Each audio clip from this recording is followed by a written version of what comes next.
Welcome to listening to stories on Kevin TV, audiobook channel, Shadow Slave. Chapter 499. Somewhere far away. Somewhere far away, in the depths of an endless and inescapable nightmare, a blinding disk of an incandescent sun was bathing the dunes of a vast desert in a flood of immolating heat. The sands of the desert were flawlessly white, and the azure sky above them was deep and boundless, like an ancient ocean, with not a single cloud blemishing its silken expanse. Being battered by the heat, a lone figure moved across the sand. It was a young woman with striking gray eyes, her skin covered in terrible burns, her silver hair dirty with blood and surrounded by a radiant halo of reflected light. She wore charred remains of a shattered armor and wielded a broken sword, its silver blade fractured and ending in a jagged edge close to the hilt. The young woman walked forward, the trail of her footprints stretching far into the distance and disappearing over the horizon. To her left, there was nothing but an endless sea of white dunes. To her right, a line of black mountains eventually created a boundary for the scorching desert. Far ahead, there was a tree with scarlet leaves and a scattering of something that looked like pale fruit hanging from its wide branches. This was where Nephis was headed. She had to reach the tree before the night came. Or, no, it was better not to think of it. Her water had long run out, and the thirst was slowly taking hold of her mind. Her tortured body was a sea of pain, but she could still walk, she could still fight, she was still not willing to give up. After a while, the tree grew closer. Nephis stopped and stared at its white bark, its scarlet leaves, and the shapes she had thought were fruit. But they weren't. Instead, tens of thousands of skulls hung from the beautiful branches, fastened to them with glistening threads of black silk. A spring of water formed a clear pool in the shadow of the great tree, and on its bank, with his back to her, stood a figure clad in a strange, rusted armor. A human? No. The figure was too tall to be one of her kind. As if hearing her thoughts, the creature turned around, revealing a desiccated face of a corpse, hollow eyes emanating ominous blue radiance, and 6 hands each grasping the hilt of a weapon. 2 hands held long swords, their blades sharper than a razor and curved slightly. 2 hands held menacing twisted sickles, and the last 2 held a heavy scepter and a broken shield. The chestplate of the creature's rusted armor was shattered, revealing a harrowing wound beneath, being consumed by thirst and exhaustion. Nephis raised a hand as if begging the creature to stop. But of cause, it didn't. With furious madness burning in its eyes, the abomination lunged at her, striking down with one of the sickles. It moved faster than lightning, sending a scarlet cloud of fallen leaves swirling into the air with a strong gust of wind. Taking a step back, Nephis raised her broken sword to deflect the devastating strike, as if forgetting that it had no blade. The last moment, though, a ray of pure sunlight appeared where the blade should have been and stopped the sickle from rending her flesh. Nephis swayed from the force of the impact, but remained standing. Her cracked lips opened, and a hoarse whisper escaped from them. "Let us burn, then. Let us burn together." In the next moment, white flames ignited in her eyes. Her skin suddenly shone with pure radiance, which then became brighter and brighter, and then brighter still, throwing the sickle away. She dodged 2 thrusting swords and danced around the armored giant, her blade of sunlight piercing the rusted armor with terrifying ease. The 2 of them fought in the shade of the ancient tree, thousands of skulls staring at their battle with empty eyes as they swayed in the wind. Nephis was much slower and weaker than the 6-armed demon, but her skill was flawless, inexplicable, and deadly. She moved with the flow of the battle, as if it was her natural element, controlling its cadence with indifferent ease. Her flesh mended itself seconds after being torn, and the flames burning in her eyes only grew hotter. Deathly pale from the harrowing pain, her beautiful face grew colder and colder, becoming almost inhuman. Her sword of sunlight, meanwhile, left molten marks on the body of the ancient demon. And even though such wounds could never harm it, after a while the creature suddenly staggered. Of course it did. That was a memory left behind by the nameless son of the forgotten shore. After all, Everything it touched was doomed to have its soul destroyed. Finally, Nephis managed to find an opening and dashed forward, slashing upward with the nameless sun. The sunlight blade cut through the rusted armor and severed one of the demon's arms, then fell down and sliced through another. Before the creature could recover, she was already upon it. Nephis sidestepped a crushing blow of the heavy scepter and places her hand on the demon's face. The creature froze and then opened its mouth, as if to scream. However, all that escaped from it were dancing tongues of white flame. As the pure radiance enveloping Neph's skin dimmed, it was as though the demon burned from within. Flaming fissures opened on its body, leaking pristine fire and radiating annihilating heat. His flesh boiled and blacked, and eventually the blue shine of his eyes was replaced with blinding white light, and then that light was extinguished, leaving two dark, charred holes behind. Nephis let go of the creature's face and watched as its scorched body fell to the ground. She stared at it for a few moments and then indifferently turned away. Making a few steps forward, Nephis swayed and fell to her knees. Then she reached into the pool with trembling hands, put her palms together, and brought a handful of cold, sweet water to her lips. Finally, her terrible thirst could be quenched. Chapter 500, In the Depths of a Nightmare. After drinking her fill, Nephis sat silently on the edge of the pool for a while, staring into the distance. Her eyes, however, were moving, as if reading an invisible book that floated in the air above the calm waters. Some time later, a pale shadow of a smile touched her lips. That guy. He did something crazy again, didn't he? She closed her eyes and inhaled deeply. How is he so fast? In the past months, years, lifetimes, spent traversing the dream realm, surrounded by nothing except for pain and bloodshed. Nephis had started doubting the memories of her previous life. Sometimes all of it seemed like something that she had simply imagined, bittersweet dreams she had invented to escape from the horrors of the real world. This world, the world of never-ending nightmares. The change of the runes describing Sunny was the only connection she had left to the actual reality. Perhaps it was the only thing keeping her sane, even if the things she saw in the shimmering runes were sometimes hard to believe. The impossible lineage that should not have existed, the divine memory of the seventh rank, the strange essence of his soul, the true nature of the taciturn stone demon, and, of course, of his flaw. It seemed that Sunny had much more secrets than Nephis had suspected. With that knowledge, many things made much more sense now, but at the same time, many others seemed much more incredible. Well, it was not like she didn't have secrets of her own, and anyway, it was all in the past. Everything was in the past. All that remained was the future. She did hope that he was doing well, though, out there in the real world.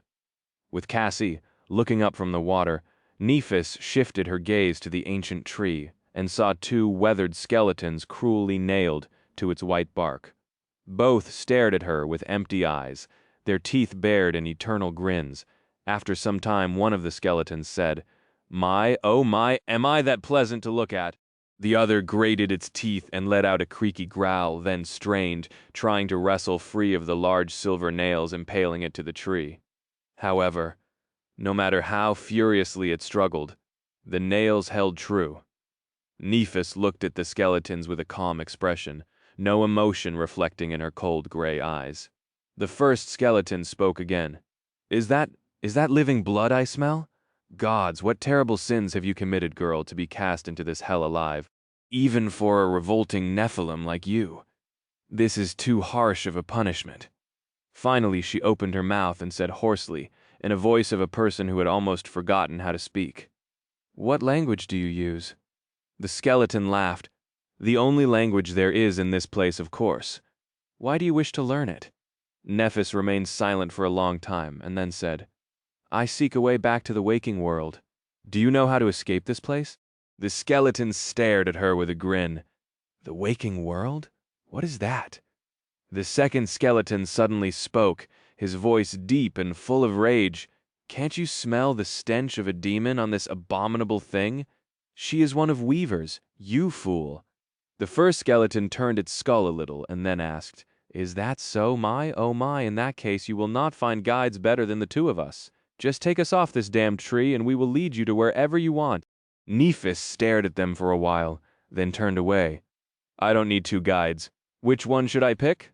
The second skeleton strained to free himself again, and then roared.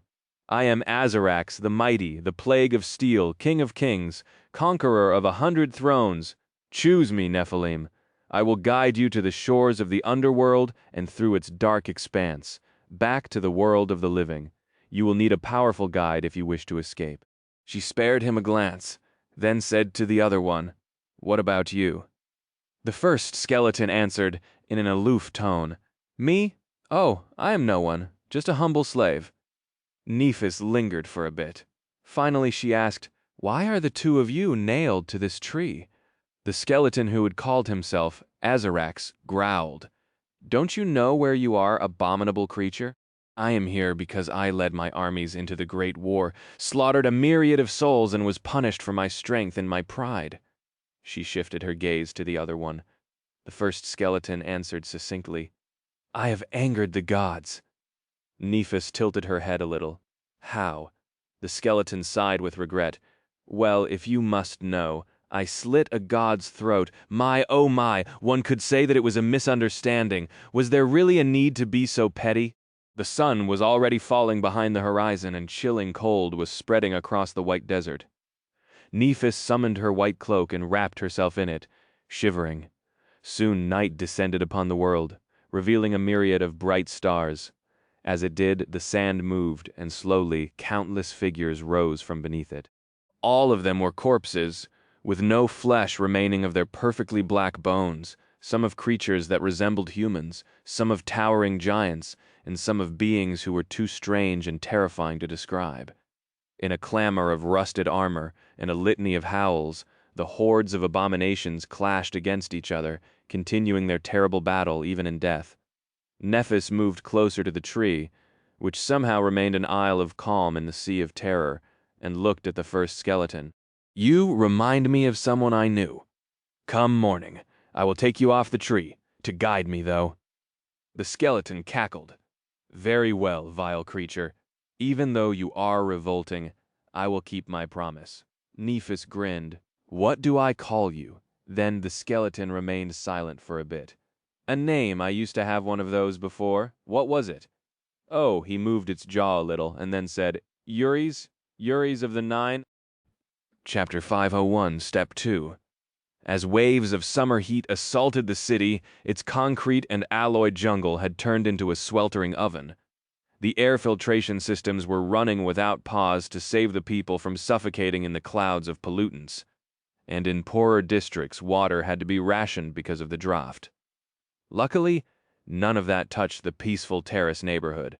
Here, people leisurely enjoyed the warm weather and the cool shade of the tall trees when they had free time, had unlimited access to fresh water and delightfully cold drinks, and lived their lives, seemingly without a care in the world.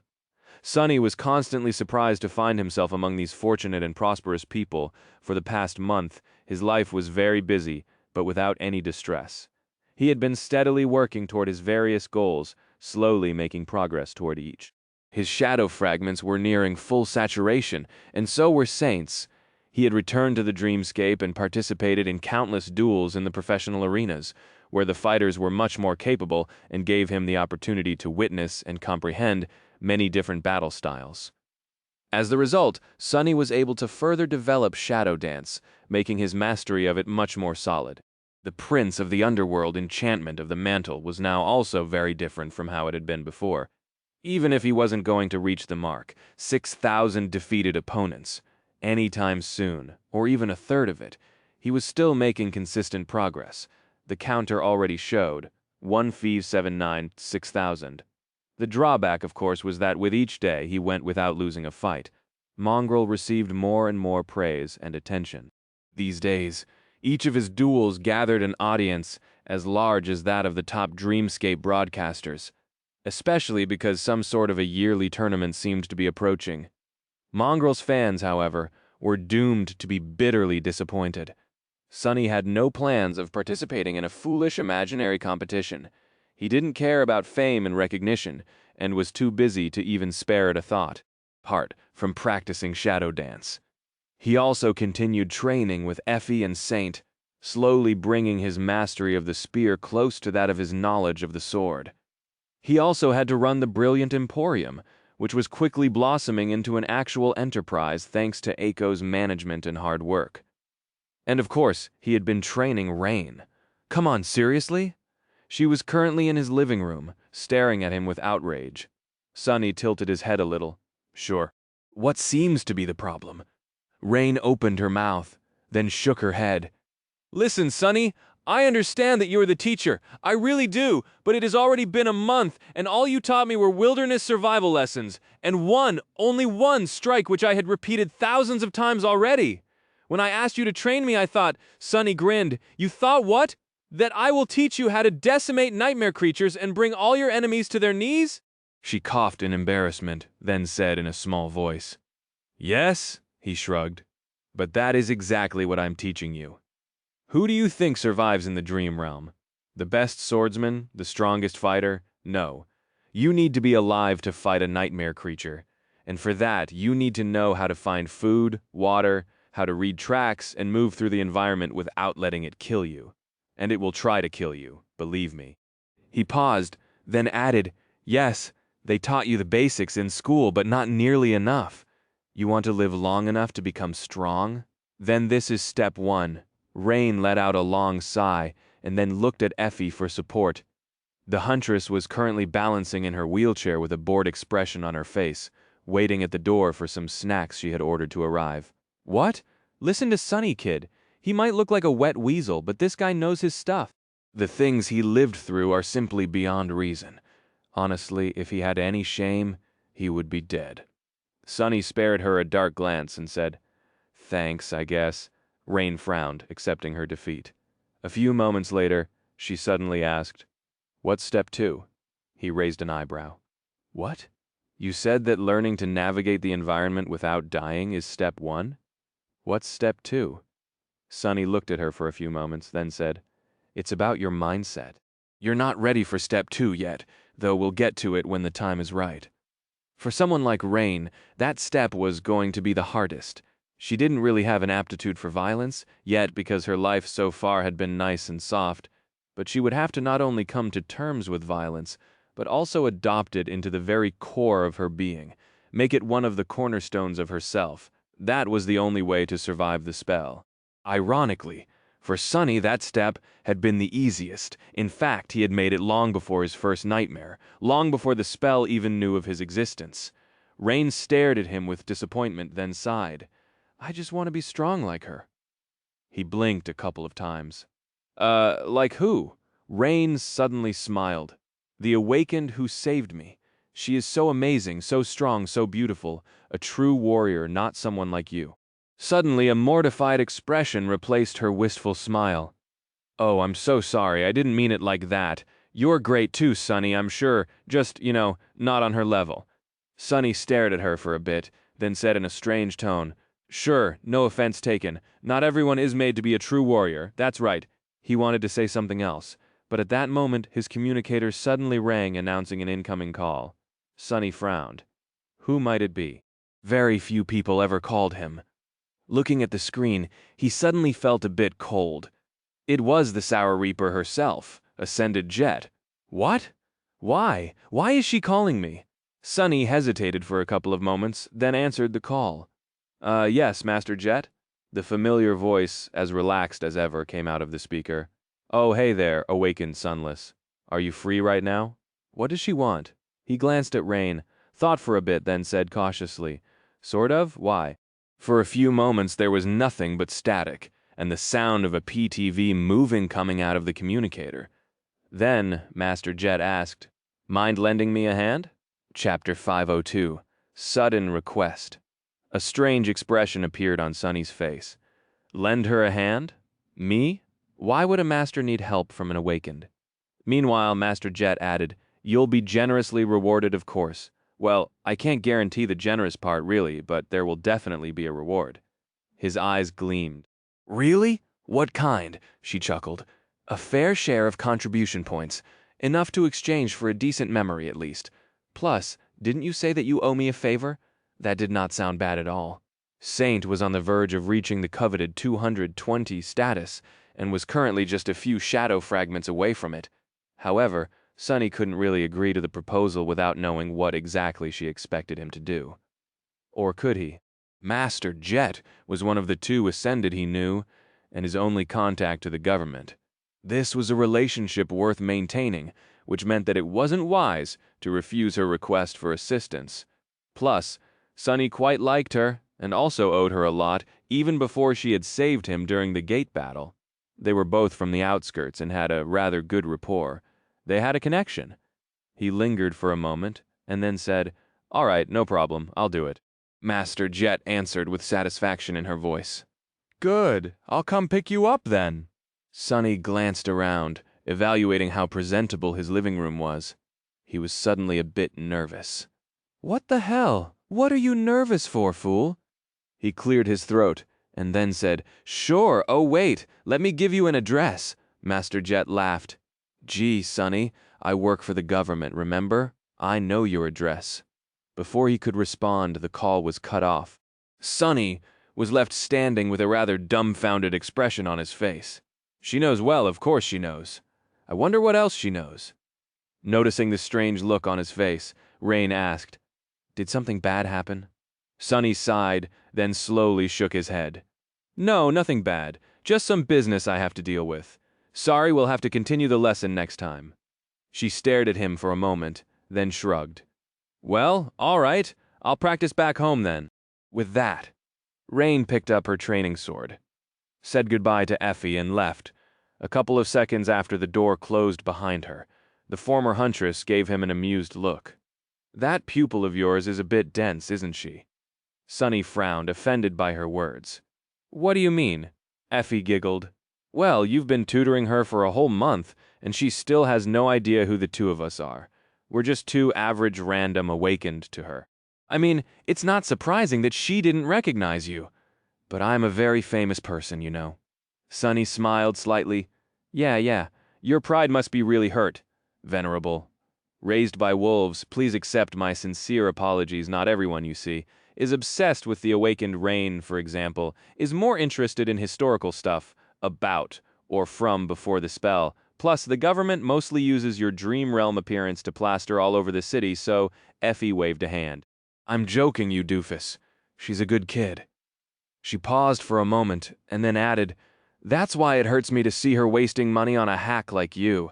At that moment, there was a sound of a PTV stopping nearby, and of light steps approaching their door. Effie's eyes shined. Turning her wheelchair, she opened the door and yelled. Finally, Master Jet stood on the porch in her usual deep blue uniform, with one hand raised to knock on the door.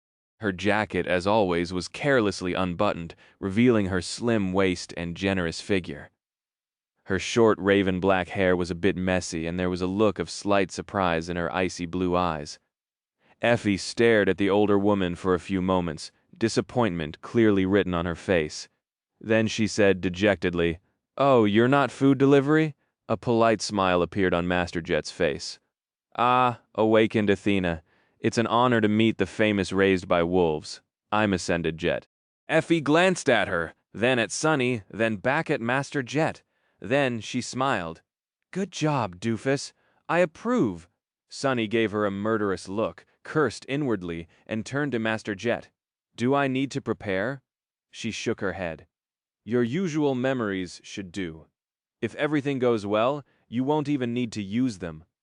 He hesitated, and then asked, "What if it doesn't go well?" Master Jet grinned, making Sunny suddenly feel very uneasy for some reason. "Well then, it'll go badly, won't it? We'll know when we know." With that, she looked at Effie and said, "Please excuse us. Time is of the essence, so we will have to leave immediately. It was very nice to meet you, awakened Athena." Effie winked at her. "Sure, it was nice to meet you too. Bring snacks next time." Sunny felt his ears turning red and promised himself to have a word with her when he got back. Or better yet, kill her. Yes, that would be much better. What next time? There won't be a next time. He quickly put on shoes and followed Master Jet outside, then got into the familiar PTV. As soon as the doors closed, she sent the vehicle moving at full speed, the acceleration pressing Sunny into the seat. The streets of the terrace district flew by in a blur. Master Jet glanced at him, then said wistfully, "That's a nice home you have there. Feels strange, right? To own one. I did the same thing after becoming an awakened, actually. Granted, it took me a bit longer to earn enough. You could have afforded a much better district, though, you know that, right?" Sunny shrugged. "Yeah, I know, but I like it here.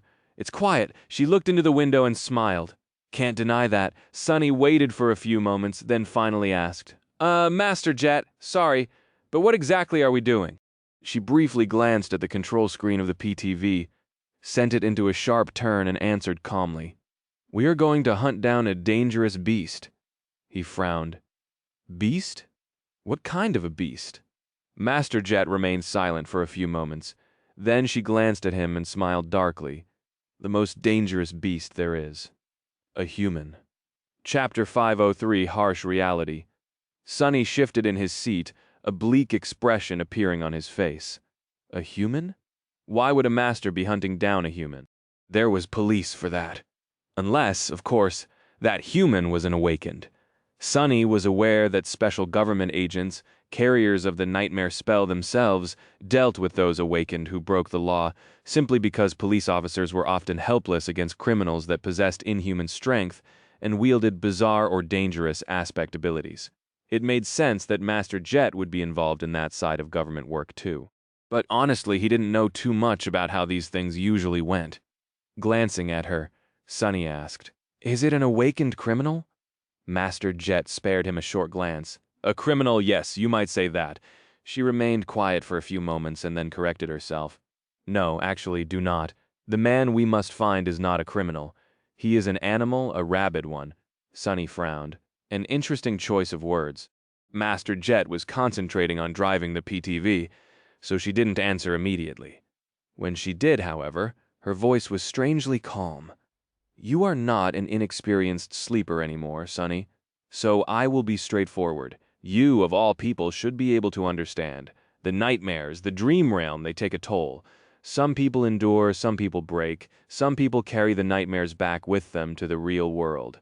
A dark expression slowly appeared on her face. "From what I heard about the Forgotten Shore, you witnessed the worst of what the spell does to us. Yes, we awakened are at the top of the world. Those who return alive, that is. We have all the privileges, all the money, all the power, but the mark it leaves on us never goes away after all the pain, blood, and horror, after all the crap we, the lucky few, are forced to survive. Many crack." Master Jet looked at the road, her icy eyes full of unimaginable coldness. "Some crack a little, and some crack a lot. The government portrays us awakened as powerful and noble, the saviors of the world, but really most of us are walking on the edge, just one little step away from madness. All that trauma can mess one up really good. You know, it's all a big, big mess. So when one of the awakened loses control up and makes that last step, what do you think happens?" Sunny remained silent for a while, thinking about the damage a deranged awakened could do in the mundane world. His expression became dark and heavy. He didn't even want to imagine. "When that happens, you receive a call?" Master Jet glanced at him and smiled. "Smart. Yes, when an awakened goes out of control, I, or someone like me, receives the call. Things like that usually don't get out, because the government doesn't want them to, for obvious reasons. Everything is dealt with quietly. And so, here we are." Sunny didn't speak for a bit. Then he asked, "So, what exactly is going to happen? We find this guy, talk him down or overpower him, and then put him in cuffs. Arrest him."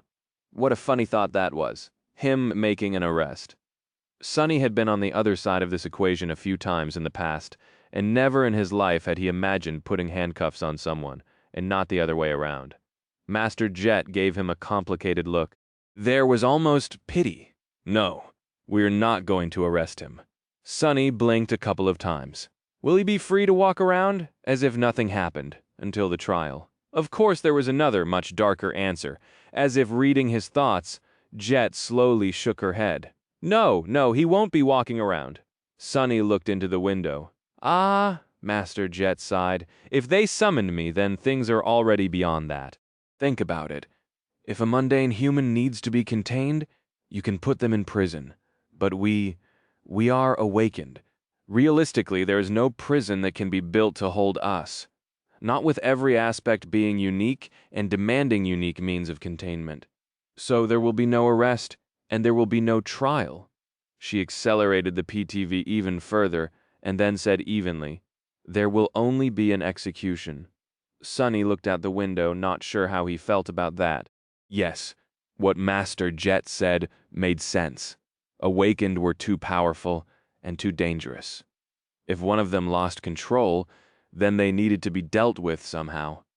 In a perfect world, they would go through the same process that mundane humans went through. They would be arrested, tried, and either locked in a cell or receive proper help in a mental institution. But this was not a perfect world. So instead, they would just be hunted down and executed, and the whole thing would be swept under the rug to preserve the spotless reputation the Awakened enjoyed. Although harsh, this was the somber reality. He wasn't against the idea itself. He just didn't know how to feel about the fact that this time, he was going to be the executioner. Finally turning to Master Jet, Sonny lingered for a few moments, and then asked, "So why me, of all people? Why ask me for help?" Master Jet glanced at him, then grinned. "3 reasons, really. She blew through an intersection, almost crashing into a heavy cargo vehicle, and then dodged it at the last second. First, I know you. There are many people who could have helped, but very few whom I would trust to have my back."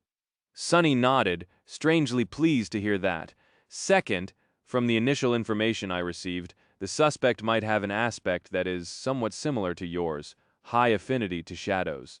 So, you'll be helpful when we're tracking him down, and if things go south, he won't be able to escape easily. Another shadow user? Interesting. She gave him a calm look and added, "And lastly, there are a lot of people working for the government, but very few who are suited for this kind of work. Unlike you and I." Sonny considered her words. After a while, he asked, "Because I am from the outskirts, just like you?" Master Jet remained silent for a bit and then gave him a bright smile. "No, because you are a killer, just like me." Chapter 504. The right people, Sonny wanted to deny her words, but in the end simply turned away to look at the city streets flying by. Master Jet knew, of course. She had long known that he had the capacity to be a killer because of the cruel past the two of them shared. And more than that, she had access to the records about the events of the Forgotten Shore that the government agents had compiled out there. Sonny had killed his fair share of people. He had not been the most active participant in the civil war for the throne of the Bright Castle, but his hands were covered in blood, too. There were very few survivors of the Dark City who, like Aiko, managed to go through that morbid ordeal without staining themselves with human blood. And then there were other lives that almost no one knew that he had ended. Castor, Harris, the hunters who had kept Kai locked in the dark well, and Harper. Even before that, he had killed the old slaver, Shifty, Scholar, and Oro of the Nine without batting an eye. Honestly, it was not a big deal. Except for maybe Harper. Sonny never lost sleep over any of the humans that had died by his hand. If he was honest with himself, he had to admit that some of them he even enjoyed killing a little. And it was precisely the fact that he didn't think of it as a big deal that proved Master Jet's words. Sonny was a killer, and not in the sense that he had killed before or had been taught how to. He had an innate aptitude for that sort of thing, and there were not a lot of people who did. In fact, he only knew 3. The first one was himself. The second was Nephis. She was the one who had taught him about murder, after all. Maybe that was one of the reasons why Changing Star had chosen to impart her family battle style to Sonny. Maybe she had recognized that the two of them were similar, that both of them had seen and known the truth of this world, that he would be able to understand. The third one was Master Jet. Sonny suddenly realized that he didn't know much about her, apart from her rank, her past as a kid from the outskirts, and her role as a government operative. Everything that he thought he knew about Master Jet had come from what others told him about her, painting an intimidating and imposing picture of the fearsome Soul Reaper. That picture, however, did not reveal the real human hidden behind the loud nickname. In fact, it only served to obscure her more. What nightmares Jet herself had survived on her path to becoming a master. What were her hopes, her convictions? What were her goals? He had no idea. Thinking about it, Sonny hesitated for a while and then said, "Master Jet, can I ask you a question?" She glanced at him briefly and smiled. "Sure." Sonny carefully chose his words before formulating a question. In the end, he asked, simply, "Why are you not a saint?" Master Jet laughed, her voice full of amusement. "What a peculiar question. You say it as though becoming a saint is something that just anyone can do." He shook his head, not willing to let it go. "But you are not just anyone. Sure, you might be younger than most masters out there, but very few of them can compare to you in terms of talent and power. The fact that you chose to challenge the second nightmare proves that you have ambition. So why stop?" She spared him another glance and asked with an easy smile, "Why? What have you heard?"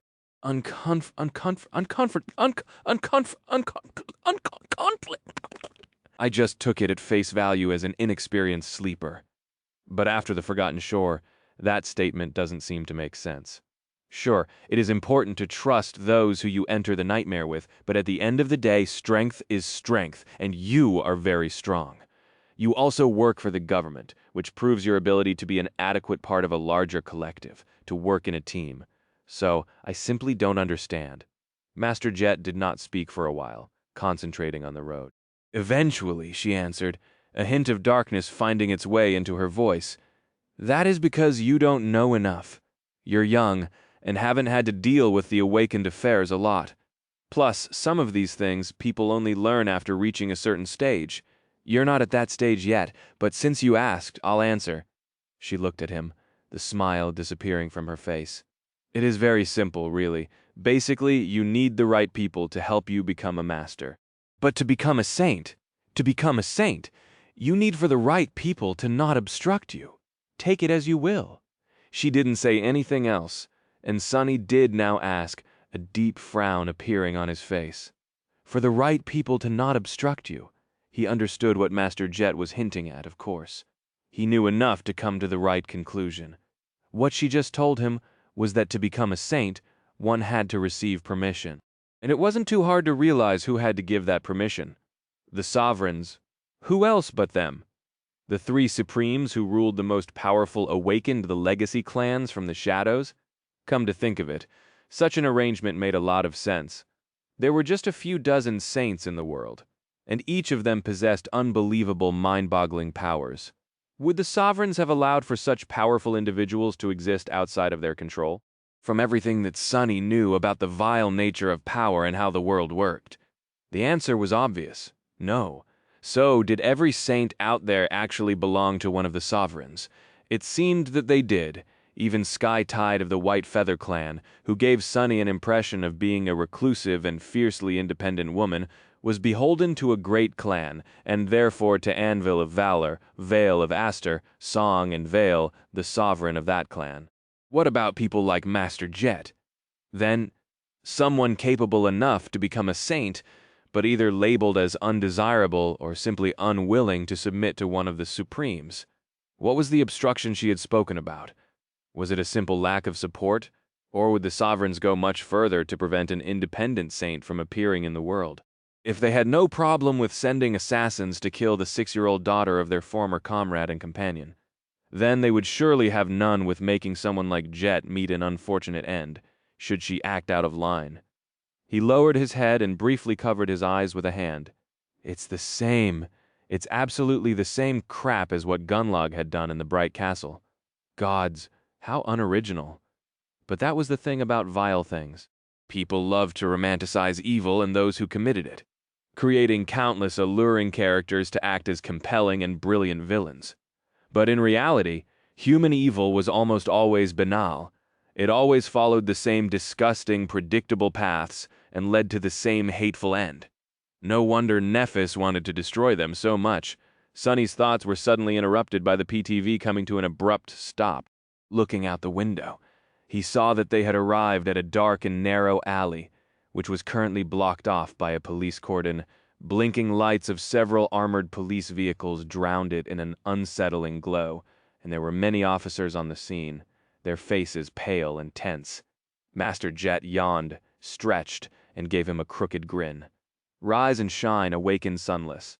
We've arrived Chapter 55, The Slaughterhouse. Sonny get out of the PTV, somewhat apprehensive of what he was about to see.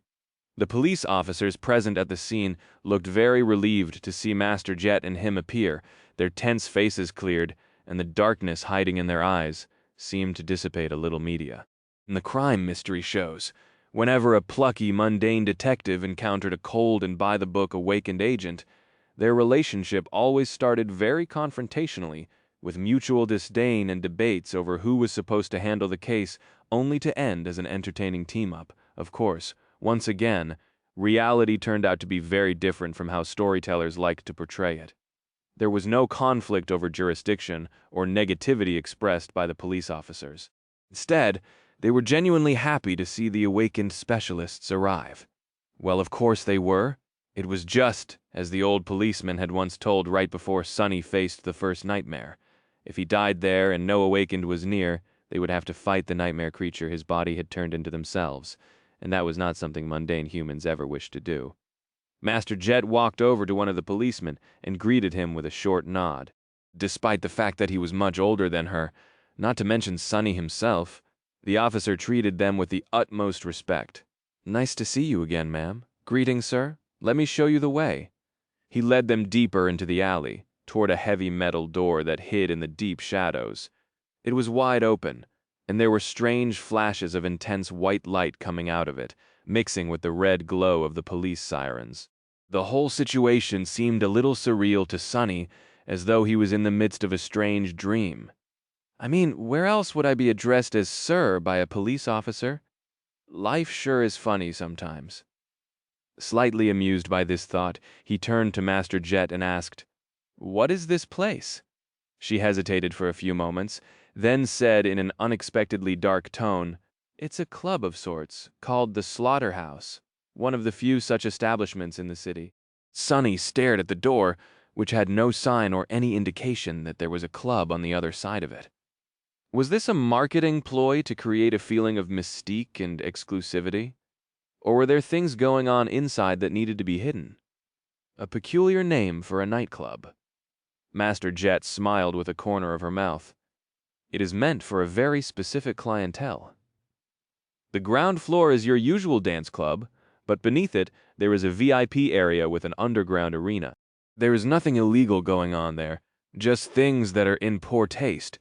She paused, and then added somberly, "They send echoes, usually dormant beasts, to fight against mundane fighters there. The fighters are paid generously, of course, and the club profits from the rich assholes who enjoy watching this sort of thing enough to recoup losses. If one of the echoes is accidentally destroyed, everyone wins, I guess." Sonny frowned.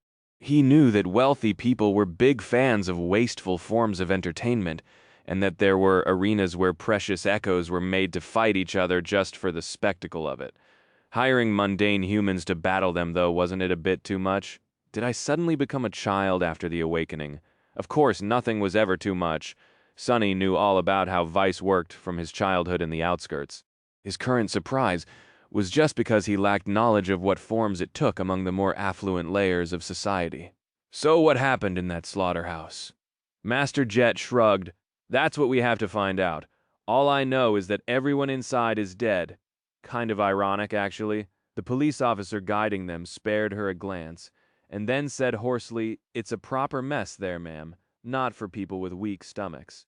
And also not something that a mundane human would have been able to do." Charming inside, the air was filled with the smell of blood. Sonny found himself in a vast hall flooded by flashing lights, blinding white mixing with short moments of absolute darkness to create a strange and invasive atmosphere. It was hard to perceive anything in this strobe light hell. Master Jet frowned.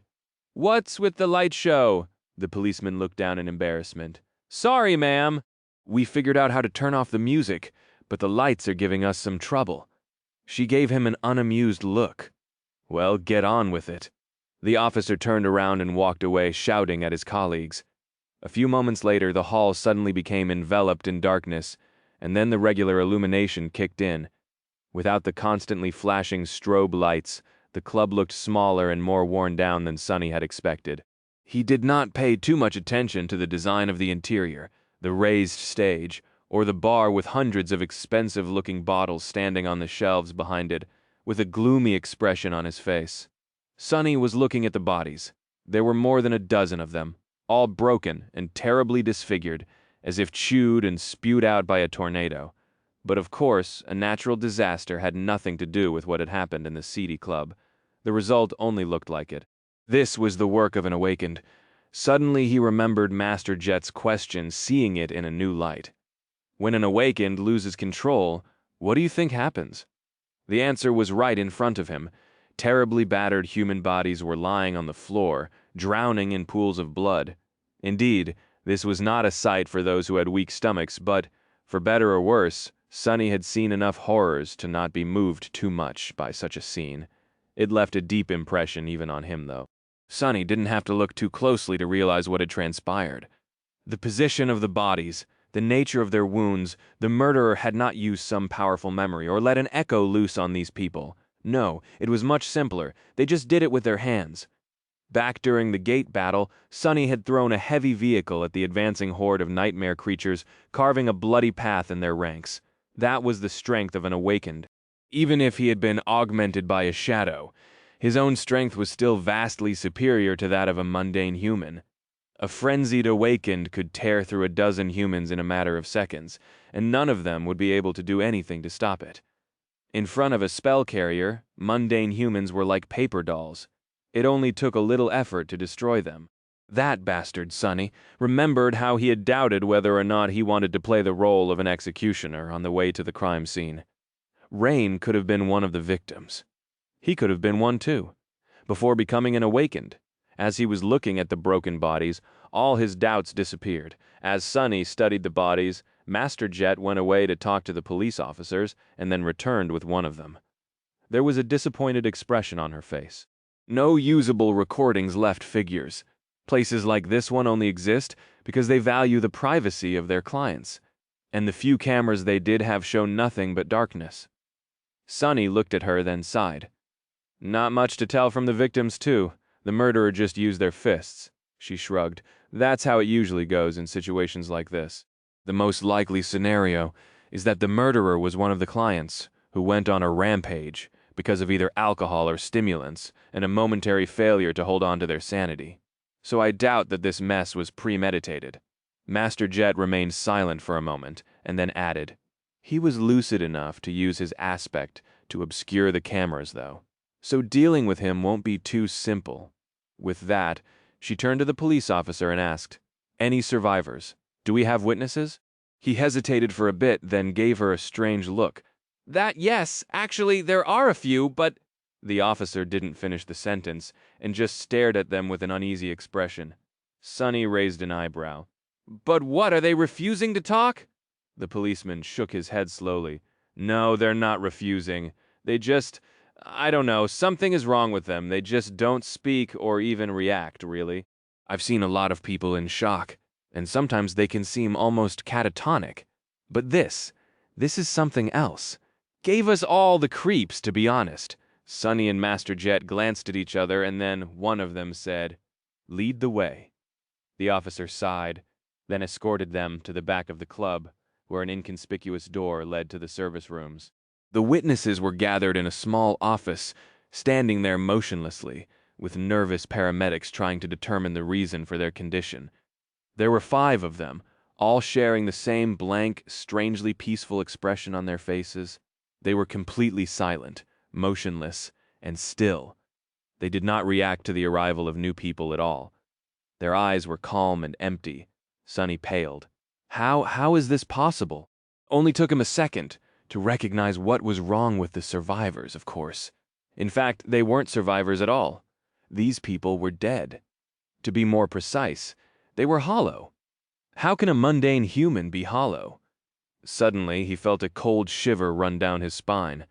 Looking at Master Jet, he saw that she had a deep frown on her face, too.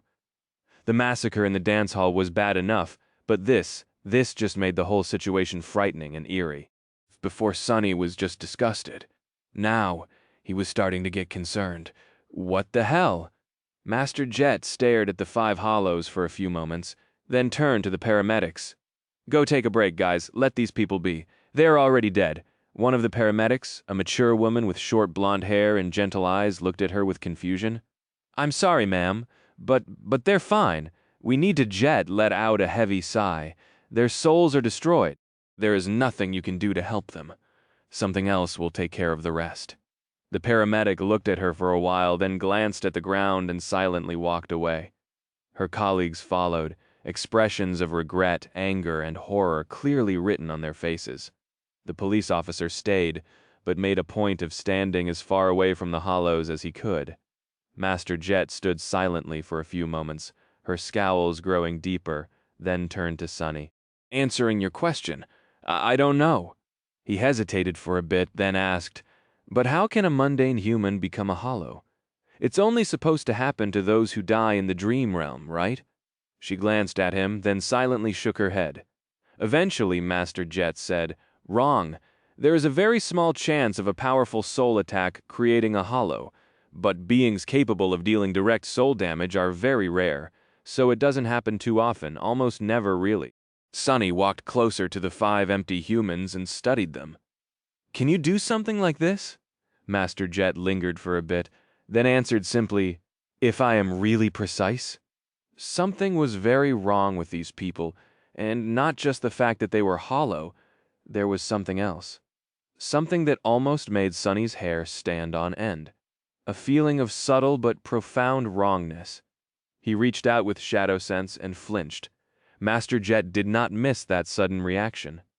What? Did you discover something? Sunny gritted his teeth, then nodded.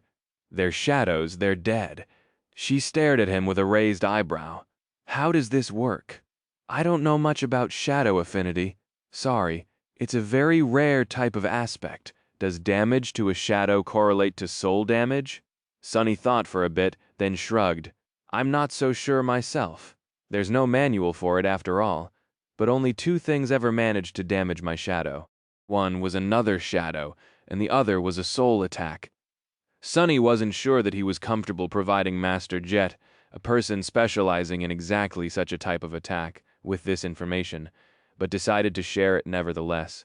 He trusted her that much, at least. So, since shadows are susceptible to soul damage, it is not too much of a leap to assume that they share a deep connection to the soul, or are tied to it somehow, at least. She nodded, and remained silent for a while, thinking. Then, Master Jet echoed his recent question.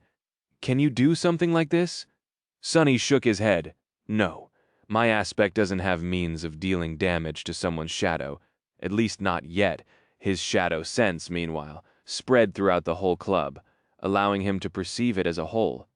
And there, deeper underground, he noticed something strange. Sunny lingered for a few moments, and then turned to the police officer. Gather your colleagues and leave. Don't come inside again until either Master Jet or I tell you to. The policeman opened his mouth, wishing to say something, then simply nodded and hurriedly walked away.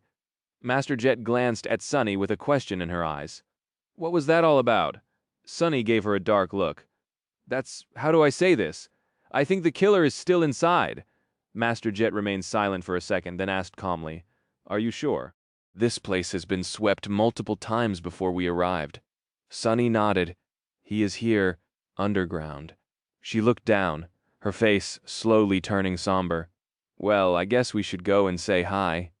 Sunny nodded and made a step toward the door of the small office. However, she suddenly stopped him. Wait.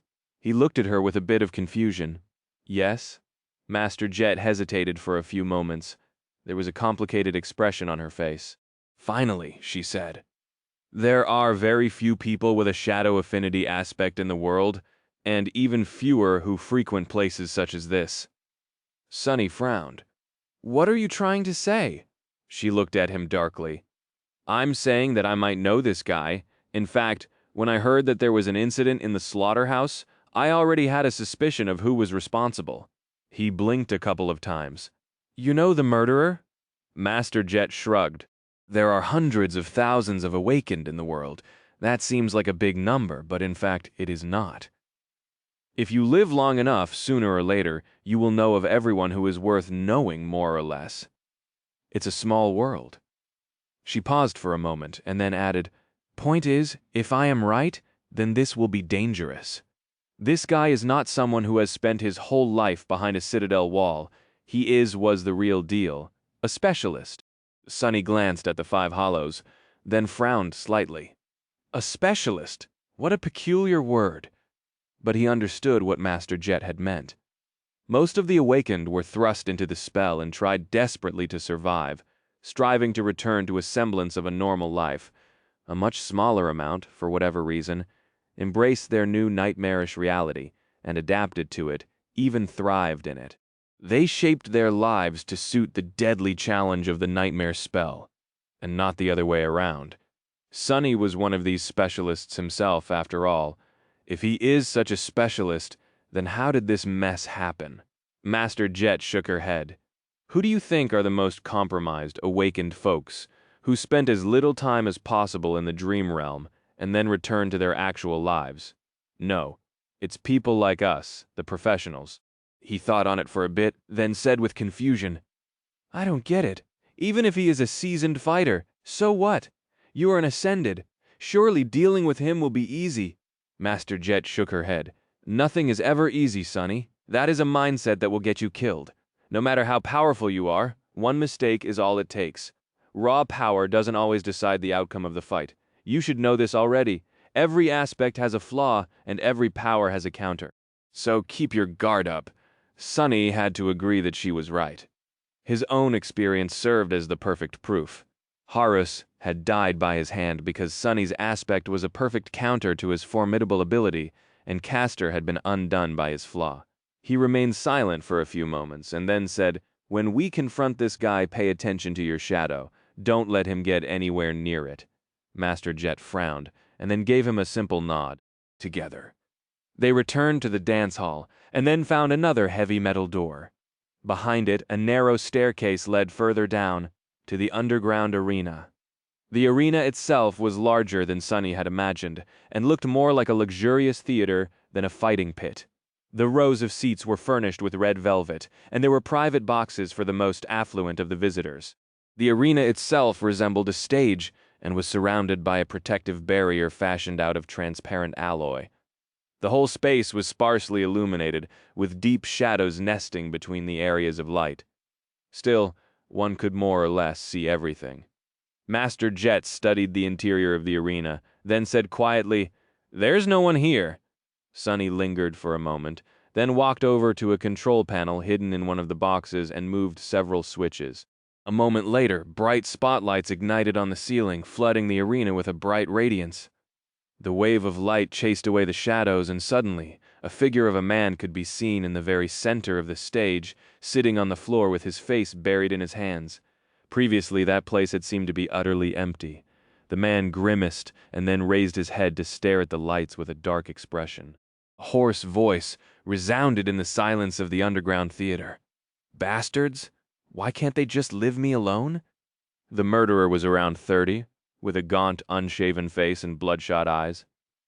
There were several used stimulant packs lying on the floor around him, as well as shards of a broken liquor bottle. His clothes, hands, and face were covered with blood, but the man didn't seem to mind. Blocking the light with one hand, he lowered his gaze and slowly focused it on Master Jet and Sonny. A hint of recognition slowly appeared in his eyes, which was then replaced with contempt. Is that you, Soul Reaper? Hell, they sent the attack dog herself after me? Ha, what an honor. Sonny sighed inwardly. What was it with people and calling others dogs? He really didn't get it. Dogs were marvelous creatures from what he knew. Of course, only the rich could afford to have one. Dogs were the rich man's best friend. Jet took a step forward, piercing the man with a cold, cold gaze. The murderer shivered. Hi there, Kurt. Long time no see. After hearing her voice, the man called Kurt suddenly grinned. Yeah, long time indeed. You got really full of yourself lately, haven't you, Jet? Funny that a government lapdog like you finds it beneath herself to associate with upstanding people like me. Back in the day, you at least knew how to show respect, bitch. Ignoring his insult, she smiled too. Do you even understand what you have done, Kurt? The grin disappeared from his face. As Sonny and Jet slowly walked toward the arena, he furtively looked away. What? That mess upstairs? Ah, shit, who cares? They were just cattle anyway. Mundanes only. He's a proper bastard, isn't he? Master Jet, meanwhile, stopped smiling. I care, Kurt, I care. He suddenly laughed. Wait, you're being serious. You're really going to do the whole thing, getting the full parade? Fuck, that's hilarious. Suddenly an ugly expression appeared on his face. Have you forgotten who you are, Jet Gods? Did becoming a master give you that big of a head? Come on, we all know who you work for and who I work for. You'll still be a master when I'm a saint wench. He glanced at Sonny and then added in a mocking tone. Look, you even had to bring a kid to help you out. I guess no adult is willing to get your stench on them. Then Kurt got a bit serious and stared at Jet, darkly deep shadows slowly gathering around him. Look, I get it, I fucked up, so let's have it. Give me a slap on the hand on, be on your merry way. All right, I'm having a really hard day as it is. We all know that you won't dare to do more anyway. Master Jet tilted her head a little, and then said with amusement. Ah, but that's where you're wrong, Kurt. I do dare. Yeah, we both know who I work for and who your sorry ass works for. But the thing is, I don't give a damn. She chuckled and outstretched one hand as if ready to summon her weapon. Kurt laughed again. This time, however, his laugh was a bit desperate. Then he looked down and whispered, Ah, well, not like it matters anyway. You know about the obel scale, so why even bother? Nothing will change. He remained still for a moment and then suddenly exploded with movement. After that, everything happened, very fast. Chapter 508. Battle of the Shadows. Kurt moved with terrible speed, covering the distance between the center of the arena and the first row of the seats where Sonny and Master Jet were in a split second. Just from the way he moved it was easy to tell that his soul core had been fully saturated, a long time ago. He was indeed a powerful awakened, still it wasn't enough time to summon a memory. The white sparks that were supposed to form into a glaive were just starting to manifest themselves around Jet's hand, but he was already upon her. One of Kurt's hands shot forward a knife, forged out of a strange lusterless alloy appearing in it, as if out of nowhere. There was no magic involved in its sudden appearance, though the knife had just been hidden in a secret sheath on his forearm, of course. Master Jet was much faster. She blocked the strike before it could ever reach her flesh at the last moment. However, Kurt twisted his wrist and let go of the handle, sending the knife flying past her, right at Sonny. He had barely any time to react. The cruel sight was still in the process of being summoned, so Sonny used his other hand to try and swat the knife away. It jerked up but then froze. No wrong. A fraction of a second too late, Sonny realized that the knife was not aimed at his body, it was aimed at his shadow, and since he had wasted precious time being mistaken about the killer's intentions, it was too late to move his body away to make the shadow shift out of harm's way. Luckily, Sonny's shadow could move on its own. It suddenly went out of the sync with his movements and jumped away, letting the knife bury itself in the floor and send a net of cracks through the sturdy synthwood boards. Shaken, Sonny belatedly jumped back. What is this? Any other awakened would have been killed by that devious attack, most likely to Kurt's. Misfortune, though, he had met a fighter well versed in all things shadow. A few steps away, Master Jet was already turning her block into an attack. Her fist seemed to teleport forward, tearing through the air so fast that it sent a small shockwave rolling through the underground arena. Kurt had long disengaged, though as soon as he threw the knife, he saturated his body with essence and lunged back, smashing through the velvet seats, and momentarily appearing a dozen meters away. As soon as his feet touched the ground, he was already moving again, dashing sideways. At the same time, more knives flew at terrible speed toward Master Jet and Sonny. Their purpose was not to kill or wound them, but just to slow them down. One was meant for the ascended one for Sonny and the last one for his shadow. Sonny dodged the knife and summoned the shadow to wrap itself around his body, feeling his strength and speed become even more enhanced. He dashed forward and finally felt the cool wooden surface of the cruel sight's hilt appear in his hand. Not too bad. Jet's voice tore this thought to shreds. Be careful, Hez, planning something. Before she could finish the thought, a dark smile appeared on Kurt's face. In the next moment, something massive broke through the floorboards and struck her, or at least tried to soul. Reaper easily sidestepped the attack and jumped back, then suddenly twisted, making her shadow grow. Smaller, a fourth knife appeared out of nowhere and pierced the floor where it had been just a moment ago. Kurt clicked his tongue. So annoying. Sonny, meanwhile, was staring at the thing that crawled from under the floor. It looked like a mound of worn rags with two long arms that had one too many joints growing out of it, each ending in three terrifying curved claws. The towering thing was vaguely humanoid in shape, with broad shoulders and a small head covered by a tattered hood. He felt angry at his own stupidity. An echo curses, of course. He has an echo. Why else would the bastard frequent the slaughterhouse and its underground arena? Something didn't add up, though. Whatever that thing was, it didn't look like any kind of a dormant beast Sonny had ever seen. If he had to guess, he would be willing to bet that the creature was at least of the fallen rank and had at least 3 soul cores hiding in its raggedy carcass. Maybe more. Weren't the arena meant for dormant echoes? As a vicious-looking curved sword appeared in Kurt's hands. Sonny got his answer. 3 more. Nightmare creatures suddenly appeared out of the shadows. These seemed not to be fallen, at least. He wasn't sure if they were beasts or monsters, though, just that they looked rather menacing. One was covered in black chitin and had a long tail that ended in a jagged blade drops of poison falling from it and leaving smoldering holes on the floor. The other was like a repulsive mix of a human and a pale centipede, its limbs numerous and thin as bone needles. The last one resembled a marionette, with sharp knives sewn to its wrists. The 4 echoes surrounded Master Jet. If it was anybody else, Sunny might have been worried. Soul Reaper, though, seemed unperturbed. She simply raised her glaive and smiled darkly, the air in the underground arena. Sunny had activated the Light Eater enchantment, which could absorb and expel light. Because it shined much brighter than the lamps illuminating the theater, Kurt's shadow was suddenly thrown away, appearing behind him, and far away from Sunny. An expression of shock twisted the killer's gaunt face, and he swiftly jumped back, creating distance between himself and the radiant shortsword, which was already flying toward his heart. Both were much less versatile and powerful than what he was capable of himself, though even if the ability to deal direct damage to and through his shadows was something Sunny would have loved to have access to. Shadow manipulation, especially, was almost no more than a slightly different version of his passive attribute. Child of Shadows, still having a shadow like Kurt could add a new layer to his battle prowess. There was also the last ability, Awakened Ability Description. This echo has the innate abilities of a carrier of the spell, so using memories, that was a nice ability to have. Even Saint herself was limited to only using weapons and charms. Full of thought, Sunny looked at the last string of runes, Echo Description. I have entrusted you with a beautiful blade, but all you created was a hideous nightmare. He blinked a couple of times. What's up with that description? Oh my, am I imagining things? Or does the spell sound bitter? What a funny thought that was. Sunny reclined in the chair and waited for a bit, then grimaced and dove into the soul sea. Let's take a look. He walked past the rows of silent shadows, noticing the dark figure of Shadowblade Kurt standing among them motionlessly, sparing him a glance. Sunny approached the spot between the black suns of his shadow cores, found a large sphere of light that orbited one of them, and summoned the echo down. The sphere floated to the surface of still waters and slowly dimmed, revealing a gaunt, naked man standing inside. Sunny felt his skin crawling. In front of him was a human, or rather a soulless copy of a human. Echo. Kurt looked almost like a person, but the lifeless emptiness in his eyes screamed of a profound, abhorrent wrongness. It was incredibly unnerving. The echo was very much like the hollow victims of its original, only even more vacant and devoid of the undefinable spark that all living things possessed. It was an artificial copy of a man that lacked the very thing that made him human, a ghastly effigy. The thing was incredibly creepy. Sunny hesitated, then tried to think about things logically.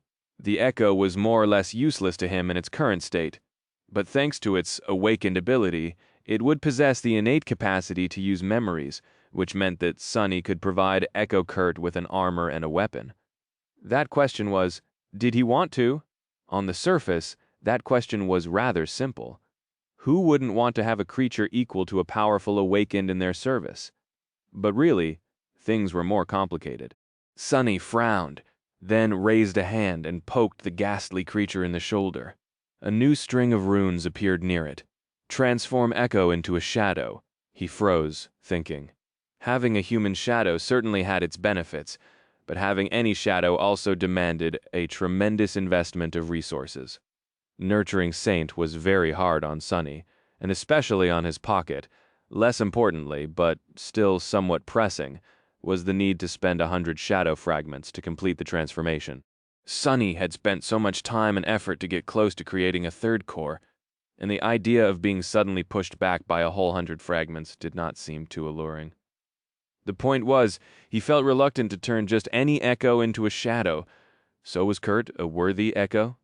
Even though Sunny was very curious to see what would happen if one of the silent shadows was placed into a human echo. The answer was no. Sunny wasn't sure that he was. There were 2 reasons. The first one was rather simple, but also not too convincing. Master Jed had said that all of them, seasoned, awakened, were walking one step away from the madness.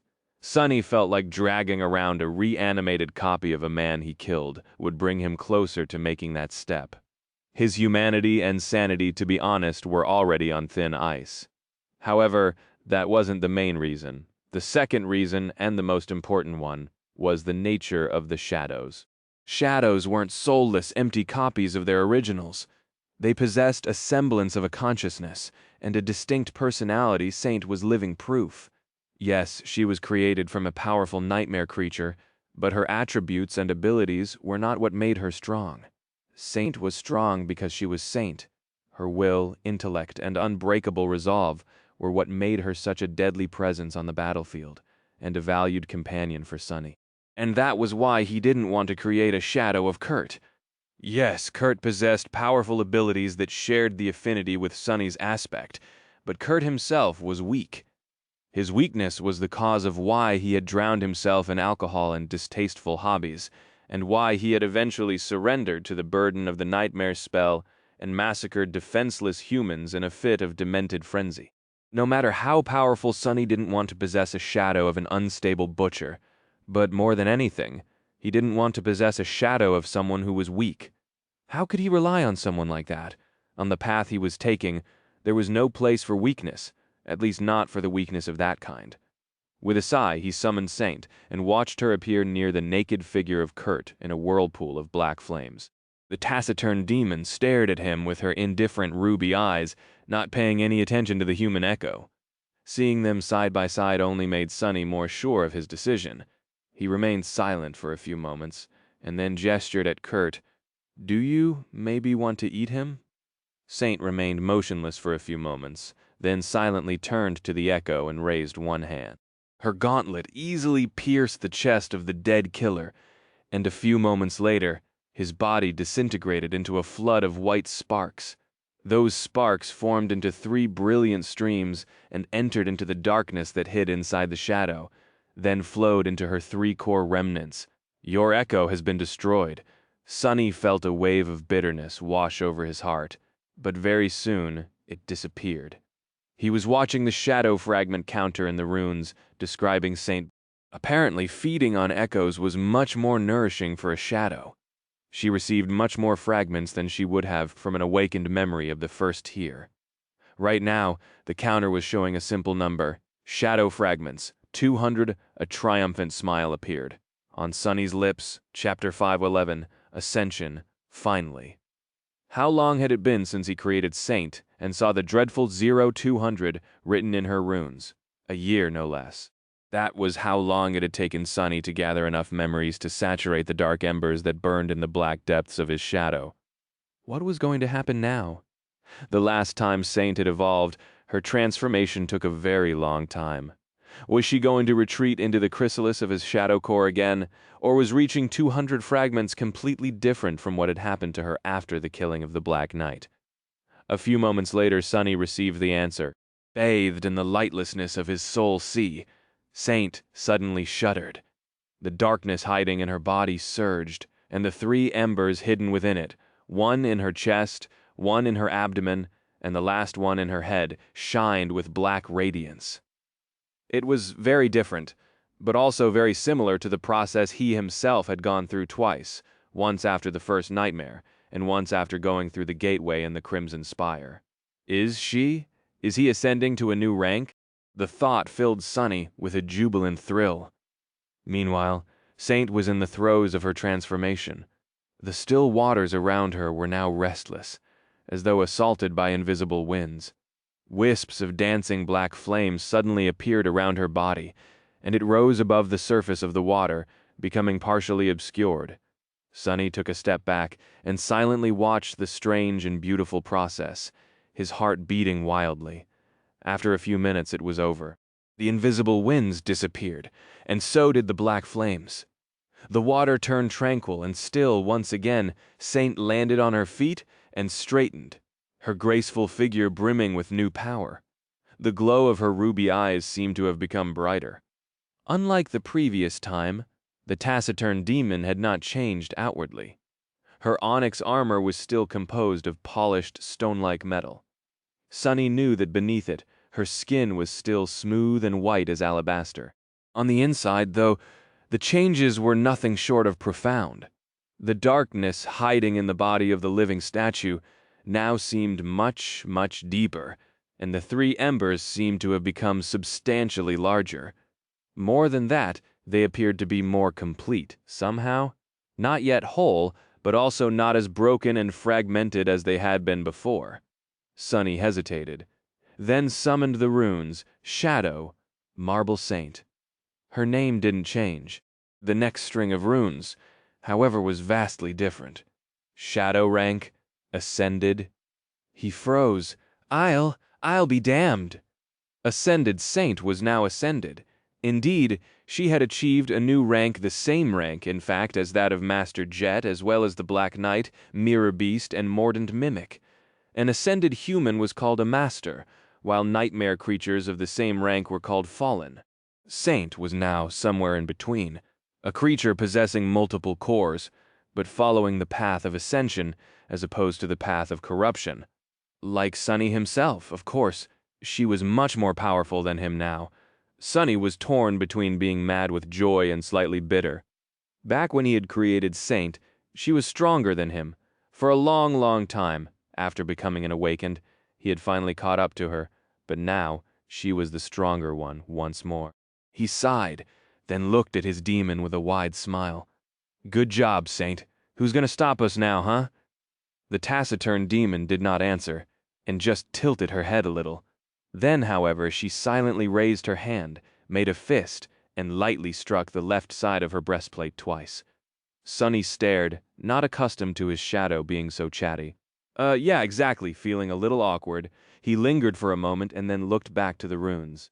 Saint's class, attributes, and abilities did not change. At the very end of the plane of runes, however, he was met with an unexpected surprise. What? The last string of runes read, Shadow Fragments, 39-2000. He stared at the number for a few moments, then rubbed his eyes. No, he wasn't mistaken. It was indeed 39 out of 200. Pleasantly confused, Sunny narrowed his eyes. But how does it make sense? Before Saint had consumed Kurt, the runes showed 179-2000. How many fragments exactly had Eating the Echo given her? With a sudden suspicion, Sunny turned around and looked at the rows of silent shadows. The shadow of Kurt was gone, so she consumed it too. He was starting to understand what had happened. Most likely, a larger share of the fragments came not from the echo, but from the shadow of its original. Kurt had been an experienced awakened, one in possession of a fully saturated core. By absorbing his shadow, Saint must have inherited a portion of all the soul fragments he had accumulated over his life, just like a human would after slaying another human.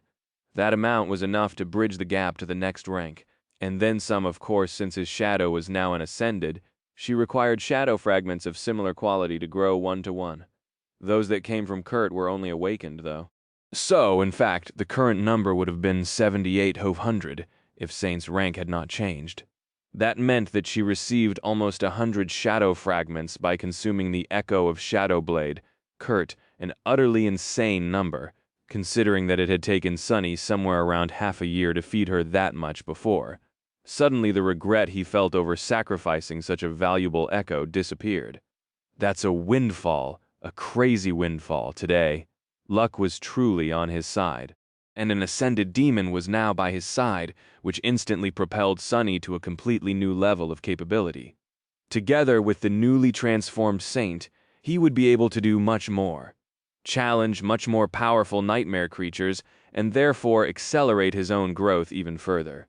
Even better, this change could not have come at a better time, because it was nearly time for him to return to the shipwreck island and challenge the terrifying being that dwelled in the ancient wreck. Having an ascended shadow by his side would be of enormous help. Sunny only noticed that a wide, stupid smile appeared on his face when Master Jet returned to the underground arena. He hurriedly erased it and stood up. "All done?" She gave him a relaxed nod, then yawned. "Yeah. We are free to go. A little paperwork and the contribution points I promised will be yours to spend. We can grab a bite first if you want." Sunny smiled. Oh yes, there is also the reward from the government. Now that he didn't need to spend all the contribution points on bringing Saint to full saturation as soon as possible, what else would he be able to get? Chapter 512, unburdened, sitting on the very edge of the sanctuary island, with his feet dangling above the abyss of the sky below. Sunny was enjoying the view of the clear streams falling down into the darkness and turning into clouds of water dust. After a while, he lowered his eyes and looked at the item laying on his palm with a bit of confusion. So, that's it? This was one of the 2 memories he had exchanged for the contribution points given to him for helping Master Jet deal with Shadowblade Kurt. It looked like a long, narrow needle forged out of black steel, with gold wire wrapped around one of its ends, sort of like an antique acupuncture needle, but much sturdier. The needle's name was Heavenly Burden, a very ironic name for a memory here on the Chained Isles. He had just received it this morning, and this was his first opportunity to properly study the thing. Very curious, Sunny summoned the runes. Memory, Heavenly Burden, Memory Rank, Awakened, Memory Tier, 3, Memory Type, Tool, Memory Description. To be free of a burden, one has to let go of all attachments they hold in their heart. Only those who untethered themselves from everything can become truly free. Sounds wonderful? At first glance, the memory wasn't too outstanding. Its rank wasn't high, and neither was its tier. With the amount of money Sunny was making, he could probably buy something like this after a week or 2 of collecting soul shards in the dream realm. But that was why contribution points were more valuable than credits. The government had access to things that were exceedingly rare or simply impossible to get on the market. Heavenly Burden was one such thing, and it was due to the enchantment the needle possessed. Memory enchantments, unburdened. Enchantment, description. Those pierced with this needle will rise to the skies. Indeed, it was a memory that could allow him to fly. Sort of flight enchantments were extremely rare and tremendously valued. All honesty, Sunny had no business being able to get his hands on a memory such as this. He was already incredibly lucky to have the Darkwing, which, while not capable of true flight, was pretty close to it. Usually only masters or saints were able to purchase decent flight memories. That was why Kai was so lucky, but Master Jet pulled some string, and as the result, Sunny was currently holding the Heavenly Burden in his hands. Well, from what he understood about the Black Needle, calling it a decent flight, memory was a bit of a stretch. Still, it was indeed capable of gifting him the ability to fly. He grimaced a little, then thrust the needle into his forearm. However, nothing happened. Well, of course it didn't.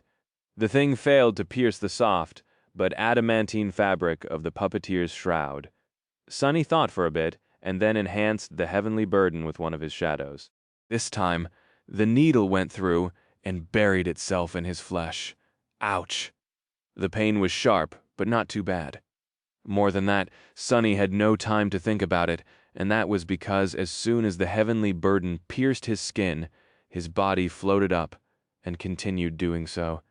Sunny was steadily rising into the sky, be it at a slow speed. It was as though he had suddenly turned into a balloon. The feeling would have been rather funny if it wasn't so terrifying, mostly because a sudden gust of wind threw him slightly to the side, and now there was nothing but the darkness of the sky below beneath him. Both amused and slightly tense, Sunny summoned the Dark Wing. He also summoned the Prowling Thorn, just to be on the safer side. After both memories manifested themselves, he hesitated for a moment, and then wrapped the Black Needle in his second shadow, too. Immediately, the speed with which he was rising into the air increased. Sunny allowed himself to float upward for a few moments, and then commanded the Dark Wing to activate. With its help, he changed the direction of his flight, and slowly moved back toward the island, making sure that there was solid ground under him. He then dismissed the Heavenly Burden and smoothly glided down. Not bad. Now, he had 2 memories to deal with what Cassie had seen in the vision of their supposed death.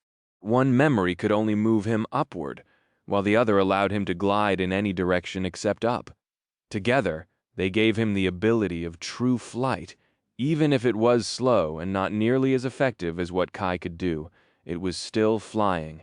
The point was, he was not going to fall endlessly into the sky, below again, not unless he wanted to. Sunny returned to the edge of the sanctuary, sat down, and stared at one of the chains leading to a neighboring island. It was early morning, and he was waiting for someone. They're still not here. With a sigh, he looked down and summoned the second memory he received from the government, a piece of beautiful ember that looked like solidified flame, appeared on his palm, inlaid in a frame made out of dull metal. He summoned the runes: memory of fire, memory rank ascended, memory tier I, memory type charm, memory description, and then there was nothing but flame. Short and sweet. Memory enchantments: scorching heat, enchantment description. This charm provides the wearer with moderate resistance to fire, and that was that. With these two memories, Sunny felt more or less ready to plunge into the dark abyss below the chained isles once more when the time came, with dark wing and the heavenly burden allowing him to fly, or rather float, and the underworld armament of the mantle enhancing the protective effect of the memory of fire. His next trip to the Ebony Tower would be less perilous. Hopefully his thoughts were suddenly interrupted.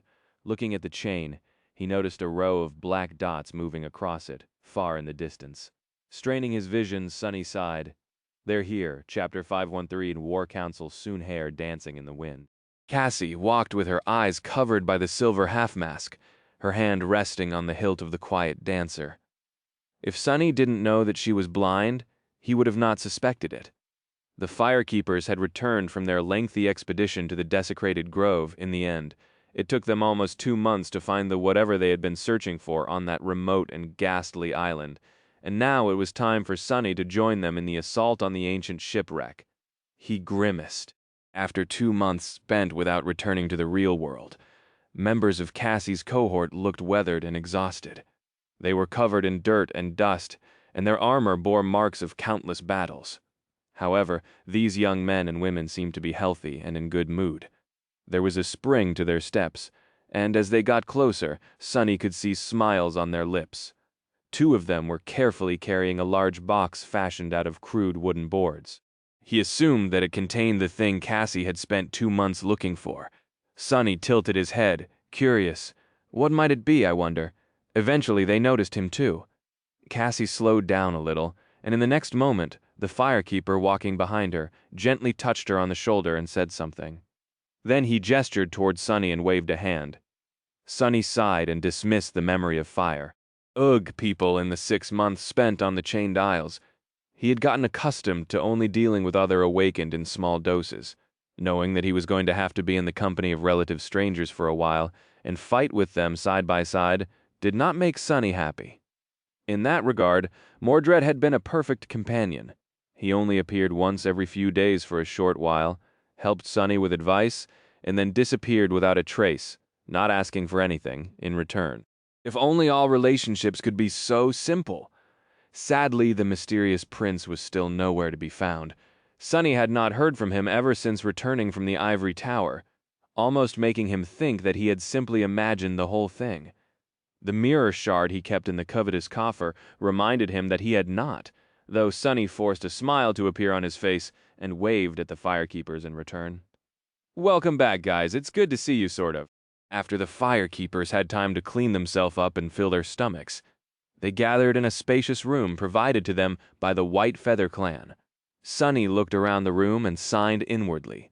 Why were his own quarters so tiny? Even if his true name remained a secret, Sunny was still an SS class awakened. Where was his preferential treatment, huh? The large wooden box was placed in a corner, and the 7 awakened gathered around a table.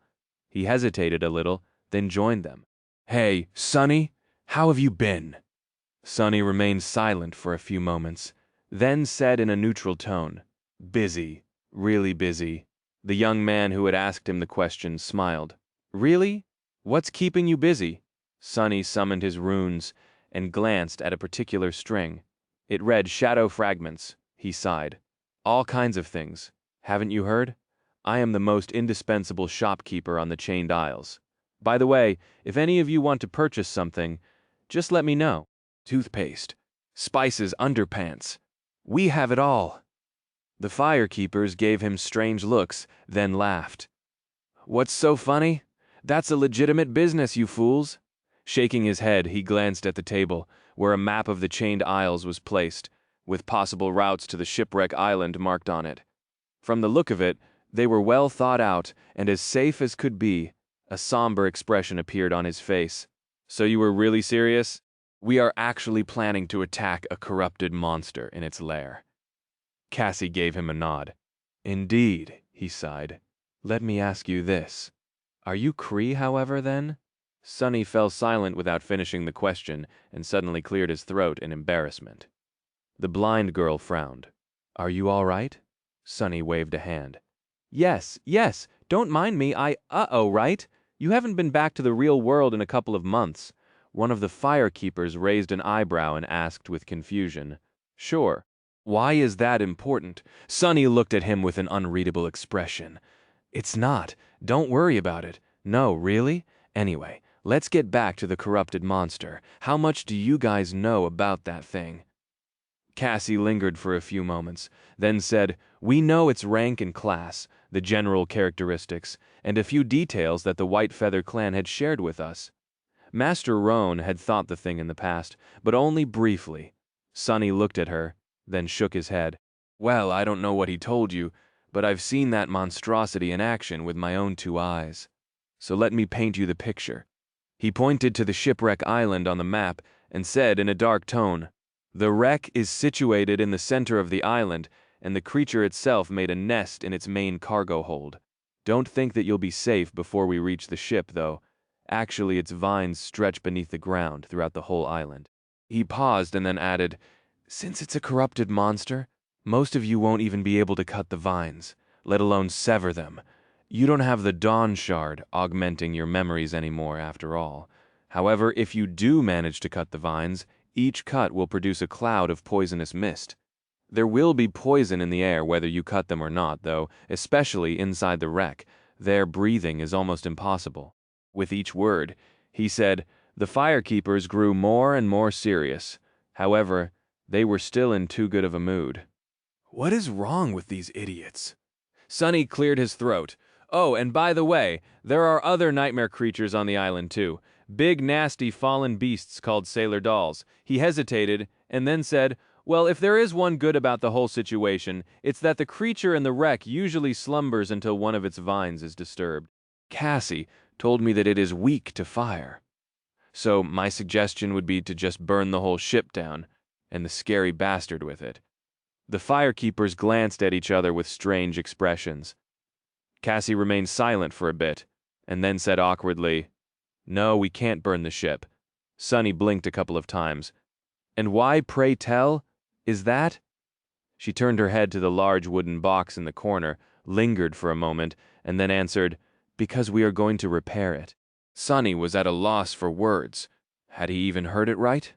You are going to repair the ancient, broken, monster-infected ship. Well, it made a lot of sense, actually. Cassie nodded. Yes, we are going to cleanse, repair, and make it fly again. Oh, so it was a flying ship, too. Perfect. Honestly, Sonny shouldn't have been surprised. All the clues had been there for a long time. He had already known that the ship depicted on the miraculous coins was most likely the very same that lay broken on the shipwreck island. The connection was pretty easy to make, considering that they looked alike and that the coins had come from its treasury in the first place. Sonny had also asked himself the question of what a sailing ship was doing in the middle of chained isles, which had no sea and no rivers for it to sail on. The thought that it had actually been designed to fly through the skies had crossed his mind, among other things. And finally, on the coins, the ancient ship was shown as having a beautiful tree wrapped around its mast. It had also belonged to the enigmatic person called Noctis. Wasn't it too much of a coincidence, then, that Cassie had come to the sanctuary of Noctis and ventured on a long expedition to a desecrated grove? The word desecrated implied that the burned grove had been sacred once. After all, only sacred things could be desecrated, and a sacred tree sounded exactly like something capable of making a massive ship fly, right? Sonny stared at the large wooden box with a ponderous expression. After a while, he asked, So what's in the box?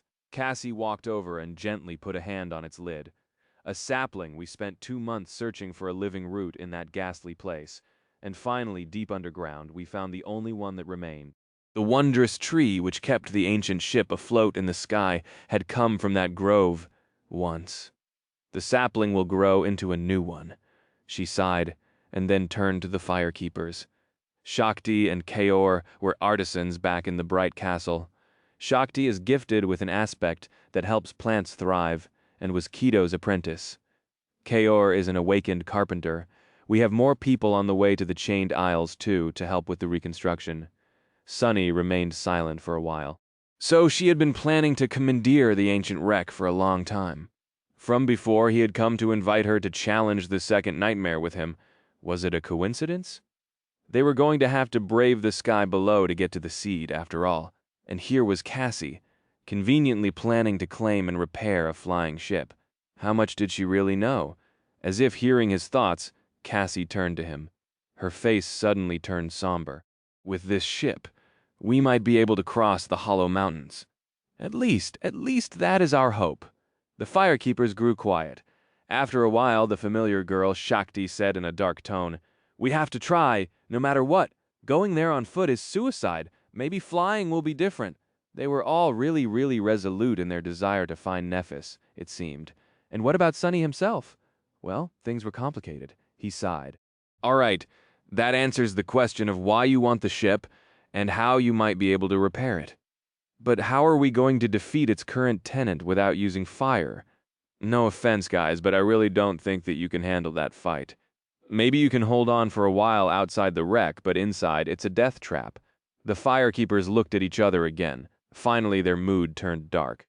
Cassie hesitated for a few moments, and then said, "We are going to kill it the old-fashioned way. Use someone as bait, and strike the monster down while it's distracted." Sunny rubbed his face. "Let me guess, I am the bait." The blind girl smiled, then shook her head. "No, we are the bait. You are the blade that will pierce the creature's heart from the shadows." That sounded solemn and sort of grand, but she immediately ruined the moment by adding in an awkward tone, "I mean, if it has a heart? If it doesn't, then well, kill it some other way." Not exactly the icon of eloquence, are we? Sunny frowned. He did like the idea of not being the bait for once. Well, to be honest, Neff was usually the bait. Actually, this plan sort of made sense. He already knew that he could survive in the poisonous miasma inside the ship, and that, with enough augmentations, the cruel sight could damage the vines.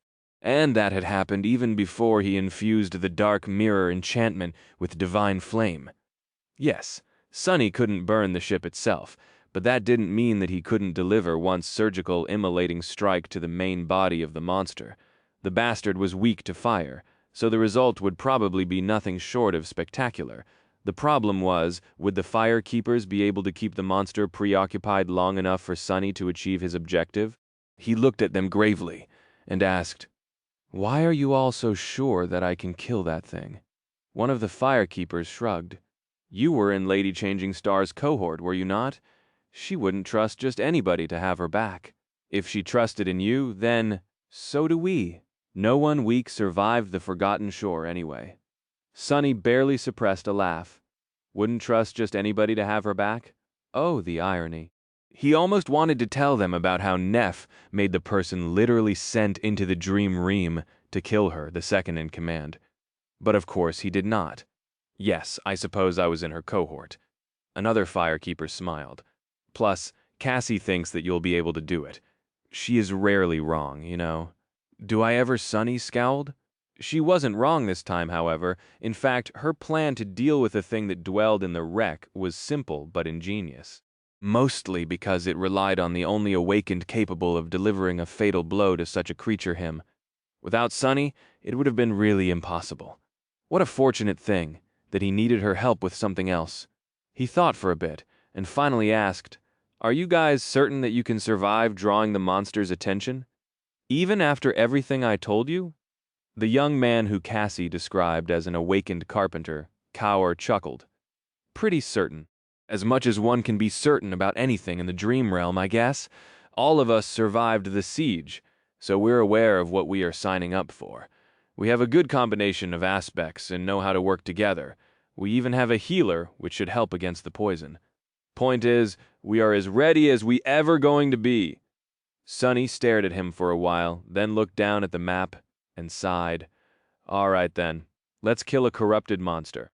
The next day, Sunny left the sanctuary in the company of the firekeepers. Traveling across the chained aisles with Cassie and her cohort proved to be somewhat inconvenient after all. They couldn't all turn into shadows and swiftly glide across heavenly chains as he could, but also a much more safe and pleasant experience than he was used to. In fact, this was probably the most relaxed and serene journey Sunny had ever undertaken in the dream realm. Even if the party moved slower, it was also much more battle-ready and capable than any solitary awakened could ever dream to be.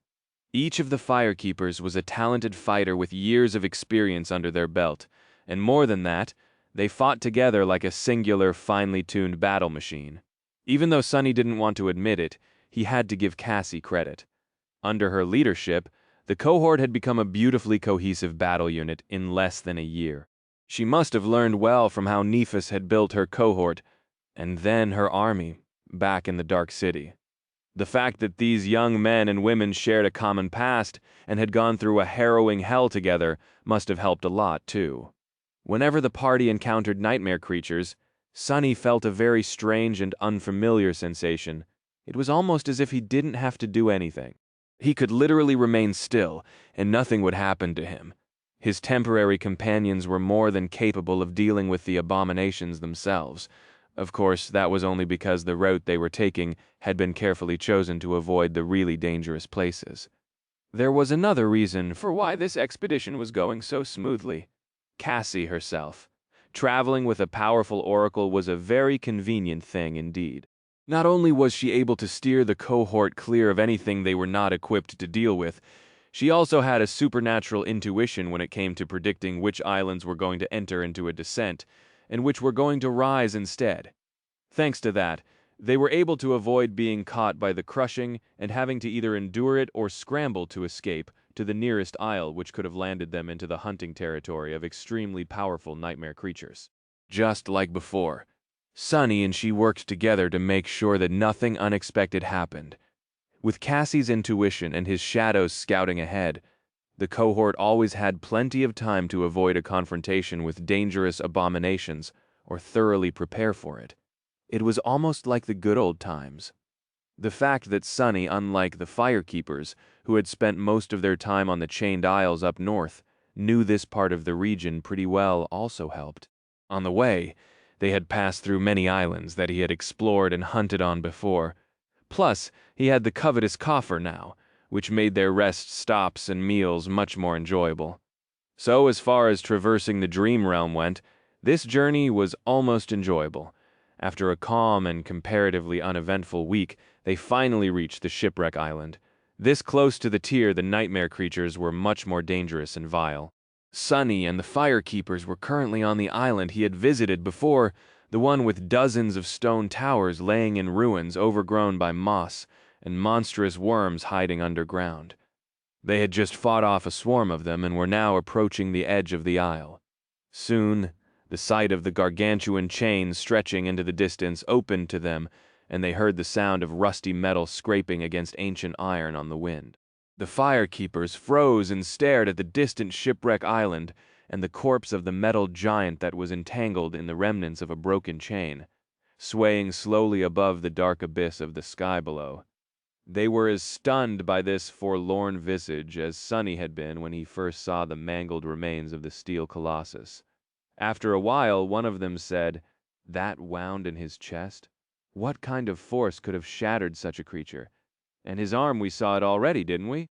Sunny didn't respond, since the question wasn't directed at him, and thus his flaw remained silent. Another firekeeper lingered, then asked in a curious tone, "Maybe we should climb down and investigate after taking control of the island." Sunny glanced at her, then shook her head. "I wouldn't recommend that." The young woman raised an eyebrow. "Why?" A dark smile found its way onto his face. "You think the monster in the wreck is bad?" "The being that dwells on the dark side of the island is much, much worse. Believe me, and that giant is well within its reach. In fact, I think that it uses him as bait to feed on the chain worms. Those are fallen demons, by the way, and of a very nasty variety. They're just candy to that thing, though." The firekeepers turned their attention to the underside of the shipwreck island, which was shrouded in darkness. Their faces turned solemn, and after a while, one of them asked, "But what is it?" Sunny shrugged. "I have no idea. I only saw the tip of its root. That is why I'm still alive, most likely. If I saw the whole thing, we wouldn't be having this conversation right now." After that, everyone remained silent. Sonny used that time to take another look at the two tall pillars that rose into the sky from the ancient stone structure on the other end of the chain. Now that he knew that the ancient ship had been a flying one, the purpose of these pillars became clear too. They were wharves, or rather, mooring masts. The flying ship had to dock. That made him think there were several such pillars on the island, which suggested that Noctis had not been the only one in possession of a sky vessel in the ancient past. Maybe flying ships were how all the inhabitants of the chained isles traveled across the chasms of the sky below. That made sense, really. The chains themselves were not exactly convenient roads. It's just that the awakened used them for that purpose. But how had the captains of the flying ships dealt with the crushing? Or had there been no such curse on the chained isles before hope escaped from its bonds? His thoughts were interrupted by the loud rattling of the heavenly chain. The shipwreck island was descending. The firekeepers looked at each other. Their faces turned grim. Cassie gripped the hilt of the quiet dancer, and then said, her voice calm and steady, "Get ready. You all know the plan, so I won't waste time repeating it. Stay strong, stay together, and stay alive. Today, we will be victorious." Sonny stretched his neck, then summoned the cruel sight. "Let's hope your intuition is right this time, too." Returning to the shipwreck island felt strange. It was almost exactly the same, but also different. They followed the remains of the ancient road and crested the hill to see the desolate valley below. The wreck of the once graceful ship was at its center, the dead tree wrapped around its mast. Thick vines were growing out of the breaches in its hull and spreading outward, some laying on the ground, some buried beneath it. Here and there, piles of wooden debris could be seen. Those were the sailor dolls, which had yet to assume their humanoid form after shapeshifting to withstand the crushing. What had changed, however, was that there was no chain on the other side of the valley anymore. The twisted rock had been destroyed and crumbled into the sky below, and now the shipwreck island directly bordered the tier. Sonny felt as if the air itself was slightly different as the result. He gestured at the wooden debris and said, "Those are the sailor dolls. In a few minutes, they will assume their usual form, and after one notices us, the others will know of our presence too. They'll swarm you pretty fast." The firekeepers had already summoned their weapons and were prepared for a fight. The faces were calm, cold concentration burning in their eyes. Cassie nodded. "This is it, then. We will see you on the other side." Sonny hesitated for a moment, then glanced at the members of the cohort. Out of habit, he had wanted to tell her to be careful, but then remembered who she was and who he was, what they had been through together, and how it all ended. The corner of his mouth twitched. "Give them hell!" The firekeepers smiled. One of them laughed. "I'm pretty sure that this place is already enough of a hell. You stay safe too, Sonny." He sighed, then took a step back and disappeared into the shadows. Safely hidden in their dark embrace, Sonny observed as the firekeepers moved forward in a flexible battle formation. A few seconds later, he followed behind them unseen. Soon, the piles of debris shuddered and started assembling into tall, menacing wooden humanoids, their arms ending with jagged blades. The firekeepers did not wait for the first one to lunge at them, and launched an attack themselves. Shakti, the former artisan with an aspect revolving around plants, drew a heavy bow and sent an arrow flying. It hit the nearest abomination in the head and suddenly exploded into shards, creating a cloud of icy mist. The creature swayed, then turned to face them, one side of its body in shambled. As it moved toward the humans, a thin crust of ice formed on its limbs, slowing the doll down before it could strike with its blades. Another firekeeper dashed forward and brought the blade of a heavy axe on its shoulder, severing one of the abomination's arms completely. Another appeared by his side, receiving a retaliatory strike on his shield. The young man grunted, but held his ground. A moment later, the sailor doll was dead, hacked into pieces by the rest of the cohort. Not a bad start, but that was just the beginning. Soon, the 8 humans were surrounded by a dozen more fallen beasts, all towering above them with menacing, bloodthirsty determination. Things were about to turn bad for the firekeepers, but at that moment, Kaor, the artisan specializing in carpentry, froze for a moment and narrowed his eyes. Immediately, a subtle change happened to the wooden creatures, while not really rendered weak. They did, however, become a bit sluggish and slow. That made it possible for the members of the cohort to hold against the onslaught of the nightmare creatures, a whole rank above their own. It was not easy, though. The firekeepers held their formation, but only just barely. The young man, armed with the heavy axe, was now using his aspect ability, which made the blade of his weapon shine with an angry red glow. Bit into the wooden flesh of the abomination he was fighting, penetrating much deeper than it should have been able to. His partner was like a wall, refusing to take even a step back. He blocked strike after strike with his heavy shield, lashing out from behind it with a short spear from time to keep the enemies from simply overwhelming him with their size and mass. This was the healer of the cohort, so his fortitude and grit came from his physical prowess alone, not from any kind of ability.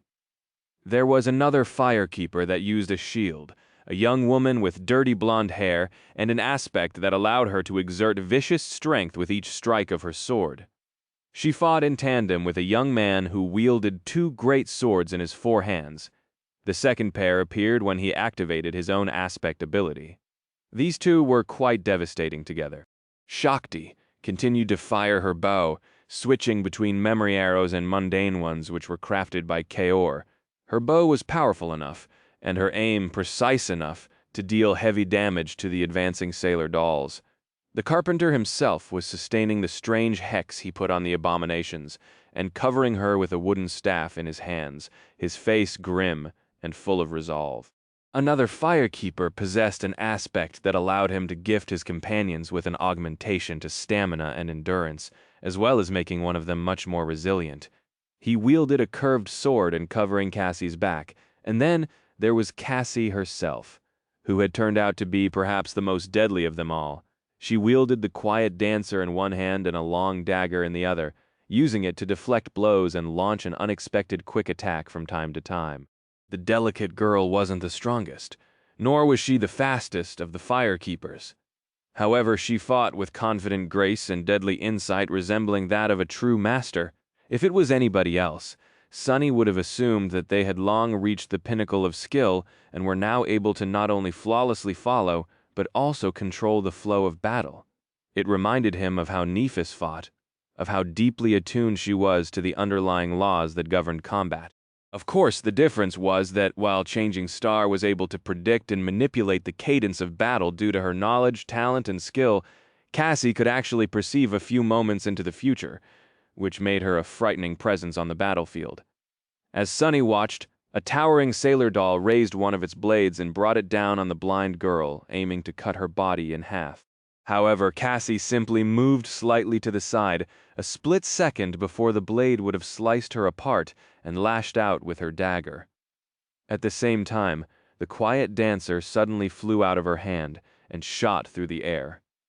The dagger pierced the creature's chest, while the rapier threw its second blade a few centimeters, of course, then continued forward and tore through another abomination's neck.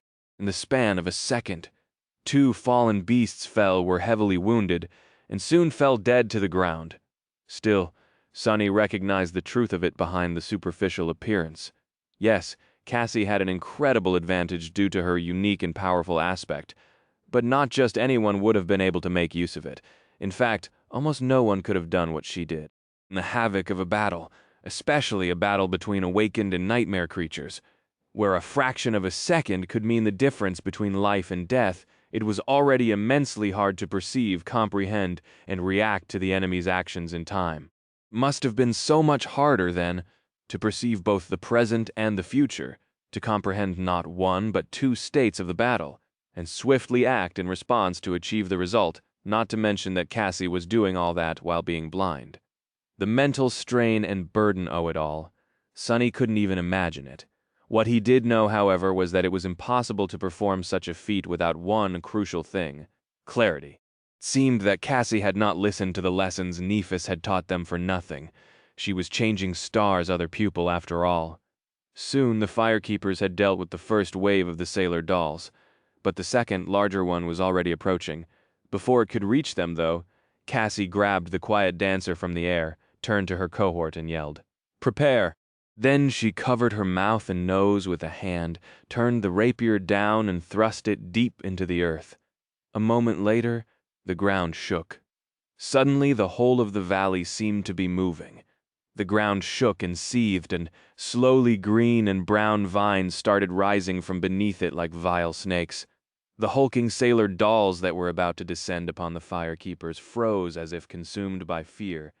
Then they turned around and stumbled away. Some simply crumbled into piles of debris, pretending to be dead. Even these fallen beasts were terrified of the being that dwelled in the heart of the ancient wreck. Cassie and her cohort, however, remained unperturbed, moving with swift determination. They made their preparations. Just a moment after the blind oracle thrust her rapier into the ground, the firekeepers had strips of cloth wrapped around their mouths and noses. The corpses of the slain sailor dolls were dragged to form a circle around them and set aflame. Soon the cohort was surrounded by a ring of tall bonfires. The 8 awakened, bathed in the waves of heat. They stood back to back, their weapons drawn and their faces full of grim resolve. Only Shakti was on one knee, her hand pressed to the ground. After a moment she screamed something Sunny was still observing from the shadows, his emotions in turmoil. Although he would no go so far as to call these young people friends, he had grown somewhat attached to them after going through the ordeal of the civil war in the Bright Castle and traveling together. These firekeepers were a likable sort. He didn't want to watch them die while doing nothing, but that was his role in this fight. He had to remain safely hidden until the corrupted monster's attention was fully concentrated on Cassie's cohort, and then deliver one decisive strike, ending it all. That time had not come yet. Consumed by dark discontent, Sunny continued to watch. Reacting to Shakti's scream, one of the firekeepers suddenly dashed to the side. A fraction of a second later, the moss beneath his feet was pierced by a stem of a brown vine.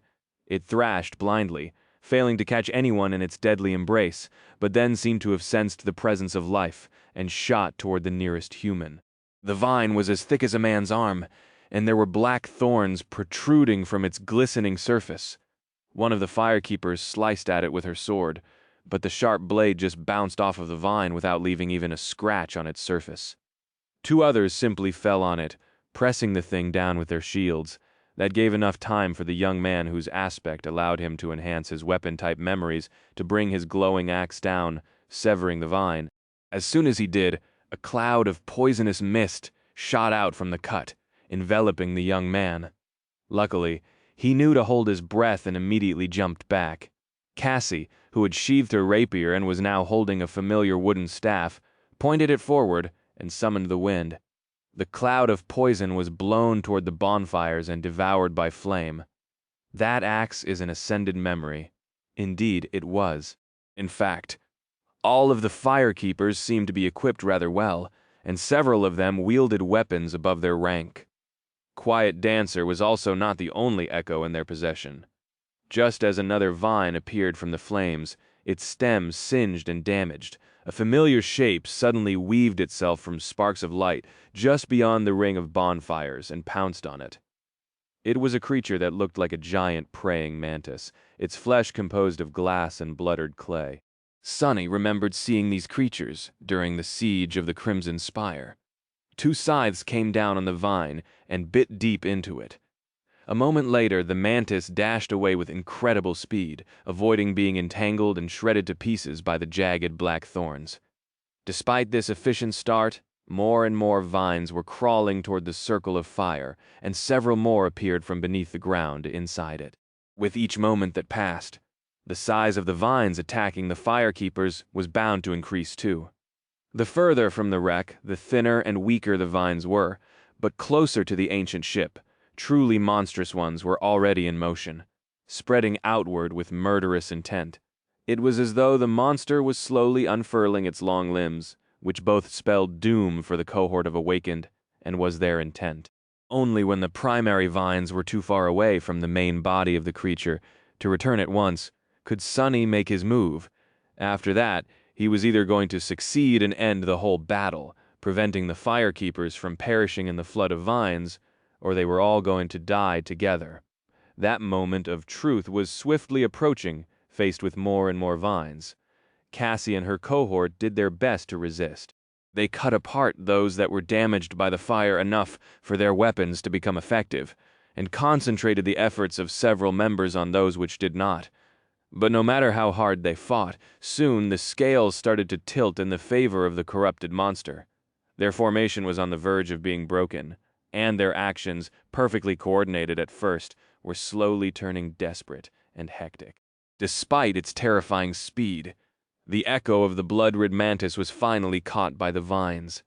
Its glass body was immediately shredded, and the creature was only saved from being completely destroyed by the swift reaction of its master, who dismissed it just in time. That was the moment when the primary vines finally reached the ring of bonfires. Sonny threw one last glance at the desperately fighting firekeepers. His gaze lingered on Cassie, who wielded her long dagger at the head of the cohort, for a few moments. Then, he turned away and stepped through the shadows. A second later, Sonny emerged from the gloomy shadow on the hull of the ancient ship, far away from the mayhem of battle, and very close to the terrifying creature that was the source of all that horror.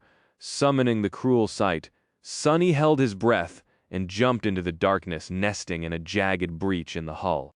It was time for him to play his role. Landing into the poisonous miasma of the ancient wreck, Sonny immediately turned into a shadow and glided over the ancient wooden boards, which were long ago overgrown with brown moss and bulging thorned vines. To be honest, he would have preferred to move through the ship as a human. Sonny knew that he was going to inhale at least some of the poison, while fighting the being that dwelled in the cargo hold. So having some time to get accustomed to the debilitating effect of the toxin was better than going through that process in the middle of the battle. But he couldn't risk getting noticed too soon. The whole battle was supposed to be over in just a few moments anyway. Alas, Sonny had little hope that everything was going to go as planned. His previous experiences had taught him that very few things ever did. Remembering the path he had taken during the hunt for Noctis coins, Sonny glided through the narrow corridors. This time they were vastly different from how they had been before. After all, the monster was wide awake now. The vines sprawling through the ancient wreck were pulsating and moving, spouting clouds of deadly mist. The air was murky and full of disturbing sounds of something slithering beyond the wooden bulkheads. It was as though Sonny was inside a giant living organism. A virus cell that invaded the ancient wreck to kill its host. Luckily, these were mostly just the roots of the vile vines. The parts that were really mobile and dangerous were far away, currently killing the cohort of firekeepers. Suddenly grim, Sonny increased his speed and soon reached the gates of the cargo hold, which were bent outward, as if straining to contain something pressing on them from the other side. He could feel the vast space beyond the gate, and a massive shadow of the creature in its center, its form rhythmically expanding and contracting, as if breathing. With each contraction, a wave of warm wind blew through the remnants of the flying ship. He lingered for a fraction of a second, and then gathered his resolve. There was no time to waste. Spending a small fraction of his essence to step through the shadows once more, Sonny appeared in the cargo hold and froze, slightly stunned by the terrible visage of the corrupted monster. What the hell is that? The cargo hold was very large and filled almost entirely with thick brown vines that snaked outward and disappeared in the breaches in the ancient wood. They all originated from a single source, a vast, pulsating mass of moss in its center. In the very heart of the mass, however, there was a shape of a human, their body twisted in a terrible convulsion. Sonny couldn't tell if the human was a man or a woman, alive or dead, but he was sure of one thing: the vines sprawling through the entire island all came from within the flesh of that creature. They grew from the mouth of the abhorrent corpse, from their ears piercing their chest and abdomen, snaking from beneath the skin of their arms and legs. The sight of it was both terrifying and repulsive, but most of all, it was ghoulishly wrong. It was as though the vines had once exploded from the body of the ancient human, killing them, but also somehow keeping them alive and breathing. And as long as the human breathed, the vines would continue to exist and grow too, slowly absorbing the ancient ship, the valley beyond, all of the shipwreck island. And then one day, who knew, That is the thing I need to kill? Sonny had seen many horrors in his life and killed his fair share of them. But no matter how experienced and powerful he became, there were things that humans were just not meant to be able to behold calmly. Staring at the ghastly being trapped in the cargo hold of the flying ship, Sonny didn't lose his composure or resolve, but he couldn't help but feel a deep, cold sense of fear. Fear, however, was a welcomed guest.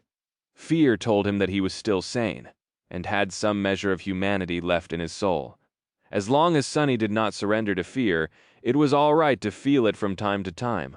One strike, get close, exit the shadows, and thrust the cruel sight into its chest. The divine flame is going to do the rest. Steeling himself, he began to glide forward, trying to traverse the vast cargo hold as quickly as possible. The plan, however, went wrong just a moment later, because as soon as Sonny moved, and long before he was able to get anywhere near the terrible creature, the corpse suddenly opened its eyes. Those eyes were empty, dead, and as dark as the abyss of the sky below, and they were staring directly at him, as if the creature could easily pierce the veil of darkness and separate the intruding shadow from all the rest, and Sonny was caught. No way. He froze for a fraction of a second, stunned by the fact that the incredible stealth augmentation of his aspect was broken with such ease, and then all hell broke loose. Sonny's first thought was to retreat and run as fast as he could. After all, he was currently a shadow, and as far as he knew, thorny vines and poison were not capable of harming a shadow. But if he did so, the firekeepers were going to die. And more than that, he was determined to kill this thing. He wanted its shadow fragments, its memory if there were to be one, and its secrets. The terrible creature had to die for his plans to go smoothly, for his challenge of the second nightmare to have as high a chance of success as possible. So he didn't run instead. Sonny dashed forward, flying toward the pulsating mass of brown moss and vines with as much speed as he could muster. It was only going to take him a second to reach the ghastly corpse, as long as simply stepping through the shadows would. However, the host of the ancient wreck did not remain idle. Countless vines sprawling on the floor in the walls of the cargo hold suddenly surged, spewing clouds of poison, and more emerged from the mangled flesh of the ancient being. These vines, however, did not shoot at Sonny in a futile attempt to catch a shadow. Instead, they flew upward, tearing the hull of the ship apart. Bright sunlight flooded through the wide breach, and as it banished the shadows populating the cargo hold, Sonny was suddenly expelled from their safe embrace, rolling on the floor while the sharp thorns of the vines bit into his flesh through the fabric of the puppeteer's shroud. His thoughts were in a state of momentary panic. Not good. Chapter 519 Trapped. Sonny rolled over his shoulder and jumped to his feet, the blade of the cruel sight slicing through a vine that was flying through the air to ensnare him. Blood was streaming down his back, and poison was entering his lungs. What's worse, a concentrated dose of it must have been infused into his bloodstream by the black thorns. Sonny suddenly felt feverish and weak, and a sense of cold paralysis was spreading through the left side of his body, which took the most damage. He was still able to move, and blood weave was already working to contain and devour the toxin. But before it prevailed, Sonny was in a dire situation. Gritting his teeth, he dashed to the side, hoping to escape the sunlight and use shadow step to reach the abominable creature in the center of the cargo hold. Before he could dive into the saving darkness of the shadows, however, a massive vine crushed into the floorboards, shattering them and barring his way. Sonny froze for a fraction of a second, realizing that there was nowhere to escape. Dozens of vines were already moving in his direction, glistening in the sunlight as clouds of murky mist escaped from the pores on their surface. Even though the root section of the vines was not very mobile, the sheer amount of them made it almost impossible to survive the onslaught. What's worse, the vines were contracting, pulling more and more of their length into the cargo hold. He cursed. At least the pressure on the firekeepers should have diminished Sonny. However, Sonny was one moment away from being killed. He was not going to be able to reach the monster without the help of the shadows, but bathed in the merciless sunlight, he also had no chance of diving into their embrace. All he could do was use his own. commanding one of the shadows to unwrap itself from his body. Sonny sent it toward the ghastly corpse and staggered as the strength and resilience provided by it disappeared. The second shadow slid from the cruel sight and attached itself to his feet, meant to serve as a threshold through which he was going to step. Now, all he had to do was to survive the short second it was going to take the first shadow to reach its goal. That was easier said than done. Straining the flexibility of his body to its limit, Sonny felt his joint groan and his tendons tremble on the verge of tearing apart. Twisting at an almost impossible angle, he dodged one of the vines, placed his hand on the spongy carpet of the brown moss, and performed a bizarre spin, narrowly sliding between two more. If not for the torturous training he had put himself through to accommodate the inhuman demands of shadow dance, this would have been impossible. Feeling the skin of his palm burn, as though submerged in stomach acid, he retrieved his hand from the brown moss and immediately jumped backward to save himself from being entangled in the slithering vines. He was swift enough to avoid being caught, but not swift enough to escape unscathed. The black thorns tore into his right side, and more blood flowed down his body, while more poison entered his bloodstream. Arg! Sonny ducked, dashed desperately to the side, then rolled and threw himself upward from an impossible position, feeling his ligaments rip. Dodging the swarm of vines was like being a fly surrounded by a contracting mass of spider webs. Luckily, he only had to survive in their lethal moving maze for a second, before the vines could turn into an impenetrable barrier all around him. Sonny dove into his shadow and emerged right in front of the vile mass of brown moss and the remains of the human encased within it. The cruel sight flashed with pure light, and in one fluid motion he thrust its incandescent blade into the chest of the monster. Got you.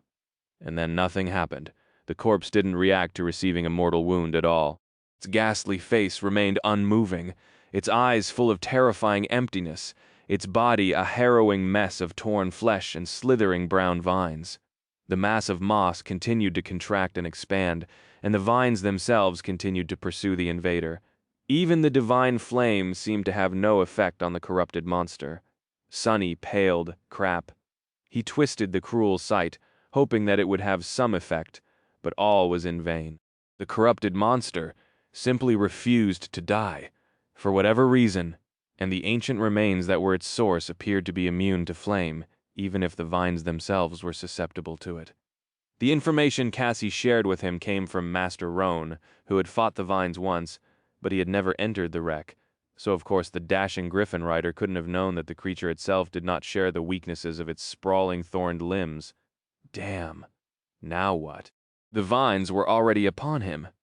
Before they could ensnare Sonny, though, two ruby eyes ignited in his shadow, and a graceful figure of the demonic knight lunged forward out of it. The blade of her stone-like sword flashed through the air, easily severing several vines, and then her shield crashed into the slithering vernicose wall, pushing it away and making the whole cargo hold shudder. Now that Saint was ascended and augmented by one of his shadows, her strength was truly frightening. The taciturn demon spun in the mass of vines, cutting them down like a demented gardener. For a moment none of them could reach her. Sonny wrapped the second shadow around himself and retrieved the cruel sight, thinking feverishly. What the hell? How do I kill this thing?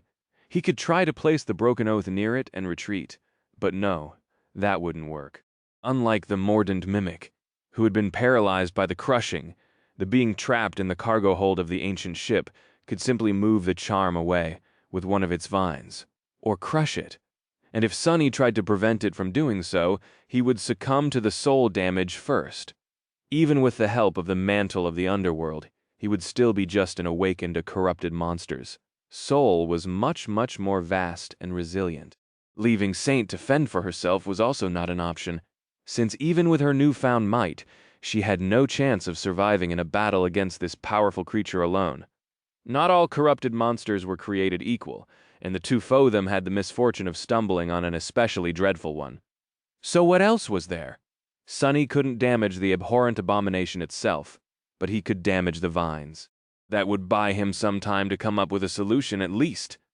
Jumping back, he sliced at the root of a thick vine growing out of the ancient human's forearm, severing it, As a side effect of this attack, the corpse seemed to retrieve some control of its hand, which slowly rose and stretched towards Sonny. Damn! Suddenly feeling a sickening cold sensation in his heart, he hurried to create as much distance between himself and the corpse as he could.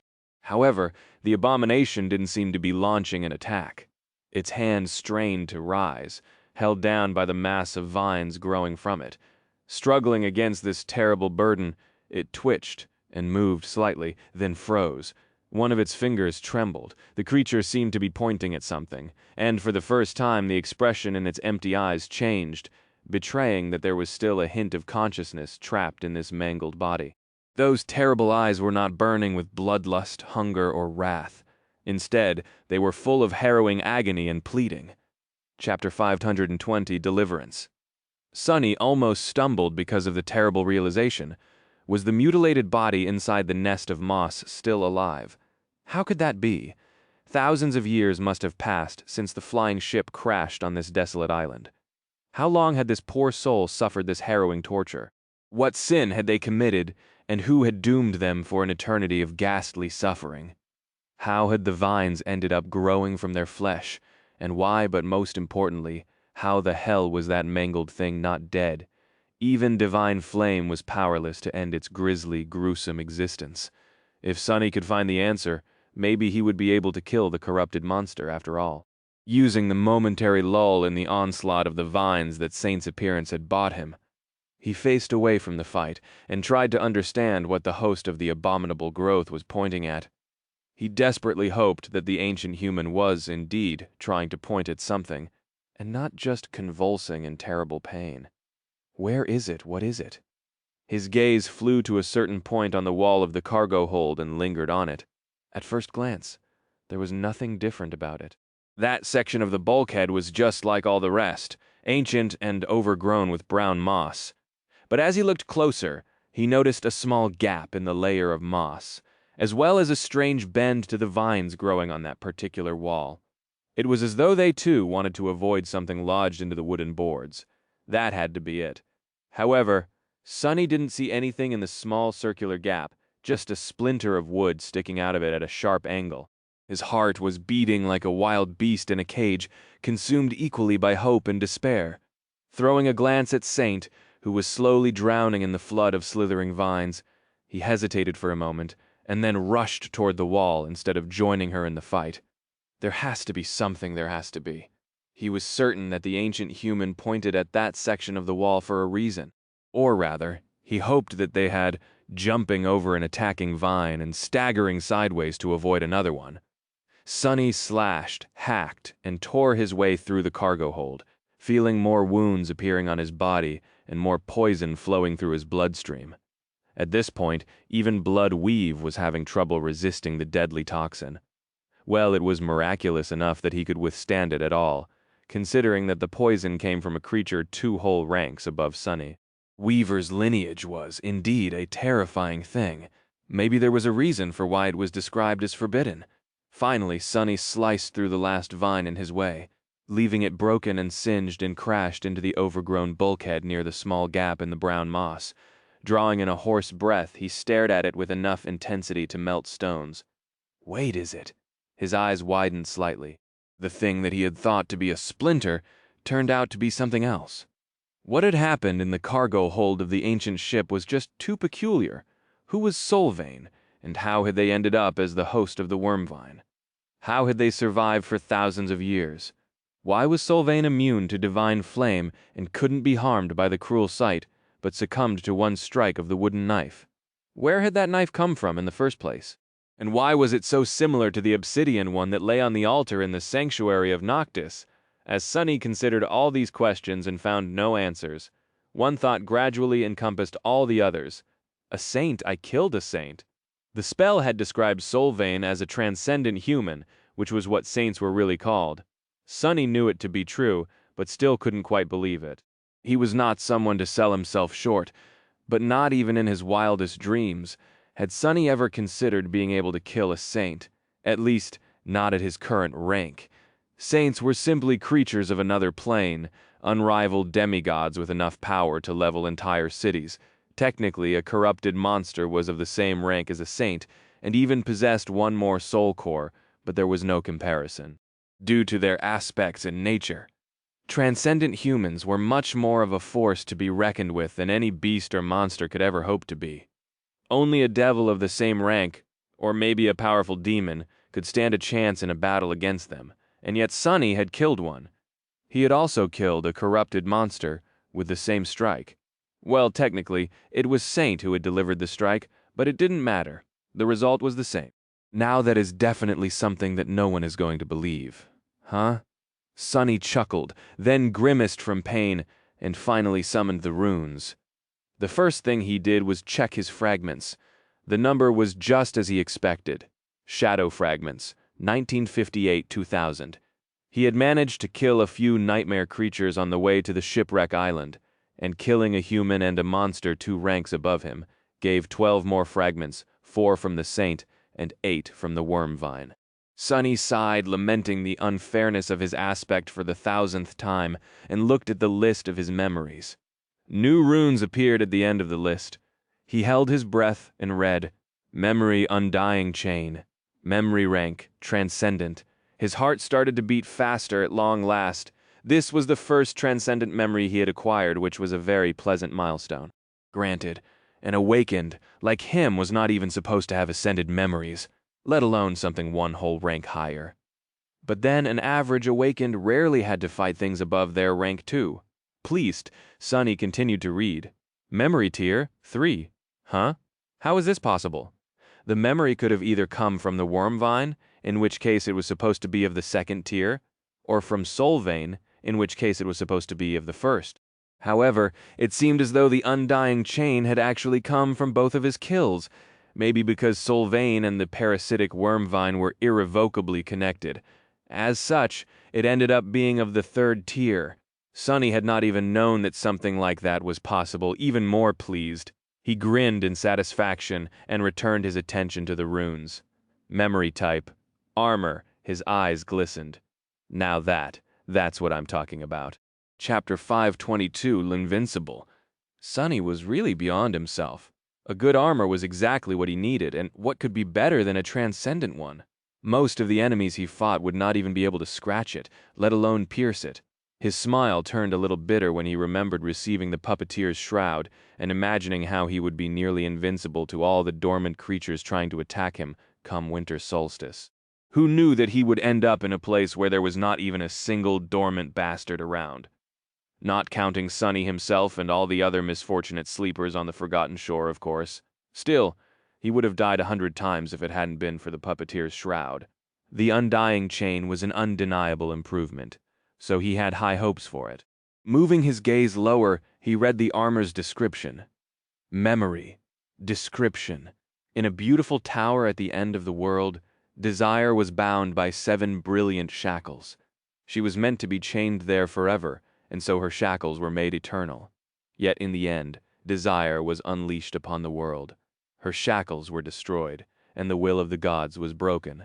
Sonny stared at the shimmering runes, wondering. He knew that the spell, for whatever reason, behaved strangely when speaking about daemons. In fact, he had never seen or heard it use that term, as though the word itself was somehow forbidden. Sonny only learned it from the writings left behind by the prisoner of the hidden cell beneath the ruined cathedral in the dark city. The closest the spell had ever come to mentioning the word daemon was calling the prince of the underworld a prideful demon. Yet, there was no doubt that the desire it spoke about here was a daemon. The demon of hope, who had been once chained in the ivory tower. Sonny had seen the place where she had been imprisoned himself, as well as the seed of nightmare growing from her broken shackles. At first glance, the meaning of the description was rather obvious, or at least it was to him, with how much he already knew. But something told Sonny that it wasn't.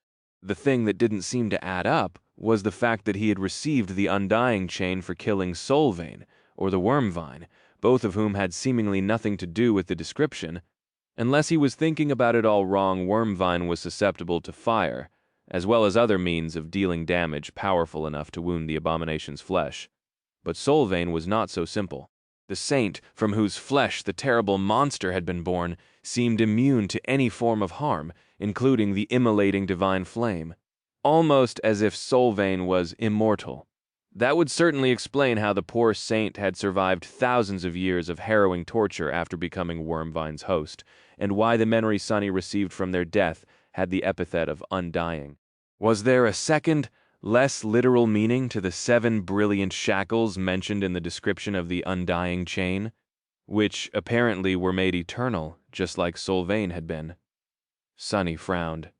This is just too weird. Even if his tentative theory was technically not impossible, the existence of the wooden knife went against it. What was that knife? And why had it killed Solvayne when nothing else seemed to have been able to? The knives, perhaps, were an even greater mystery. In any case, he didn't have enough information yet to try and glean the truth. With a sigh, Sunny returned to the ruins.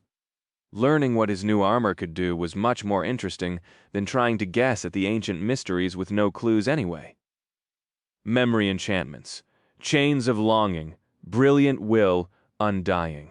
Chains of longing enchantments description. This armor provides the wearer with high protection against mind attacks. Sunny blinked. What are the chances? Resistance to mind attacks was the second rarest form of protection, right after resistance to soul damage.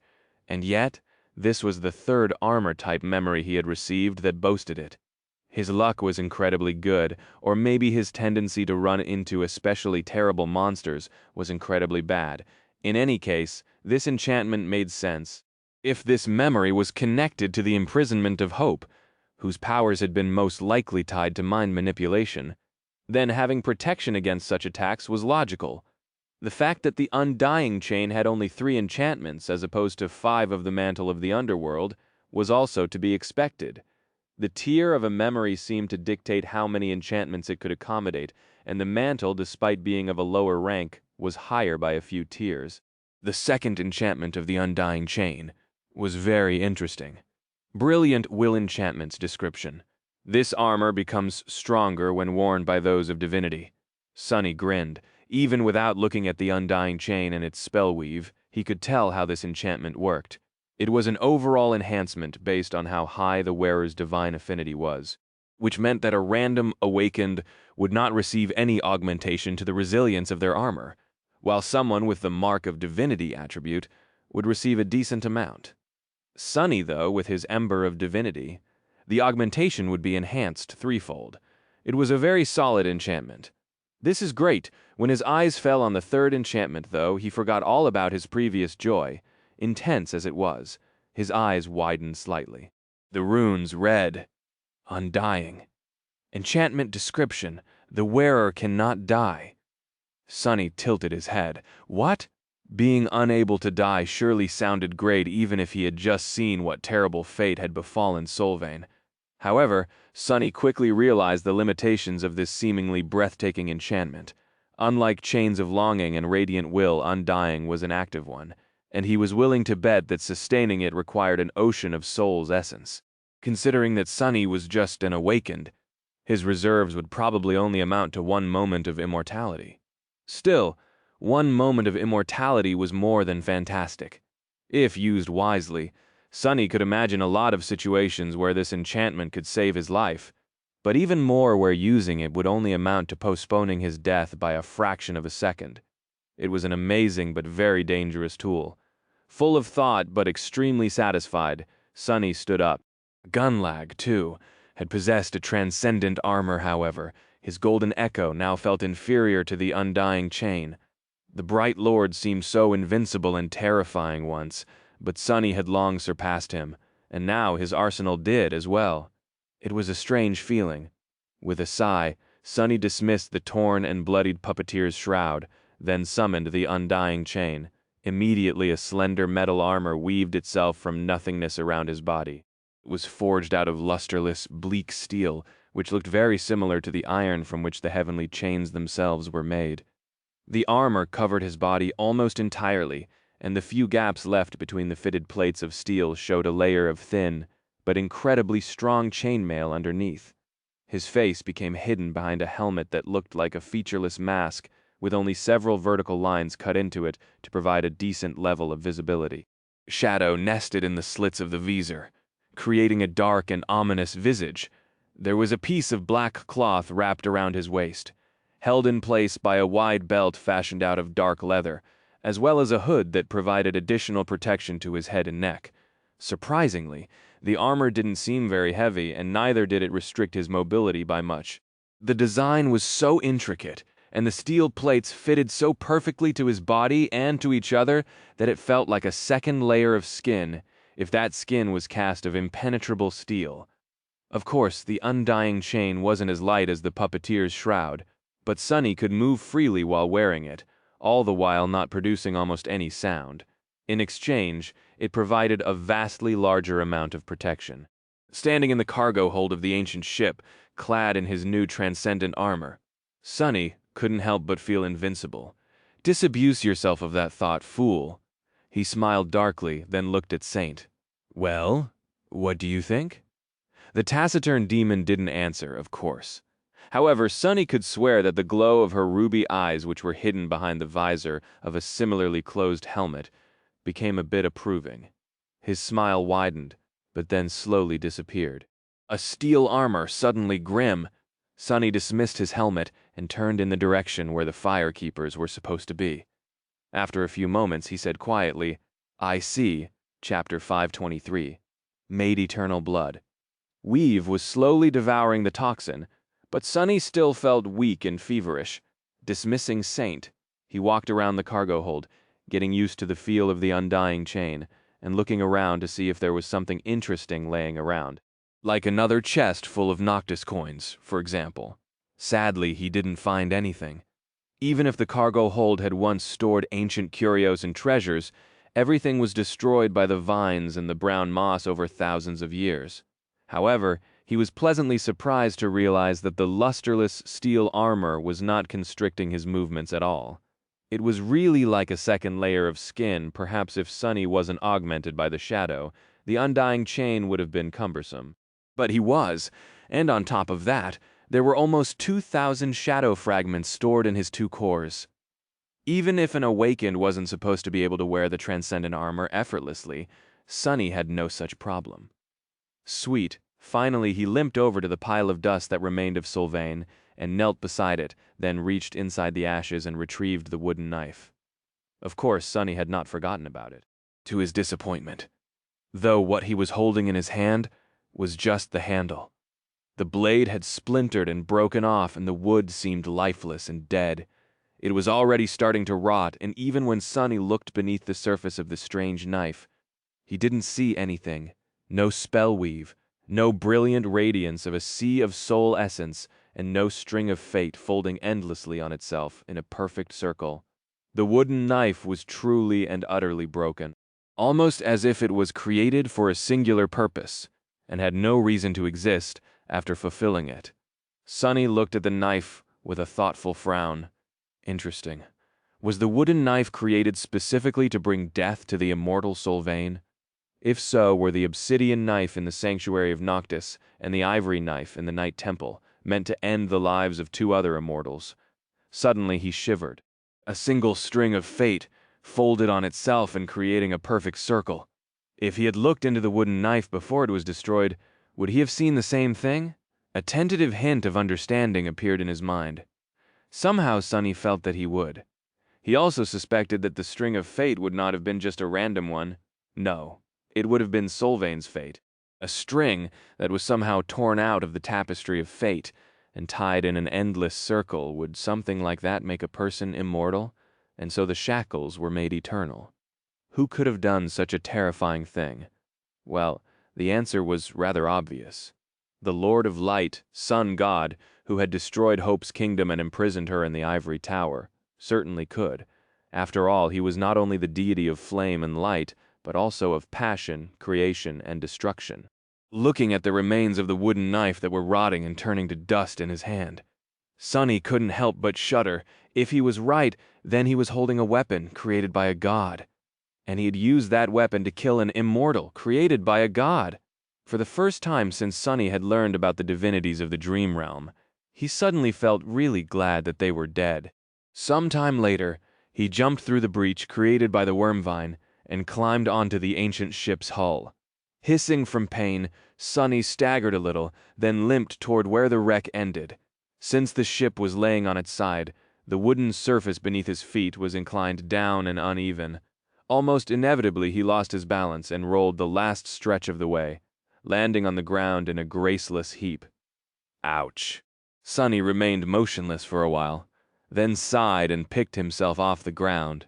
Standing up, he studied the desolate valley and then headed to where he had seen the firekeepers last. The landscape of the shipwreck island was changed. The ground was overturned and scarred by deep trenches, looking like a battlefield of an ancient war. Some of the trenches were empty. Some were filled with massive stems of dead vines that protruded from the soil like rotting serpents. The air was filled with dust, ash, and smoke. Using the cruel sight as a staff to support his weight, Sonny limped forward and soon found the ring of bonfires.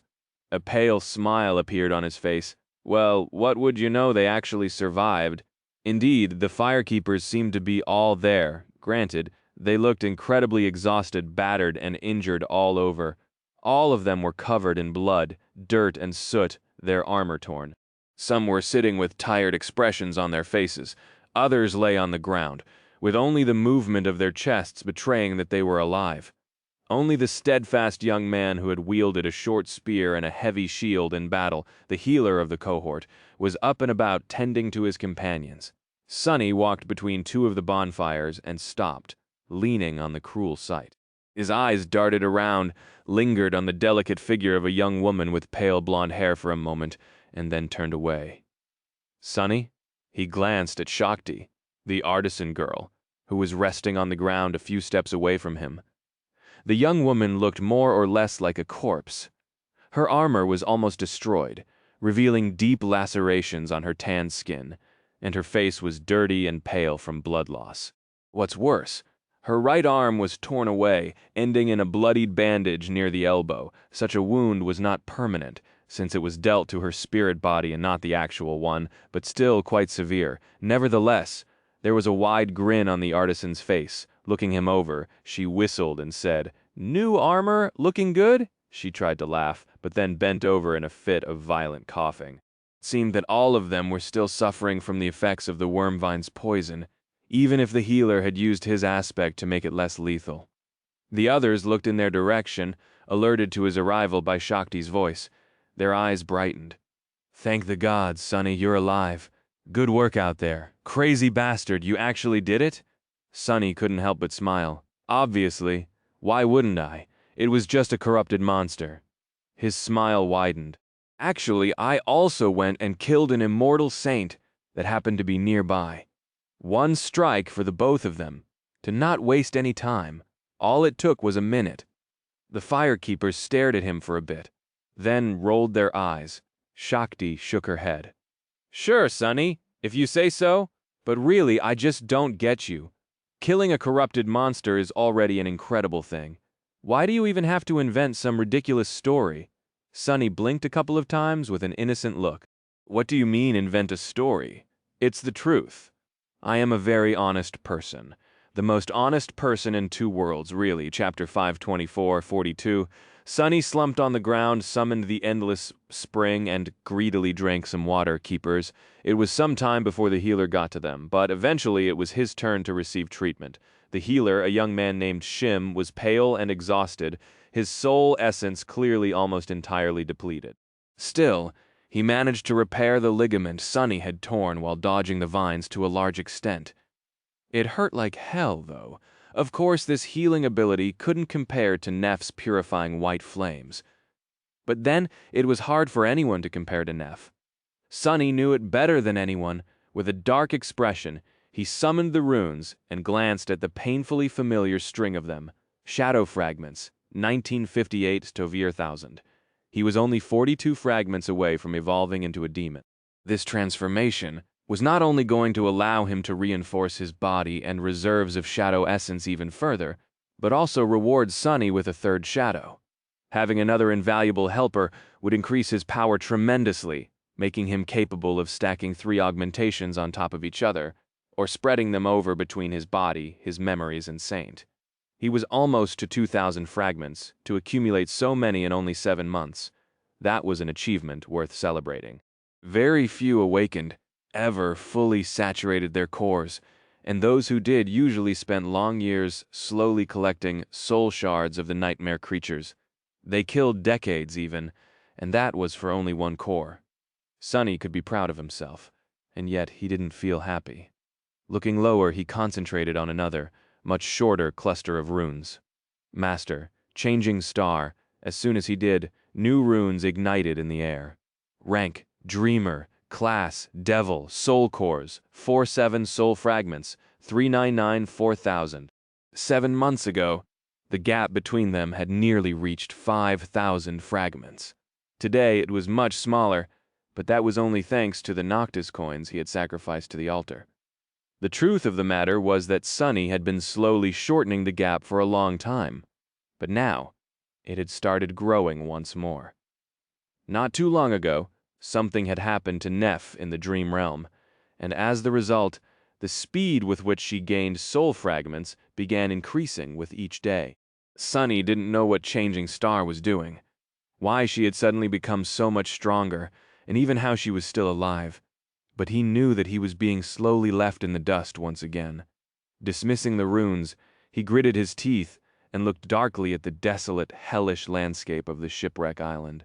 I have to get to that seed. That is the only way compared to all other awakened and their rate of growth. Sonny might have been a monster, but Neff was not even human. She was the devil himself. He didn't know what else to do to surpass her, to become stronger. His heavy thoughts were interrupted by the light sound of approaching steps. Looking up, Sonny saw Cassie walking over to him. Great, just what I need. She stopped a couple of steps away and lowered her head slightly. Are you all right? Sonny grimaced, then looked away.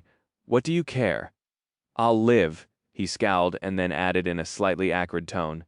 Your information was wrong, by the way. That thing was not weak to fire. She tilted her head slightly. How did you kill it, then? Sonny smiled crookedly. With a piece of wood. Cassie remained silent for a while, prompting him to speak. So now what? She sighed and turned toward the distant wreck.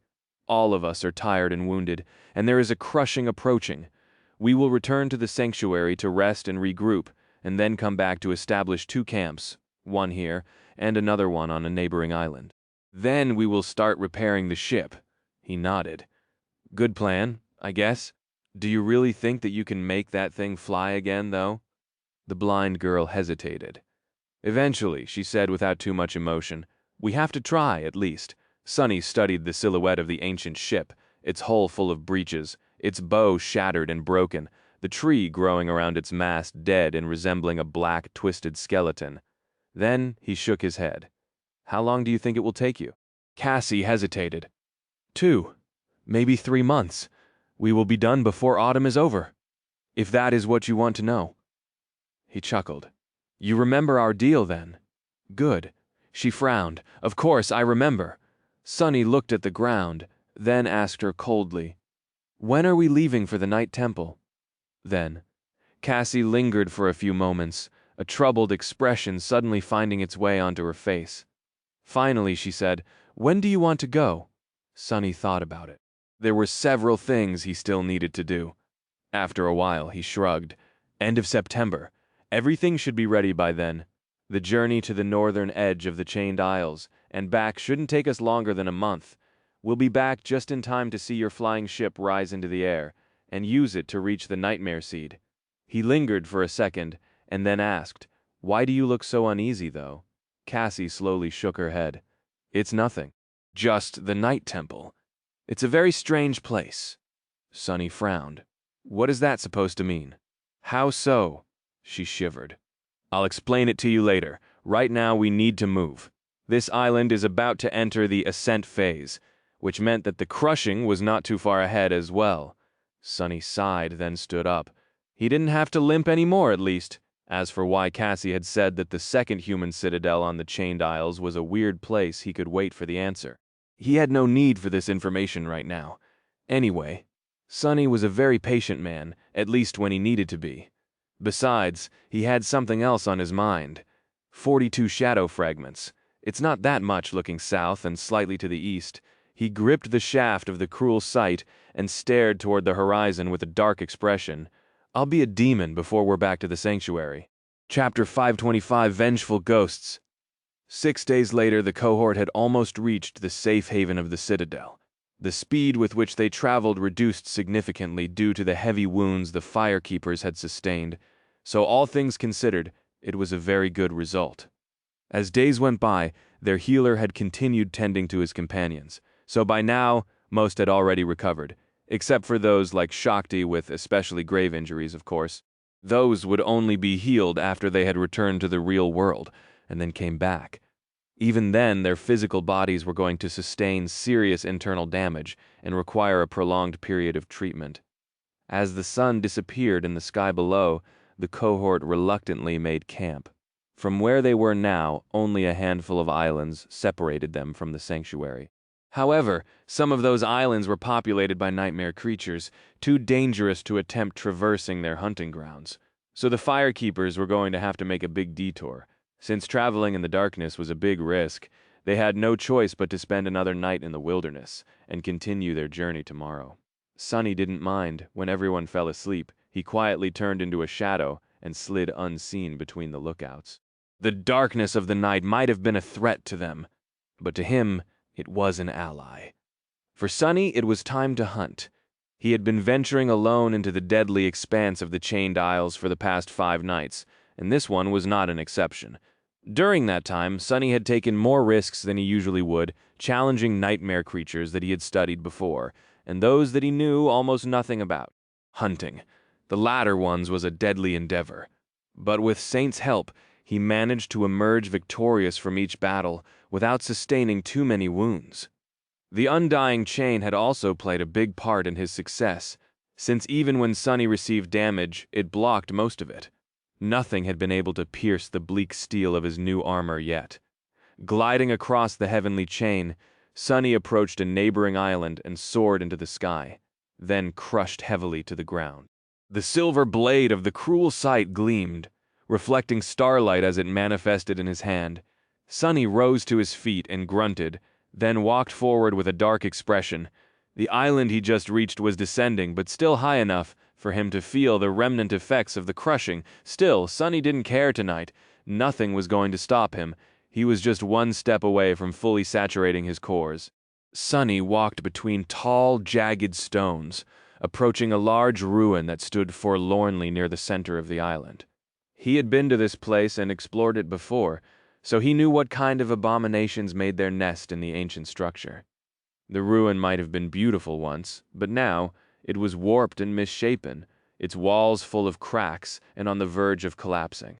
Sunny didn't know what purpose it had once served and how it was destroyed, but had concluded many months ago that a terrible battle must have taken place inside the ruin once.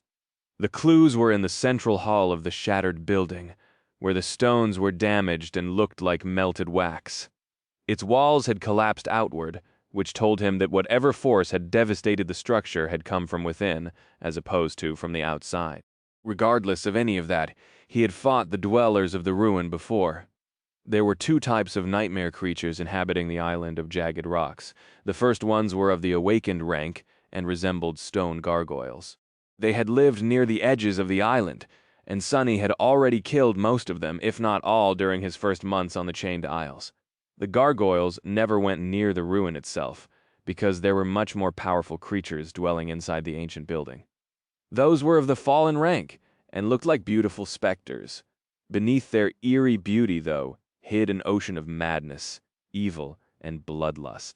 The first time Sunny had encountered these wraiths, he barely escaped alive.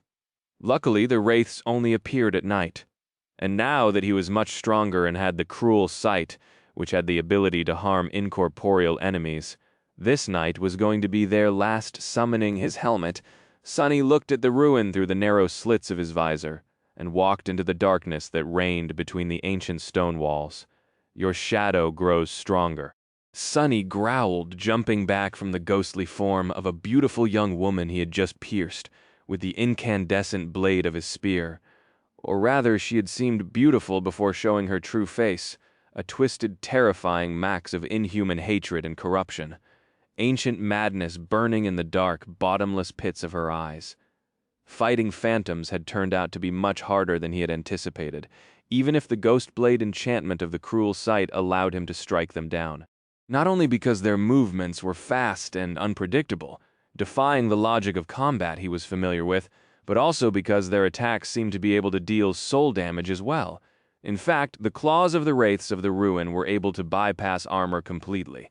The undying chain mitigated some damage due to its higher rank, but not enough to make the battle even remotely easy. Currently, Sonny felt weakened and in the throes of terrible pain, as if he had spent too much time in the vicinity of the broken oath. Curses! This just went to show that one could never feel safe in the dream realm. After receiving a transcendent armor, Sonny had allowed himself to become too complacent. He should have known better than to forget that, no matter how powerful a person was, all it took to die was one mistake. Every power had a flaw after all. But still, he wasn't going to retreat now. As an ear-piercing scream echoed from the stone walls, growing closer and closer, Sonny gritted his teeth and summoned the runes. Shadow fragments, 1-94-2000. He raised the cruel sight and faced the direction of the eerie shriek with a grim smile. One more to go. Chapter 526 Demon.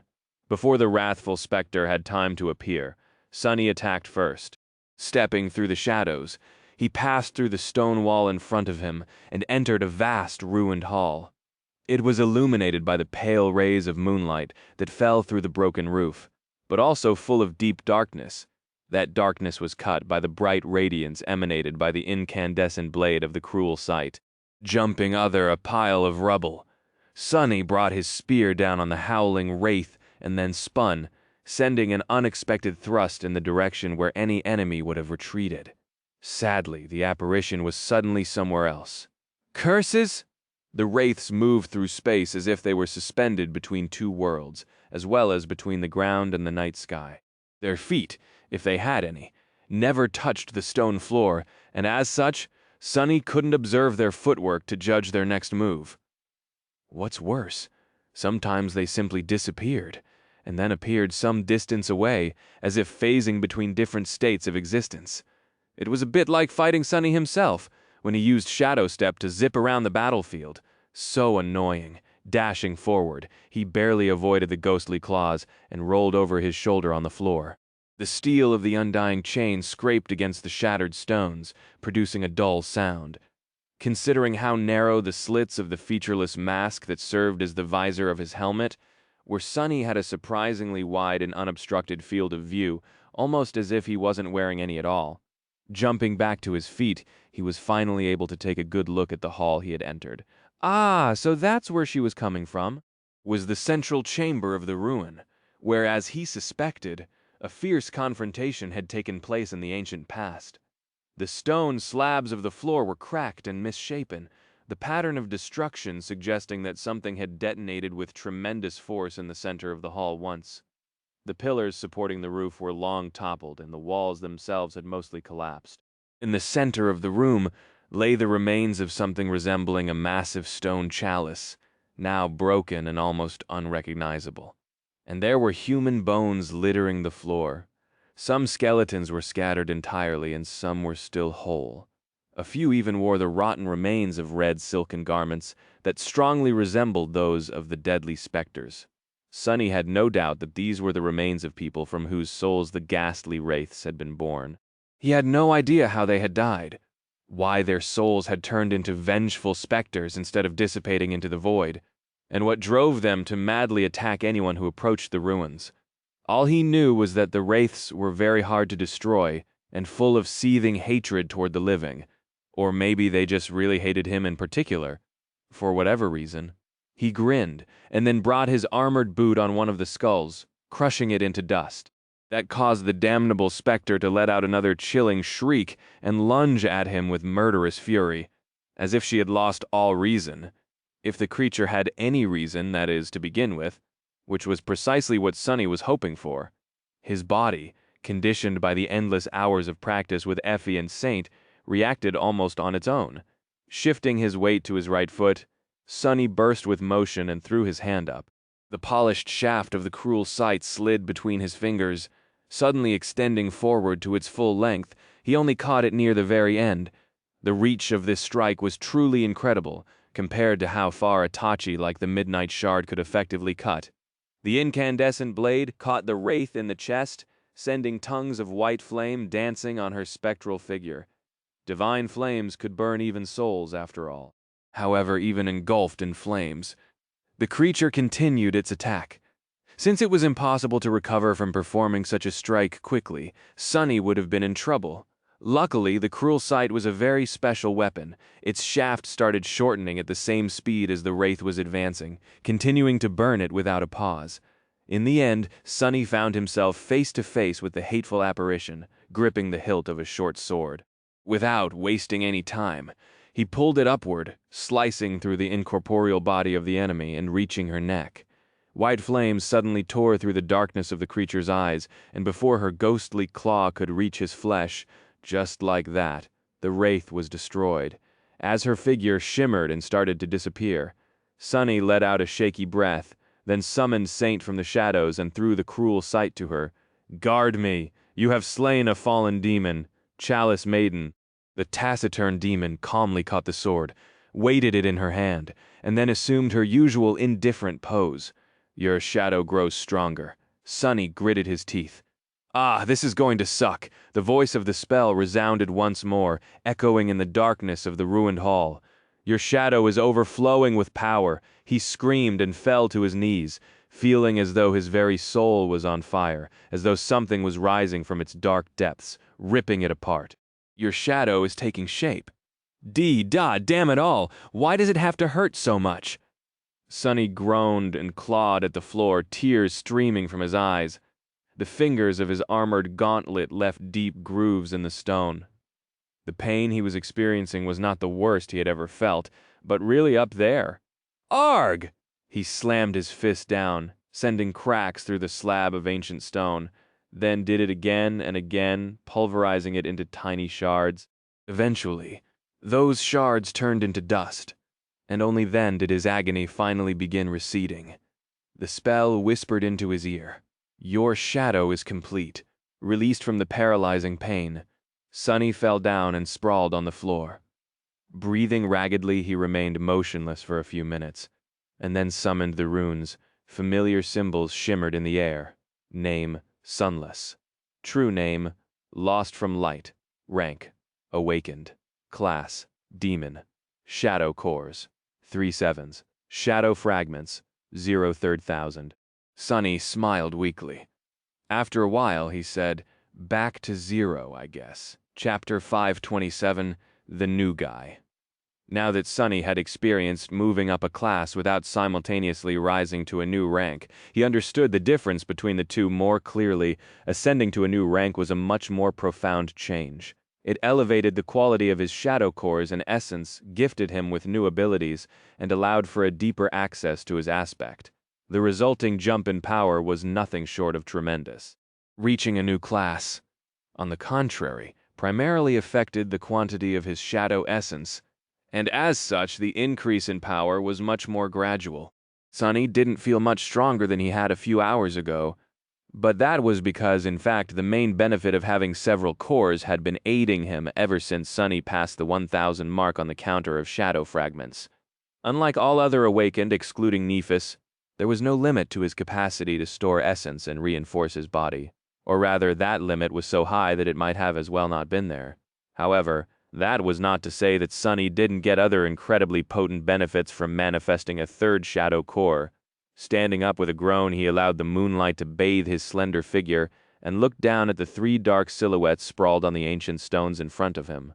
One shadow looked like it was suffering from a toothache, the other was beyond itself and jubilant, and the third one. The third shadow was just standing there motionlessly and staring at him, its dark figure not betraying any hint of emotion. Under its silent and unnerving gaze, he suddenly felt a bit uncomfortable. For some reason, Sonny shivered slightly. Is it just me, or is this guy a bit, creepy? The creepy shadow didn't react at all to his thoughts, and just continued staring at him without moving. Sonny hesitated, then cleared his throat. Well, welcome to the team. Meet the other two, your elder siblings." The new shadow lingered for a few moments and then slowly turned its head to look at his other ones. Immediately the happy shadow made an energetic move to welcome it, but then stumbled mid-step, shivered a little, and slowly backed away, somehow ending up hiding behind the gloomy one. The gloomy shadow sighed with contempt, then faced the new guy and glared at him. Clarity, unimpressed, amused Sunny watched the two stare at each for several minutes straight.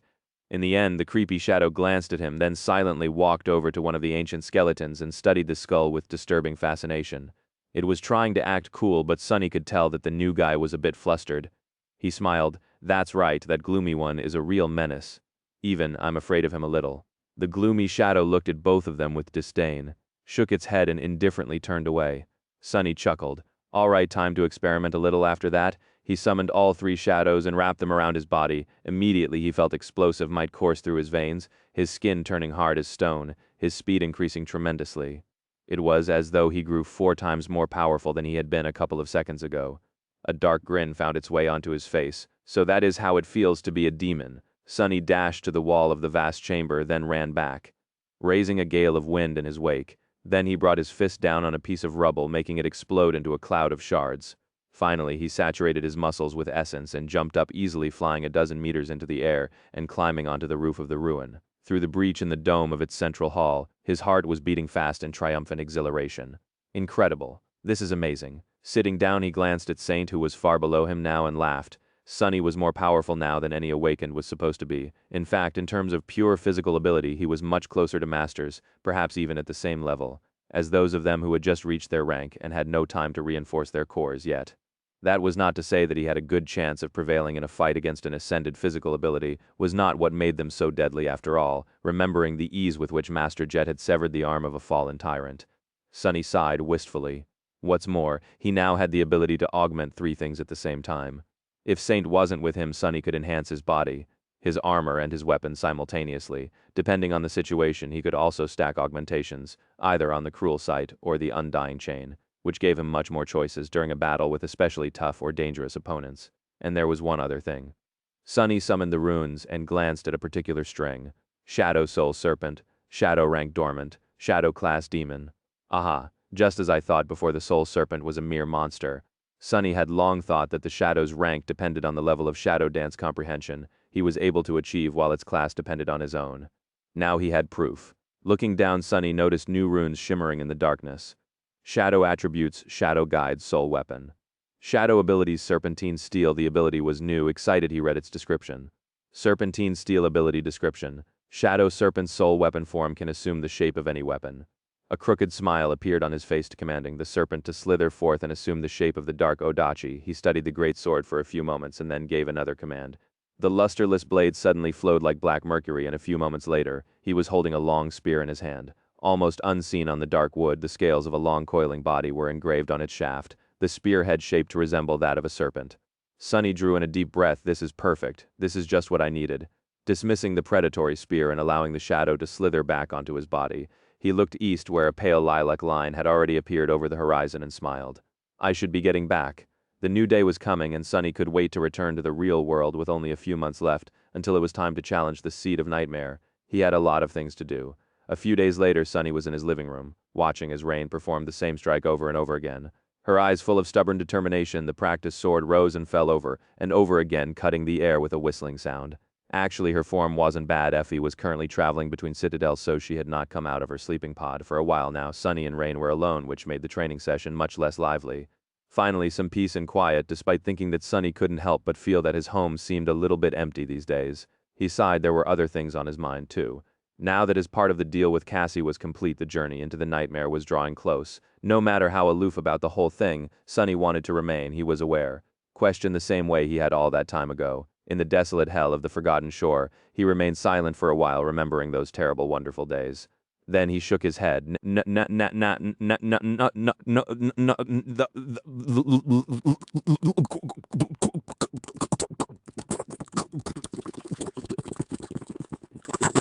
It's Mongrel. Hail to the Lord. Huh? Who is Mongrel? You mean hail to the lady? Dimmy laughed.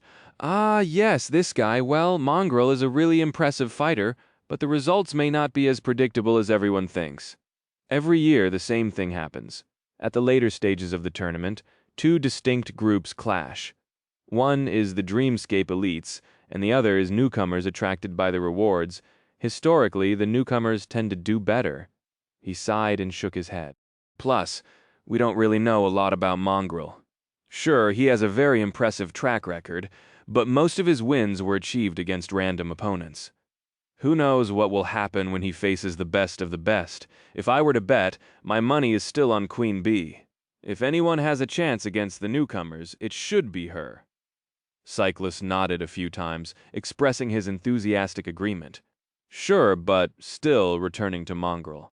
Everyone is dying to know who he really is under that scary mask. And if anyone knows anything about you, Dimmy, they'll know that you must have your guesses. The older man smiled, his eyes suddenly gleaming with excitement. Funny you should ask. Actually, I do have a theory. Challenger Lord Corvus was eliminated. Challenger Fry was eliminated. Sonny stared at the three corpses at his feet, which were already turning into a flood of white sparks. These three, awakened, attacked him as a group, and while their skill was not bad and even admirable, he had no problem dispatching the trio in the span of a minute. The fact that they had managed to remain alive for more than several seconds was already an excellent result, considering who their enemy was, flourishing the odachi in the air. Sonny shook the drops of blood off its blade and continued walking. Technically, he didn't have to clean his blade since the blood was bound to turn into sparks of light and disappear too. But that was already a habit of his, not to mention being extremely cool. Truth be told, that short skirmish was not as easy as he had made it look. The awakened were dangerous enemies, since each of them possessed a unique aspect. They were cunning, resourceful, and unpredictable. That was why he had to act swiftly, making the fight appear much more brutal than it should have been. Currently, Sonny wasn't using any of his shadows to augment himself. He had decided against it a long time ago, since being able to crush his opponents with brute force was detrimental to his main goal, polishing his battle technique and learning various styles. So the gloomy shadow was currently behaving like any normal shadow would, while the other two were wrapped around the autumn leaf. The memory he used to change the color of his hair. Since it had no other purpose, the augmentation did not give him any advantage. His hair must have looked gorgeous, though snickering under the mask. Sonny jogged forward. He was in a rush to eliminate as many other players as he could before the first leaderboard announcement was made. Meeting, the group of three allied awakened reminded him of the inherent problem with the Battle Royale format of the qualifying rounds. As soon as true powerhouses revealed themselves, weaker participants were bound to band together and start hunting them down. Very soon there could be a dozen fighters launching a coordinated attack on him, or even more. Sonny was confident of his skill, but not to that degree. Even for a battle-hardened veteran like him, someone who had spent hundreds of days fighting for his life in the darkest depths of the dream realm, such a fight would not be easy. This battle royale is going to be much more intense than I have expected. Before Sonny could finish this thought, an ancient tree next to him suddenly exploded into a cloud of splinters, and something sharp shot at him with incredible speed. Cursing, he dashed to the side and barely dodged out of the way. The next moment, a giant arrow whistled past him and embedded itself into the trunk of another tree. Its trembling shaft, as long as he was tall, Sonny rolled over his shoulder and glanced at the arrow, then lunged into a sprint. Curses! A sniper! A second later, another giant arrow fell from the sky, almost skewering him to the ground. Sonny gritted his teeth and continued running. On the countless screen, an image of a broad-shouldered young man was shown, drawing the string of an oversized bow, his mighty muscles strained, and when he released the string, a thunderous sound rolled down the slopes of a tall hill the archer was standing on. Meanwhile, the two commentators were not paying him attention. And so, I can say without a shadow of a doubt that Mongrel is not, in fact, one of the Forgotten Shore survivors, but actually the son of the secret child of the legendary Nightwalker, the founder of the House of Night. Well, this is my theory anyway. Cyclist glanced at Dimmy with a wide smile, and then turned the conversation back to the skirmishes in the ancient forest, which were starting to happen more frequently and grow in intensity. Is that so? Well, that secret grandchild seems to be in big trouble, despite Mongrel's savage victory over the three other challengers. Now he seems to be in the crosshairs of one of the newcomers you spoke about earlier. Let's take a look. The feed changed to the image of Mongrel running swiftly through the woods, dodging one giant arrow after another. His movements seemed steady and precise, as though he had a second pair of eyes at the back of his head. Cyclist glanced at the indifferent black mask and involuntarily shivered. Wow, look at that! What a commendable feat to maintain calm and composure in such a tricky situation. It's almost as if Mongrel is not afraid of anything, not even being bombarded by a rain of enchanted arrows, each of them powerful enough to pierce a fallen monster through. Truly, that man has nerves of steel. I wonder what he is thinking about right now. What the hell? How is this fair? Crap! This is bad! This is so bad! I don't want to die so soon! What the spell am I even supposed to do? Panicking and sweating under the mask, Sonny dodged one arrow after another and cursed nonstop. He had no idea who was shooting him, how they were able to aim through the thick canopy of the ancient trees, and where they were. All he could do was run, dodge, and pray to the dead gods that he survives this devastating barrage. Luckily, a few moments later, he noticed a rock outcropping not too far away, with a deep ravine hiding behind it. Dashing forward, he evaded another giant arrow and slid down the slope of the ravine. Reaching its bottom, he waded through the thick carpet of fallen leaves and pressed his back against the rocks. Finally safe from the relentless sniper. Only then could Sonny finally catch his breath and look around. However, as soon as he did, a dark grimace appeared on his face. Damnation, as fate would have it, he was not alone in the ravine. Growling in frustration, Sonny gripped the hilt of the Odachi and once again dodged. A few moments later, the pleasant voice resounded over the ancient forest. Challenger Ajik was eliminated. Chapter 534, Demonic Swordsman. Sonny remained in the ravine for a few minutes, considering his options and hoping that the unknown archer would have to shift to another target. He had already revealed his ability to teleport during the gate battle, but the quality of the recording hid the details of how he was able to do it, with the crystal-clear picture of the Dream Tournament broadcast. Though Sonny couldn't risk using Shadow Step again, even if he really wanted to. Neither could he send his shadow to scout the position of the archer, which left him in a bind. The best option would have been to stay hidden for a while, but luck was really not on his side today. Shortly after he had defeated the other, awakened taking shelter in the ravine. The sound of the rustling leaves subtly changed, and an ominous darkness suddenly moved between the roots of the ancient trees. As more and more people were eliminated, the remaining challengers were bound to start having trouble finding new opponents in the vast arena. So the arena was designed to grow smaller as time went by. This year, it seemed, the players would be forced to move toward the center by the fact that the beautiful forest was slowly turning back to its true nature, that of a giant, abominable, flesh-devouring titan. Great! This is just goddamn great! Pushing off of the rocks, Sonny cursed and started climbing up the slope. Sometime later, full of annoyance and with sparks of light falling off his armor, he walked out of the cover of trees and entered a small clearing. There, an awakened and illustrious brass armor stood above the disintegrating corpses of two others, holding a heavy warhammer in his hands.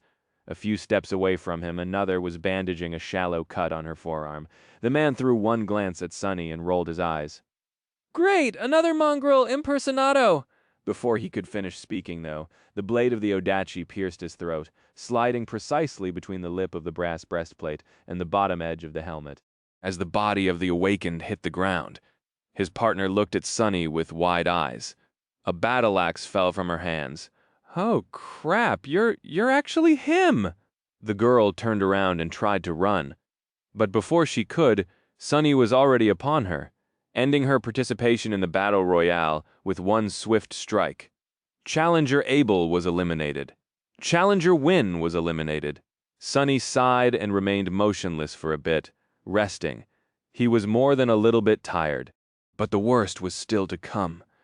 Suddenly the sound of trumpets rolled across the ancient forest, and the pleasant voice of the Dream Spey announced, "Only 500 challengers remain.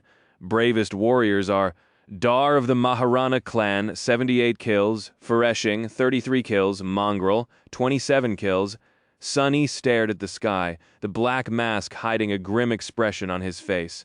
78 kills, gee, who is this monster? He had a hunch that he already knew.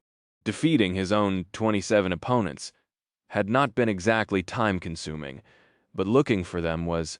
Who wouldn't need to waste precious minutes, prowling the woods in search of enemies to kill? Though a damned archer with a strange ability to sense his targets across vast distances and through any obstacle, perhaps. I need to step up my game, I guess. It wouldn't do for Lord Mongrel to lag behind some legacy prince. As if to answer his thoughts, a dozen figures suddenly appeared from behind the trees, surrounding him. These awakened were armed with all kinds of weapons, looking at him with satisfied expressions. It seemed that they had planned this ambush really well. Sonny had nowhere to retreat and no chance to escape. And since the midway results had been announced just a few seconds ago, it was obvious that there was at least one person with some sort of clairvoyant ability among them. Otherwise, no one was supposed to be able to pinpoint his location this early into the battle.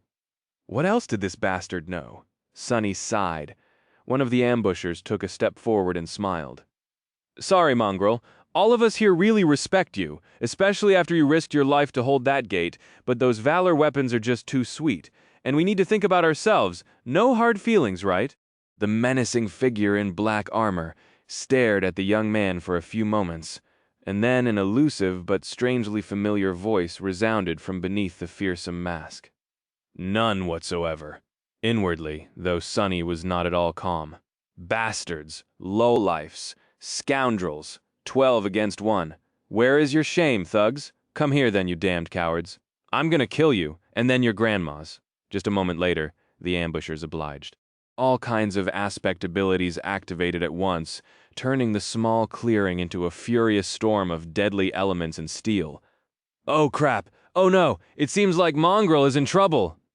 Cyclist glanced at the sea of outraged comments, and then back to the broadcast. Both he and Demi were glued to the screen, even forgetting to do their job and fill the silence with informative or entertaining chatter. The scene in front of them was just too terrifying. Just a moment ago, they saw a lone figure in black armor standing motionlessly in the center of a bright clearing, staring at the 12 ambushers surrounding him with cold indifference. Mongrel's voice sounded from the speakers, strangely dark and ethereal. None whatsoever. And then, everything exploded in a brutal symphony of violence. The ambushers attacked without wasting even a second, their assault deadly and well coordinated. Cyclist held his breath. Come on, Mongrel! Use your spatial aspect? From what he could see, this was the only chance the demonic swordsman had to escape. However, as a fan himself, Cyclist knew that Mongrel never used his aspect in the dreamscape, as if it was somehow beneath him. Mongrel only ever relied on his sword, his skill, and unadulterated technique. Such dignity, and this time too, the mysterious warrior refused to compromise his unassailable, noble principles. Instead of activating his ability, he simply lunged at the enemies without fear or doubt. Then something strange happened. His infamous Odachi suddenly turned into a stream of impenetrably dark liquid metal and flowed onto his arm, soon turning into a round shield. With that shield, Mongrel deflected an incoming javelin, then twisted his body, dodging a hail of razor-sharp wind blades, and dove into an immolating stream of fire that one of the awakened breathed out of her mouth. Miraculously, he emerged on the other side, unscathed, like an infernal monster that could not be burned even in the flames of hell. The black armor reflected the crimson flames, somehow becoming even more menacing. In the next second, Mongrel's spiked gauntlet connected with the face of one of the ambushers. It was as if the poor man was hit by a mountain. His skull caved and then exploded, the lifeless body folding as it flew to the side and turned into a rain of sparks. What happened next could only be described as pure carnage. The black figure pounced on the ambushers, using both his gauntleted fist and his round shield to sow devastation among their ranks. Mongrel moved with terrifying speed and devious cunning, using the bodies of his enemies to block or prevent attacks from their comrades. Cyclist wasn't sure, but he thought that he saw a couple of them die from friendly fire. The rest fell to the demonic butcher himself, though. Every move Mongrel made was precise, calculated, and deadly, but also brutal and utterly cruel. He danced among his enemies like a grim reaper, killing them one after another without showing any sign of even knowing what mercy or hesitation were. Blood, screams, and flashes of light filled the clearing for a good couple of minutes. And when it was all over, the lone black figure was left standing alone amidst the bodies, covered in blood from head to toe. A moment later, that blood turned into sparks of light, too, and awash in light. Mongrel stepped forward, his armor as black as pristine as ever. Cyclus remained silent for a few moments, and then said hoarsely, "Hey, Dimmy, did Mongrel just slaughtered 12 awakened solo?" The older man cleared his throat. I might rethink my bet. Actually, my money is on that man." His colleague blinked a couple of times. After that, he glanced at the comments and forced out a smile. Is he even a man, though? Meanwhile, Sonny was on the verge of collapsing onto the ground. Arg! Everything hurts! What the hell? Why is this stupid battle royale so intense? I almost sullied my pants. That battle, hell, it was too close. He barely managed to survive and had only prevailed because the 12 awakened were clearly not a real cohort. They were experienced enough to coordinate their physical attacks, but when varied and unique aspect abilities had come into play, all their cohesion turned into pure havoc. He had used that confusion to quickly get rid of the most dangerous opponents, and then somehow cleaned up the rest. The mantle of the underworld still took several solid hits. The armor itself held, but his body beneath was bruised and battered. Are these damn rewards even worth it? Damn, they'd better be. So pressing a pained groan, he willed the soul serpent to turn back into an odachi and headed away from the clearing. Just 488 left. This is going to be a long day. Chapter 535. No hard feelings, a triumphant sound of trumpets resounded above the ancient forest. Only 3 challengers remain. These brave heroes are Mongrel, 111 kills, Fereshing, 87 kills, Kim Saito, 59 kills. Dream of glory awaits. Heroes. Sonny dragged his tired body out of the forest, feeling the ground under his feet shift and tremble. At this point, the Titan was almost fully awake, and no part of the arena was safe. With the exception of the narrow strip of sand between the dark woods and the lake that he had just reached, of course, Sonny walked into the shallow water and stopped, using the soul serpent to support himself. His breath was ragged and hoarse, and there were several dents on the onyx surface of the mantle of the underworld. Almost at the same time, 2 more figures emerged from the darkness of the hungry forest. One was an attractive young woman with broad shoulders and an athletic build. Her long auburn hair gathered in a ponytail. She was wearing a modest red tunic, her torso protected by a leather cuirass, and wielded a light spear. Her blue eyes were tired, but clear, full of intensity and focus. The other was a man in heavy armor, carrying a greatsword with its blade inscribed by a complicated weave of runes. His face was hidden behind the visor of a helmet, with only calm, cold eyes visible in the narrow slit. His steps were confident, but a little unsteady, betraying a dire level of exhaustion. This must be Fereshing and Saito. The mighty archer had not made it. Sonny could only guess what had happened to him, but the most likely scenario was pretty obvious. The powerful legacy must have run into an ambush similar to those Sonny himself had encountered, only with a much less happy result. Well, that was life. Dar of the Maharana clan had paid the price for daring to stand out too much without having enough power to answer for such audacity. On one hand, it was not very fair, as far as tournaments went. On the other hand, when was anything ever fair?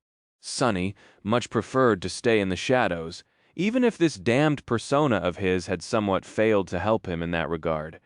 Coincidentally, none of those who had conspired to form a group had made it this far as well, and with a good reason, the type of person who would resort to such methods did not have what it took to win this battle, to begin with.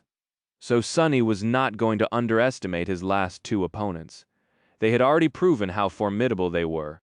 The 3 awakened stood apart, looking at each other warily. The tranquil lake splashed against their shins. The magnificent castle loomed in the distance, its ancient walls bathed in the bright sunlight.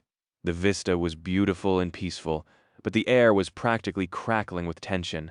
After a while, the man in a suit of heavy plate armor turned to the fiery young woman and said hoarsely, "Let's deal with that demon together. We can decide who wins between the two of us after that thing is eliminated." Sonny rolled his eyes. Wow, how unexpected. He gripped the hilt of the soul, serpent preparing himself for a tough fight. To his surprise, though, the young woman shook her head, said simply a clear expression of disdain appearing on her freckled face. "No," he raised his eyebrows. "Huh, such nobility. Gods, what an idiot. What a fool." The man called Saito laughed, and then glanced at Mongrel. "How about it, Mongrel? Same offer, let's take care of the girl first, and then have a proper duel, you and I. Or is it beneath you?" Sonny gritted his teeth but had no choice but to say, "It is arg, curse it." Saito shook his head. "Young people these days, so naive, have the dream realm taught you nothing?" Sonny raised the odachi and grinned. "It taught me everything with that." He shifted his weight and prepared to dash forward. The time for words was over. The other two also understood that, and in the next moment the calmness of the clear lake was instantly no more. As soon as Sonny moved, a powerful explosion thundered, and he was thrown into the air by the devastating shockwave. Landing in a roll, he hurriedly slotted the memory of fire into the mantle, and rose just in time to see a massive fireball dissipate into the air. His body felt even more damaged than it had been a moment ago. Kim Saito, however, took the brunt of the explosion. His heavy armor was mangled and torn patches of burned skin, visible through the tears. Just as Fereshing lunged at him, tongues of flame appearing on the blade of her spear, he suddenly moved with unexpected agility, thrusting his sword forward. He wasn't aiming at the girl. Though bad, Sonny noticed the rows of runes ignite, with a menacing purple light, and then hastily threw his body sideways. In the next moment, a phantom figure of an armored giant appeared in the air and slashed downward, cutting the air where he had just stood with the identical copy of the same greatsword. What a powerful memory, since both of his enemies seemed to possess deadly means of range attack. He had no choice but to close the distance. Luckily, Saito was already entangled with Fereshing, who rained a barrage of lightning-fast, but precise and deadly strikes on him.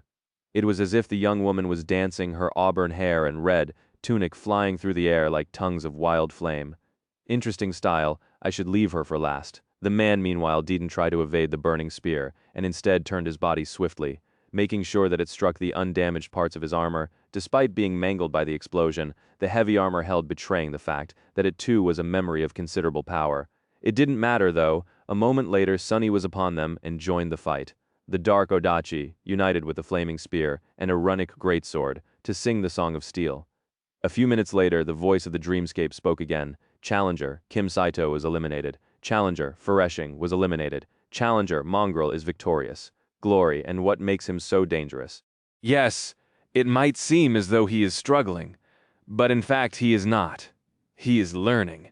Cyclist glanced at the chat, then laughed. "No, I'm sure that Dimmy didn't mean learning to suck. But, what exactly did you mean, Dimmy?"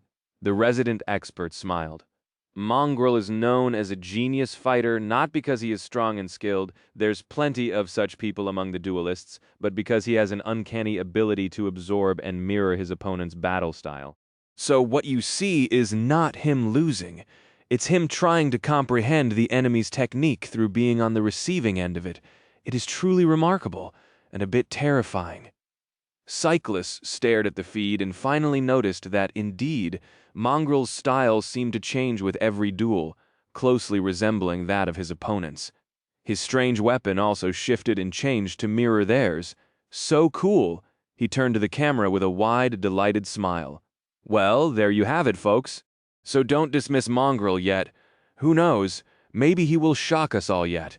Soon it was time for Sonny's last duel of the day. Once again he appeared in the courtyard and glanced at his opponent, excited to learn what style they were going to use. When he saw the enemy, though, a dark smile appeared on his face. "What a nice surprise. So we meet again. Or rather, for the first time. Yesterday. We didn't have a chance to get properly acquainted. You bastard opposite him stood a tall young man with broad shoulders and an incredibly muscular physique.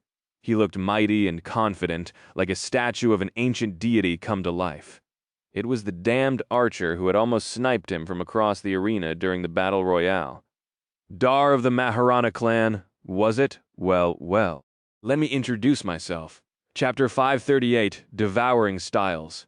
This was the fifth and final duel that Sunny had to fight today.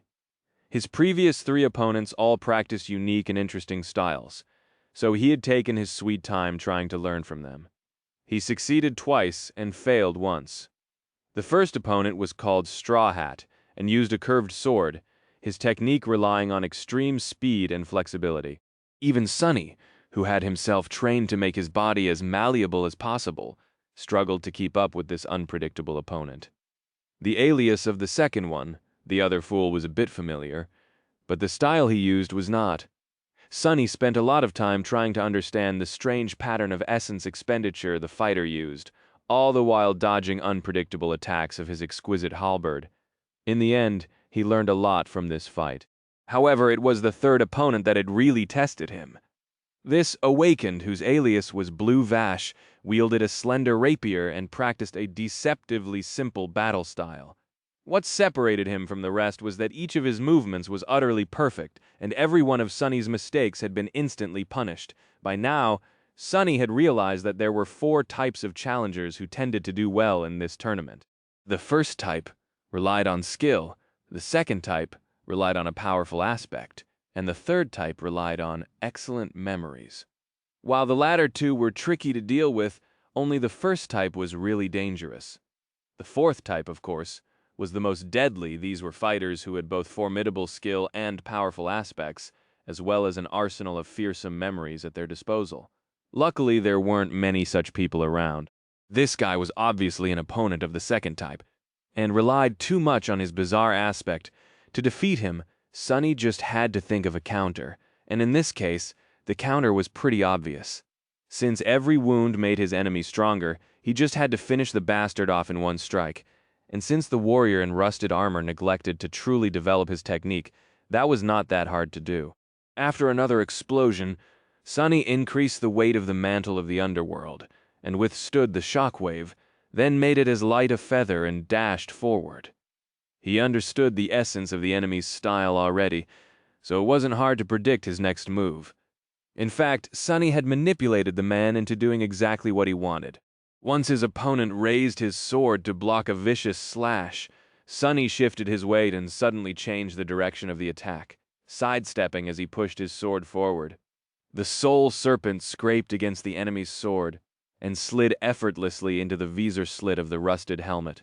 Immediately, Sunny dismissed the shadow and jumped as far back as he could. He was just in time. The body of the man in rusted armor shuddered and then violently exploded, causing the whole courtyard to tremble. If Sunny was just a tiny bit slower, he would have been pulverized by the explosion too, and his enemy would have avenged himself from beyond the grave. Well, from beyond being eliminated from the tournament in this case. What kind of an aspect is that? Phew! I guess this is why Awakened are so dangerous. You just never know what kind of weird crap they are capable of. As the crowd exploded with applause, the voice of the dreamscape announced, "Challenger? What? No, wait," was eliminated. Sunny, however, didn't pay it any attention, because almost at the same time, the spell whispered into his ear, "You have received a memory." A few moments later, Sunny was back in the black void, staring at the fake pattern of radiant strings with a perplexed expression. That's crazy. He knew, of course, that it was possible to exchange memories in the dreamscape. This illusion was a mystical space created by a saint's aspect ability, after all, and not an artificial VR simulation. What he had not known, however, was that one could just receive a memory out of nowhere without the usual requirement of being in physical contact, even if that contact was illusory with its master. However, if the saint in question was responsible for delivering the rewards, then it sort of made sense. More importantly, though, he had received a memory. His eyes gleamed. Sunny was already eligible for several smaller prizes, most of them in the form of credits or soul shards. He wasn't going to bother receiving them, though. Even if there was a way to do so without leaving a paper trail, Sunny didn't know of one. The memories, however, that was an entirely different situation. Summoning the runes, he quickly read, "Memory. Memory of ice." Wait, that sounds familiar? Don't I have a memory of fire charm already? Indeed, the memory he received was eerily similar. It was another protective charm. Memory rank, ascended, memory, tier, memory, type. Charm, memory description, even when the sun returned, they shivered and remembered the never-ending winter. Memory, enchantments. Bitter cold. Enchantment. Description, this charm provides the wearer with moderate resistance to cold. A wide smile appeared on his face, hidden behind the black mask. Now that is what I'm talking about. An incredible win by Mongrel, looking at the cloud of blood rising above the arena. Cyclus couldn't contain his enthusiasm. Today, there were no simultaneous duels as there were only 32 contenders left. Each battle was intense and exciting and received the full attention of the commentators. Looking at the cheering audience, Dimmy laughed. Indeed, indeed. Mongrel did very well against no weight. That aspect of his is a real menace, believe me. I've been on the receiving end of those explosions way too many times. Dimmy had been one of the first renowned duelists of the dreamscape, back when it had been just growing popular 10 or so years ago, so he was talking from experience. Cyclus glanced at the chat, knowing that it was a good time to involve the viewers in the discussion. Coincidentally, he noticed a comment concerning something that he himself was curious about. Yeah, very devious. But Dimmy, don't you feel like Mongrel behaved a bit out of character today? I mean, he practically called a respected dreamscape veteran an idiot, with how noble, dignified, and chivalrous Mongrel usually is.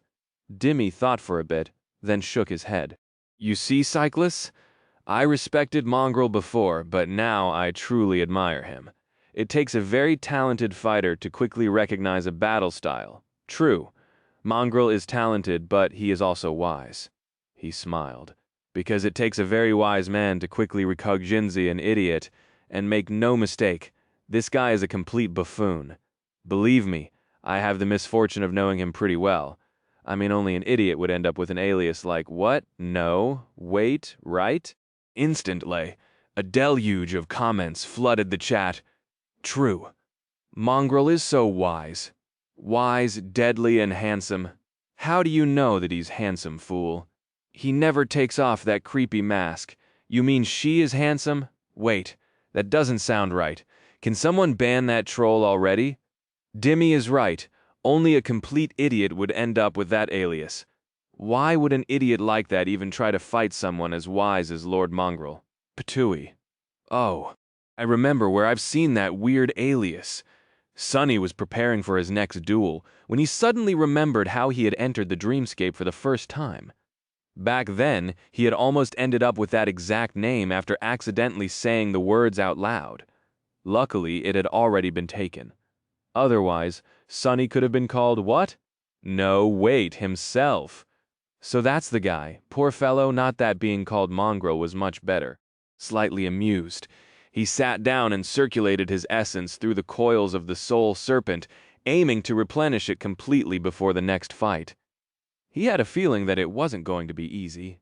He was right. None of his next 3 duels were easy, although for very different reasons. The second opponent he faced today was called Lofif. It was a young man with shoulder-length hair who wore a light armor, wielding a round shield and a spear.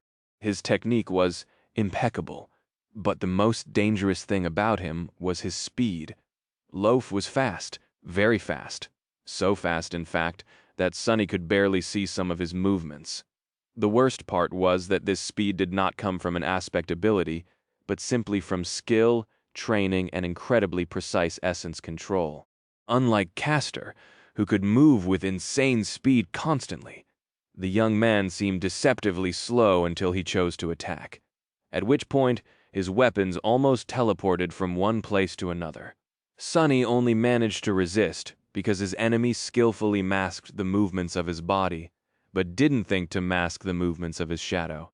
The smart thing to do was to kill the deadly opponent as fast as possible, but Sonny was utterly fascinated by the way Loaf used his soul essence, so he lingered, trying to infer details of this technique from how the young man fought. That was why Loaf ended up being the first human to make Mongrel bleed.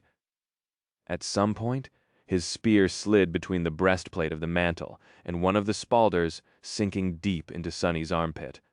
The pain was blinding. Twisting the blade, and then retreating to save himself from a retaliatory strike, Loaf glanced at the vibrant crimson liquid on his spear and smiled. "So you're human after all?" Sonny suppressed the pain and tilted his head slightly. "Am I?" Then he dashed forward and went all out, aiming to end the fight as soon as possible. Not because he was done learning Loaf's style, but because even with blood weave, he wasn't sure that he would last long, considering how serious his wound was. Thanks to his brutal battle with Castor, Sonny already knew how to deal with fast enemies. So in the end, neither speed nor incredible mastery of essence managed to save the young man from his blade. The deep wound disappeared as soon as Sonny returned to the black void.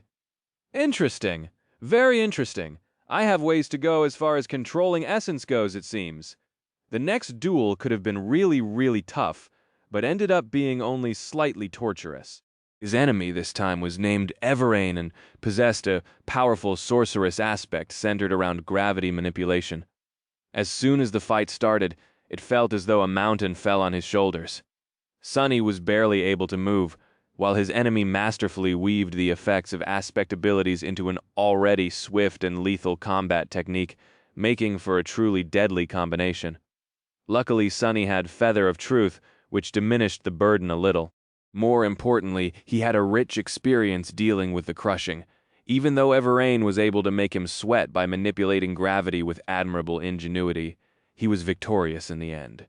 The third duel, however, made him rethink a lot of things. This time, his enemy was a friendly-looking guy with a funny alias, Dinosaur. Weirdly, he wore simple garments instead of an armor and wielded no weapons. First, Sonny thought that this was another sorcerer.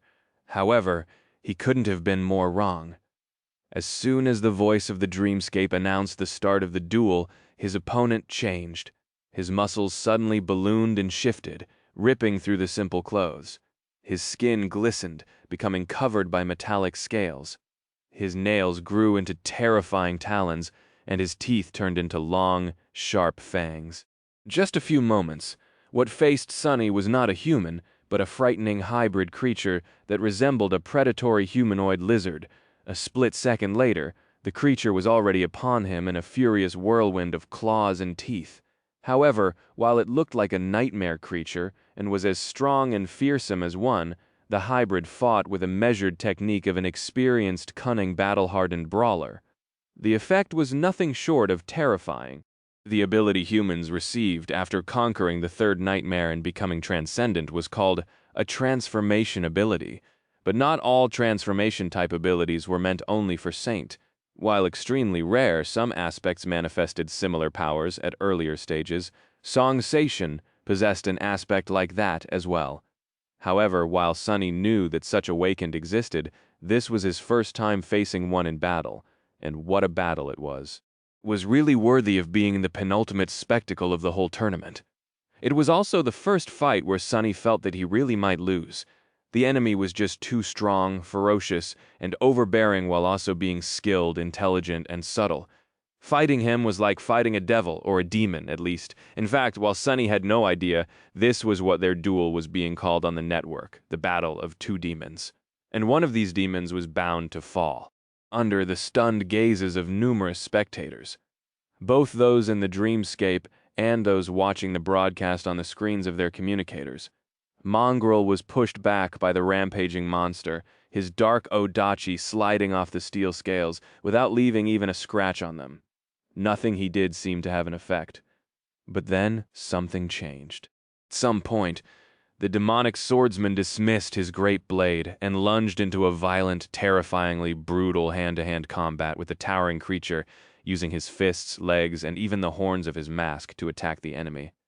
His style changed, turning savage and vicious, insidiously deadly, and utterly ruthless. Those who followed Mongrel for a while and knew a fair share about combat were stunned to recognize that style.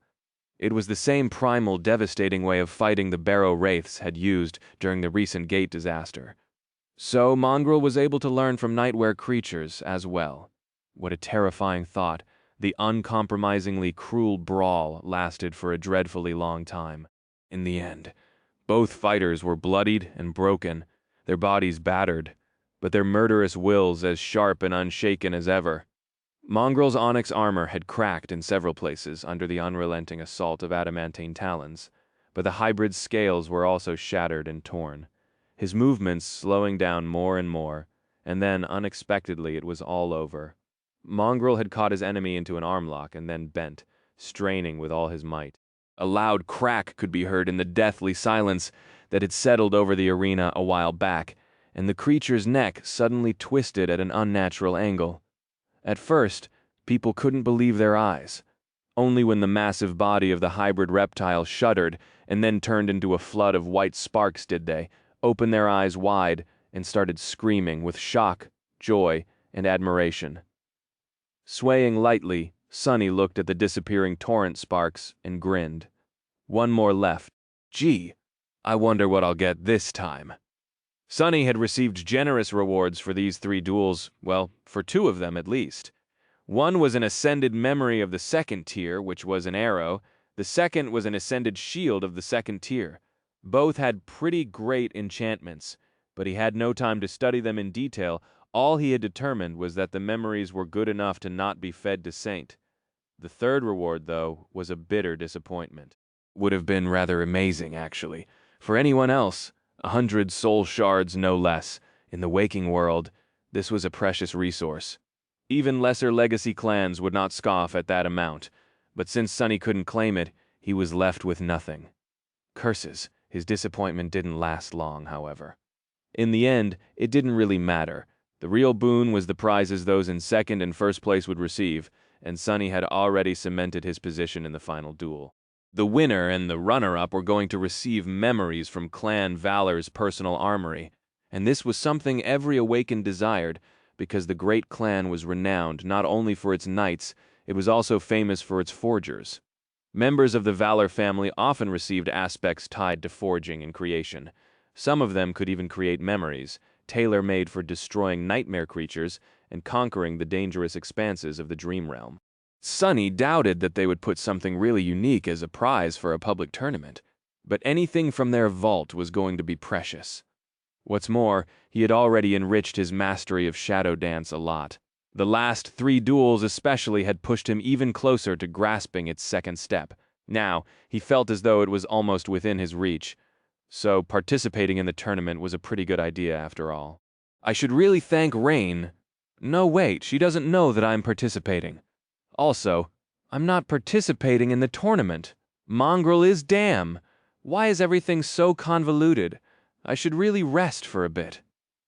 After the battle with Dinosaur, he wasn't in the best shape. That fight was nothing short of brutal. Even Sonny, who usually thrived in brutality, was a bit stunned by how violent it ended up being. His wounds had disappeared as soon as the duel ended, but mental exhaustion remained.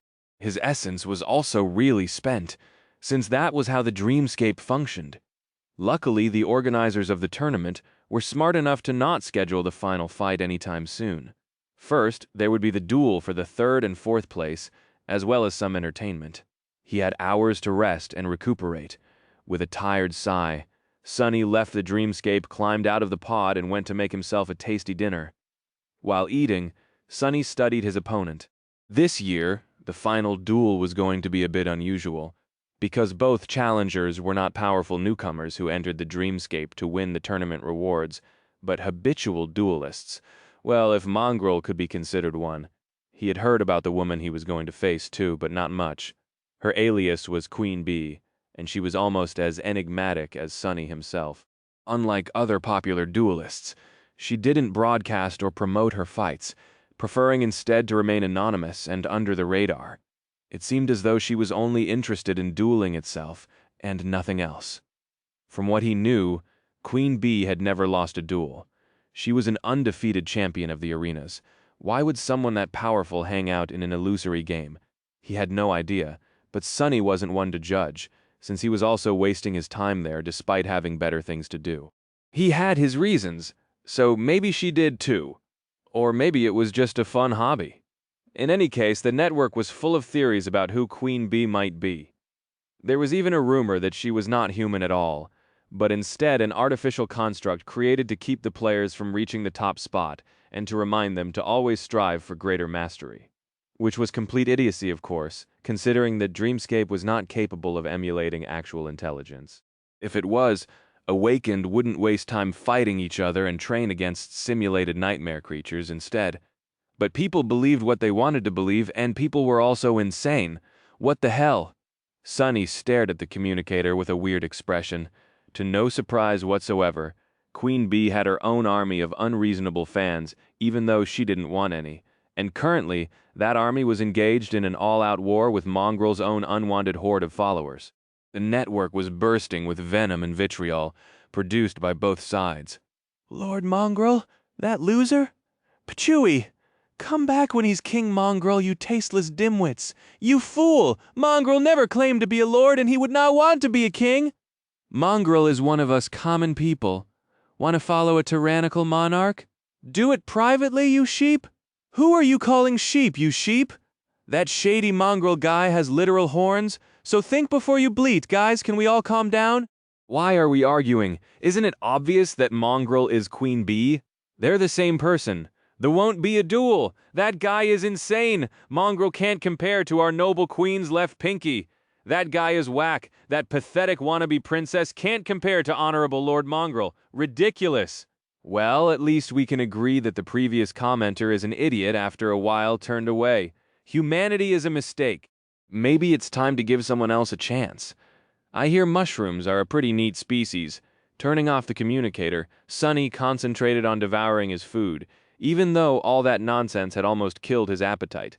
Sunny's appetite, however, was as resilient as he himself was. Maybe even more. It was more or less impossible to kill. A few hours later, Sunny returned to the arena. It was time to end this spectacle and reap his rewards.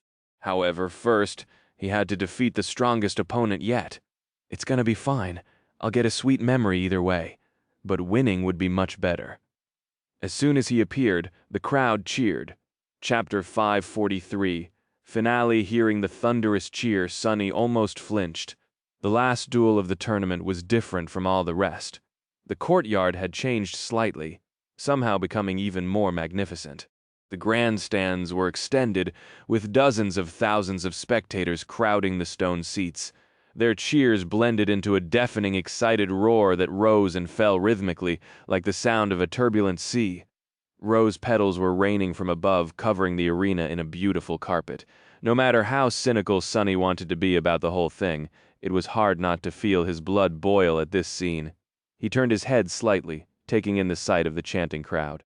Then his sight lingered for a few moments on a tall tribune that loomed above the arena, decorated with the vibrant vermilion banners of the great clan Valor. Since this was the final duel, very special people were going to spectate it in person.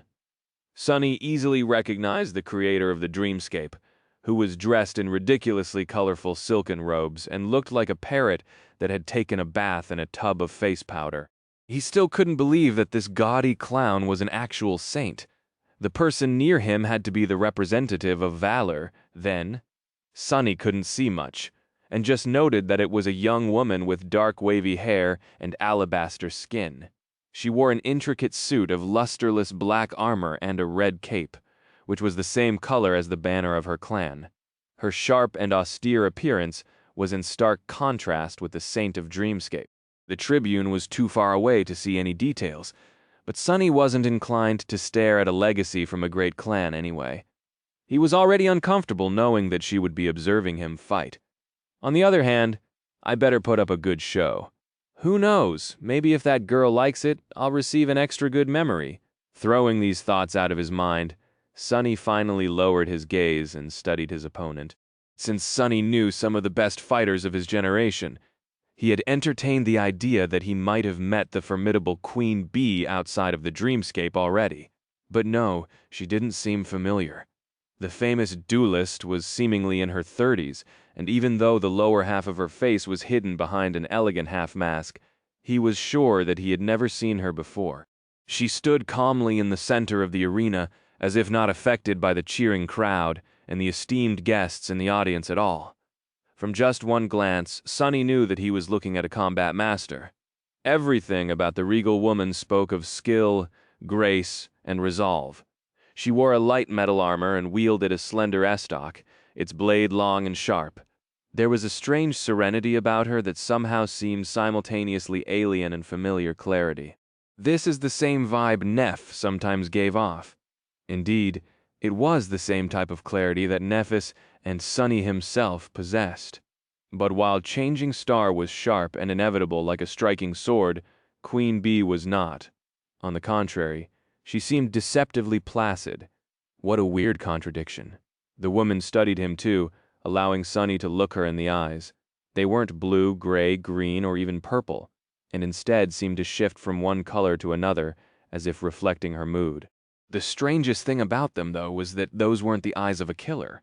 Sunny knew how to recognize one, because he was a killer himself. He suppressed the desire to scratch the back of his head. Combat master, but not a killer? Don't tell me that this is really just her hobby? What kind of a hobby was that? In any case, this was going to make things a little easier for him. Sure, Queen Bee might have been a prodigal duelist. She wouldn't have gotten to the finale of the tournament otherwise, but without the killing instinct, defeating someone like Sunny would be nearly impossible. For him, combat was not something interesting or engaging. It was not something he did for fun or even his profession. It was simply his life.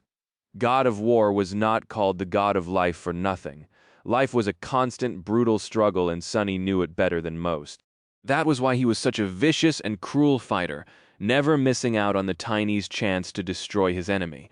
That was not to say that the duel was going to be easy killer or not. Queen Bee was still a fearsome opponent.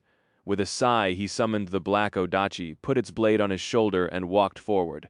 The trumpets sang, and the voice of the dreamscape announced the names of the fighters, lunging into a solemn speech afterward.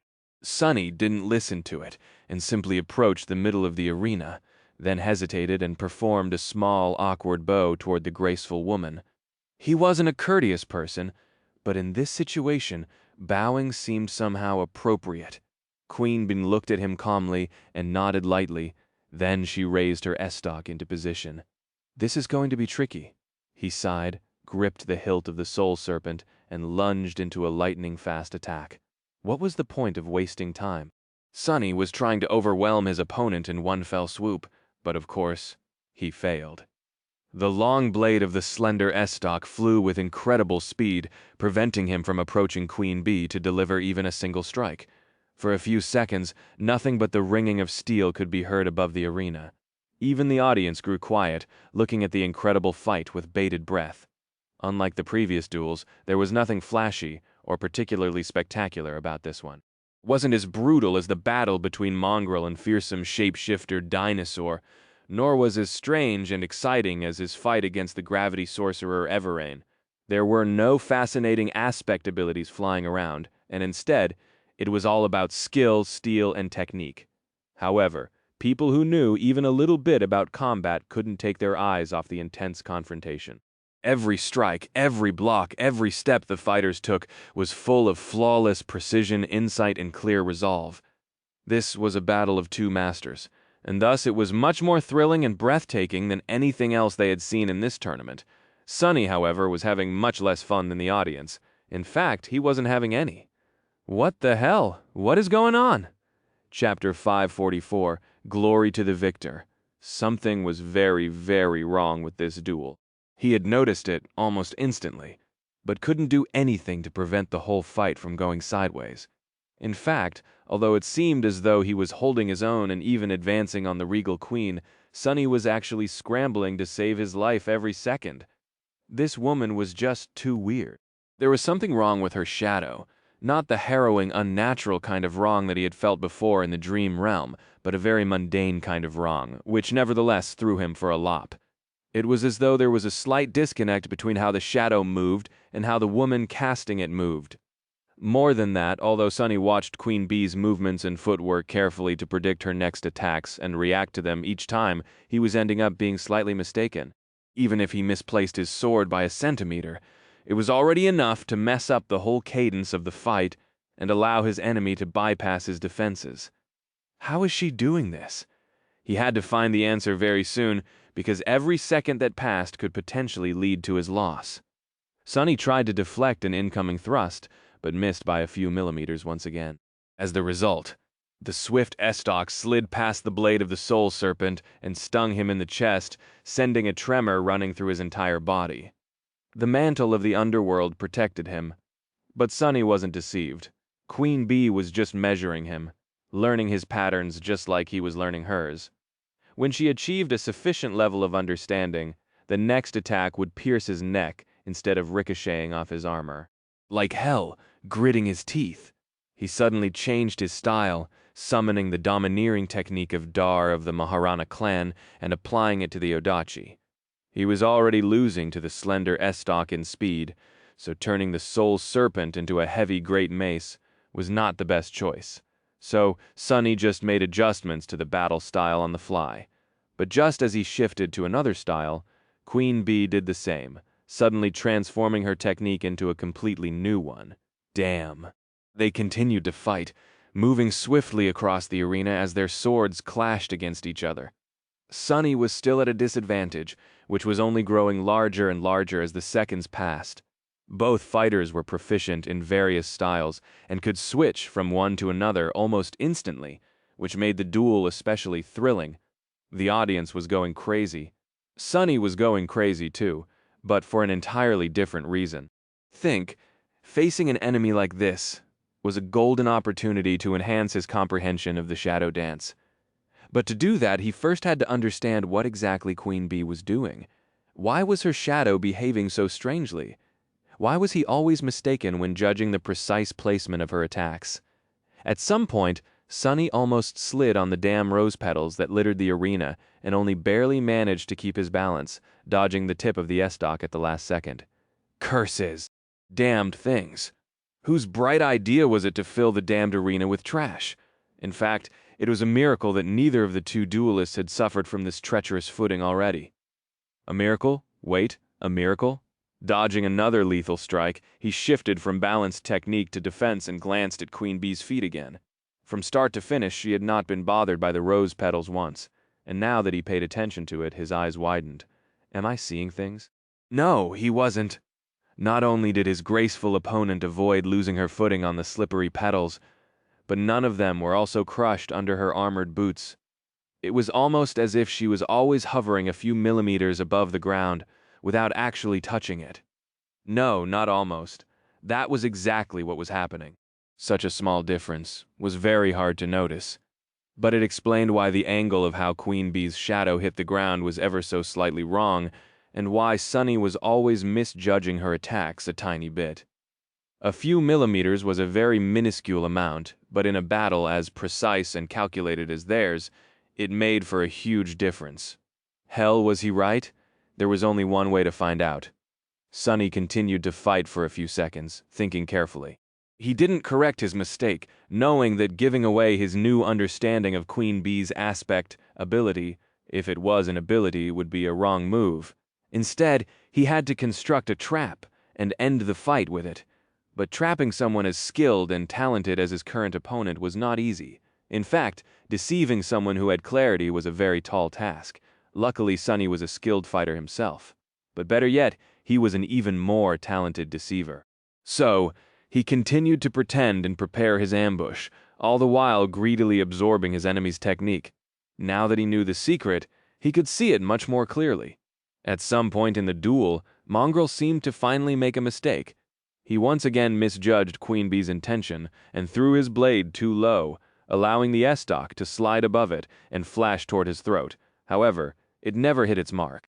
Instead of piercing Mongrel's neck, the slender blade simply left a deep cut on his skin, because at the last moment, the demonic swordsman moved ever so slightly to his left, and then almost instantly dashed forward. The dark Odachi hissed as it cut the air, and the figure in black armor moved past the graceful woman in light armor, stopping a couple of steps behind her. Feeling a stinging pain radiating from the shallow wound on his neck, Sunny sighed and lowered the soul serpent. Behind him, Queen Bee swayed lightly and then fell into a torrent of white sparks. For a couple of seconds, the magnificent courtyard was silent. and then it became filled with deafening cheers from the crowd. Sunny looked at the celebrating spectators, breathing heavily. Did I really do it? Did I win? As if to answer his thought, the voice of the dreamscape announced, Challenger Queen B was eliminated. Glory to the victor. The champion of the annual dream tournament is.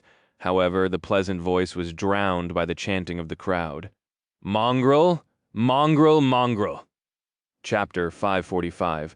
Mongrel victorious, Sunny swayed slightly and thrust the soul serpent into the ground, leaning on it for support. His breath was labored and ragged. The wound on his neck had already disappeared, but drops of crimson blood remained on the onyx surface of his fearsome armor. All around him, the crowd was going crazy. Mongrel, mongrel, mongrel. The fight against the noble queen had not been as savage and bloody as some of his previous ones, but it had been incomparably harder. Even though each of the fighters had only managed to land one strike, the mental strain and physical effort the duel had required of them was nothing short of tremendous. Facing a true battle master was a tough trial. Sunny was completely spent, but more than that, he was also bitter and full of fury. Damnation, I almost had it.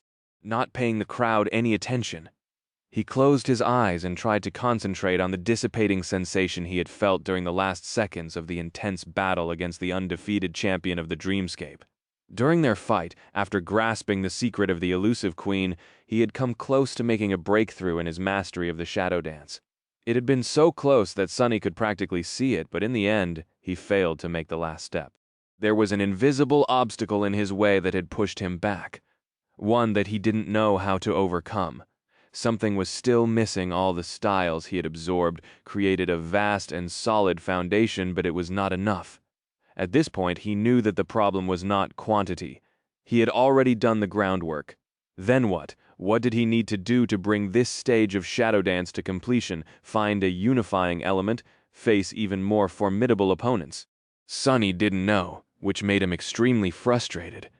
However, he didn't receive any time to savor his frustration or consider the issue deeper, because a thundering voice suddenly drowned out the roar of the crowd.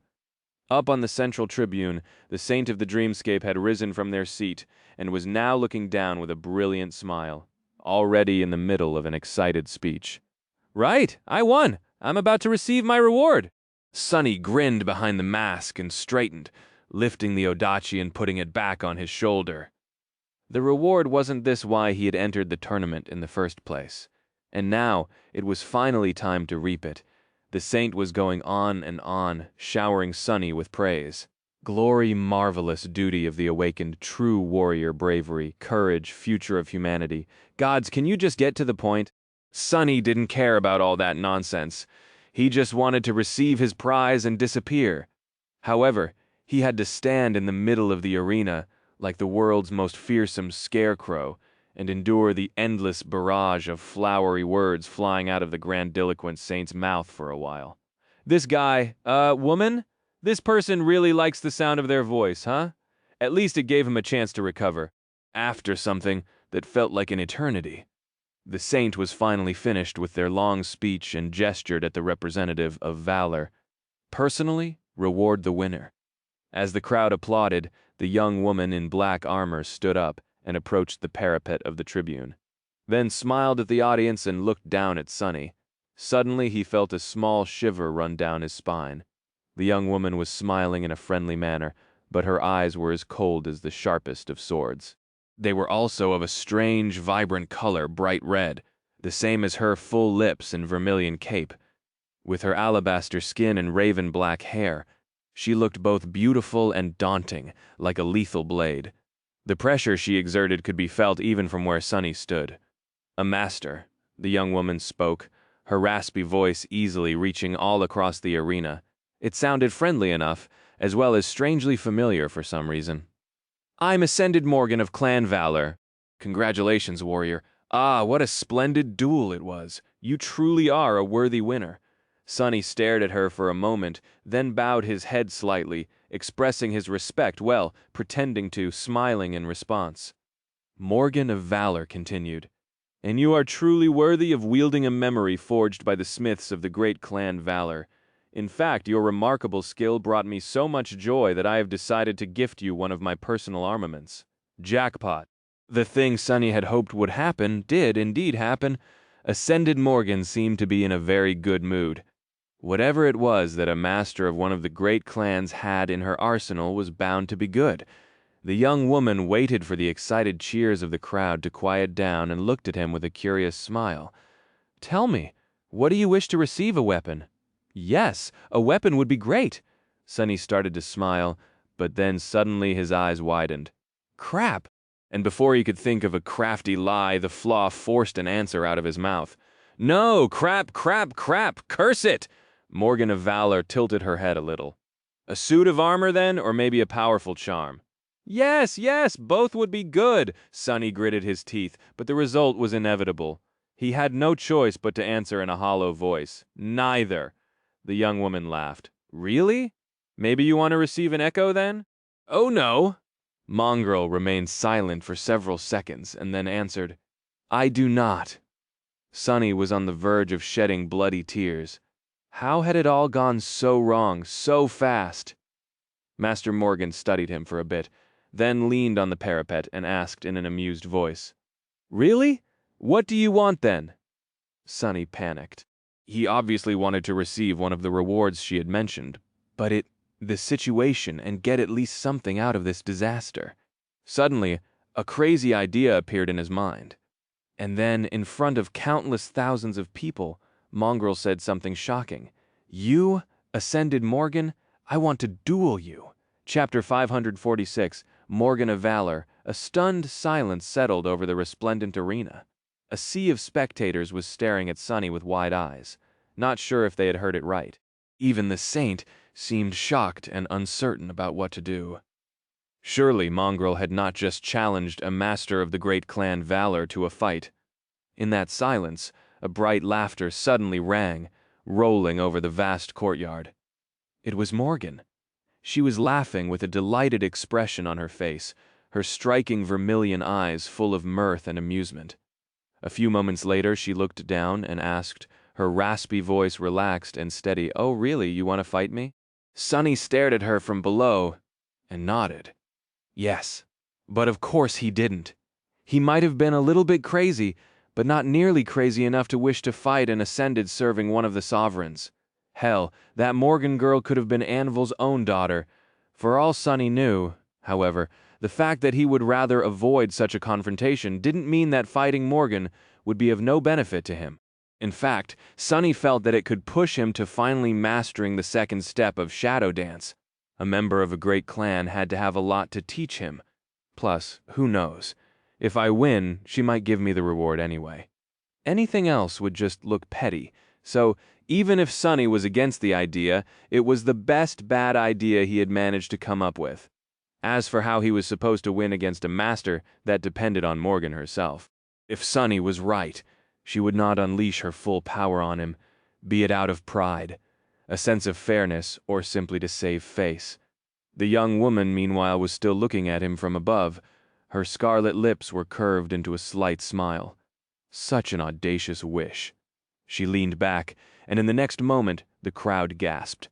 Morgan of Valor easily jumped over the parapet and plunged down, soon landing on the floor of the arena dozens of meters below. Whirlwind of rose petals rose into the air from the force of the impact, but the young woman herself seemed unperturbed. She simply straightened and walked toward Sonny with the same easy smile. He instantly tensed. Curses she actually accepted? Until then, Sonny still had hope that Morgan would refuse his daring request, but she seemed pleased by it instead. Stopping opposite Sonny, the young woman studied him for a bit and then glanced back at the tribune. "Venerable Thane, if you would." The bewildered saint remained silent for a few moments, and then cleared their throat. Yes, of course." Almost immediately, the pleasant voice announced, "Challenger Morgan has entered the arena. Morgan has challenged Mongrel." She smiled, then turned back to Sonny. "That's better." Morgan studied him for a moment and then shook her head. "No, that won't work." "As an Ascended, I can't expect an Awakened, even one as skilled and distinguished as you, to really have a chance in a duel against me. Huh, what shall we do?" She thought for a bit, and then smiled again. "Ah, I have an idea." With that, her dark armor and vermilion cape suddenly disintegrated into a torrent of scarlet sparks. The young woman was left standing in a simple black tunic, her feet bare. She then proceeded to hide one hand behind her back, and summoned an unremarkable straight sword into the other. "I will only use one hand and a dormant weapon. 1 minute if you survive against me for 1 minute, the win will be yours. That should be fair." Sunny scowled behind the mask. Isn't she too full of herself? What an arrogant and pretty— Wait, no, what an arrogant woman! No matter how he felt about it, Morgan's offer was exactly what Sunny had wanted. This way, he really stood a chance even better. There was no need to augment himself with shadows and reveal more of his strength. He just had to fight for 60 seconds and try to learn as much as he could in that short time. And if he happens to win, maybe the prize would still be his lowering the soul serpent. Sunny stared at his ascended opponent and calmly asked, "Shall we start?" Her smile widened. "You wish is my command, my Lord Mongrel. Although a piece of advice for the future, you should really be careful what you wish for." Just a moment later, Sunny realized that 60 seconds were going to be an eternity. What the hell? Is she even Huma crap? Sunny didn't have words to describe how monstrous Morgan was. It was obvious that she held back and did not use all of her strength, but even then, he was instantly overwhelmed. The young woman in a simple black tunic was just too swift, nimble, and skilled. She read his movements as if he was an open book and easily demolished his defense, raining a barrage of strikes on the onyx surface of the mantle of the underworld. Even though her sword was too weak to break the adamantine armor, each blow carried enough might behind it to make Sunny shudder and for flashes of sharp pain to radiate through his entire body. He was certain that his bones would have already cracked if it wasn't for the bone weave. He tasted blood. What's worse, Morgan of Valor had no blemishes on her mentality. As Dar of the Maharana clan or Queen Bee had, she was as vicious and ruthless as he himself was, maybe even more so, a born killer. And while Sunny barely had a couple of years of battle experience, she was an older and much more terrifying beast. She was tempered. Her skill was forged and sharpened by thousands of bloody battles, that much was obvious. Just a few seconds later, he was already barely staying alive. Curse it. How I'm supposed to survive that? Chapter 547, Forged by Battle. Feeling his flesh break apart and his heart grow cold, Sunny scrambled to defend himself, but to no avail. Morgan easily crushed his attempts to resist and delivered another series of devastating strikes, moving with terrifying precision and speed. Her movements were fluid and natural, as if wielding a weapon was as innate to her as breathing, as if battle was her native environment instead of peace. Her swordsmanship was unlike anything Sunny had ever seen, too. It wasn't even as though the sword served as an extension of Morgan's arm. It was as though she herself was the sword, and so every motion she made was the purest expression of cold, merciless killing intent. He had never thought that he would meet a more terrifying swordsman than Nephis, but compared to this knight of valor, the daughter of the immortal Flame clan almost seemed like a novice. Sunny was instantly overwhelmed, and there was nothing he could do to maintain even a sliver of control. The situation was utterly hopeless. This feeling of absolute bitter powerlessness, he had not experienced it in a long time. Attain a breakthrough to the second step of Shadow Dance? Sunny wasn't even sure that he would be able to stay alive for another couple of seconds. He had to think of something fast. Following a mental command, the mantle of the underworld received one of his charms immediately. The familiar but strongly enhanced pain of his soul being torn apart flooded his whole being with agony. Sunny didn't hope that the broken oath would help him defeat Morgan. After all, as an ascended, she had a much more powerful soul. All he wanted was a second of respite. Morgan suddenly slowed down, allowing him to disengage and take several steps back. For a moment, there was a slight grimace on her face, but it was quickly replaced by the same relaxed, amused smile. A nice trick. Sunny bent slightly and vomited, a mouthful of blood, thin streams of crimson flowing through the fangs of the black mask. The sight of it was both frightening and striking. When he straightened, something about him changed.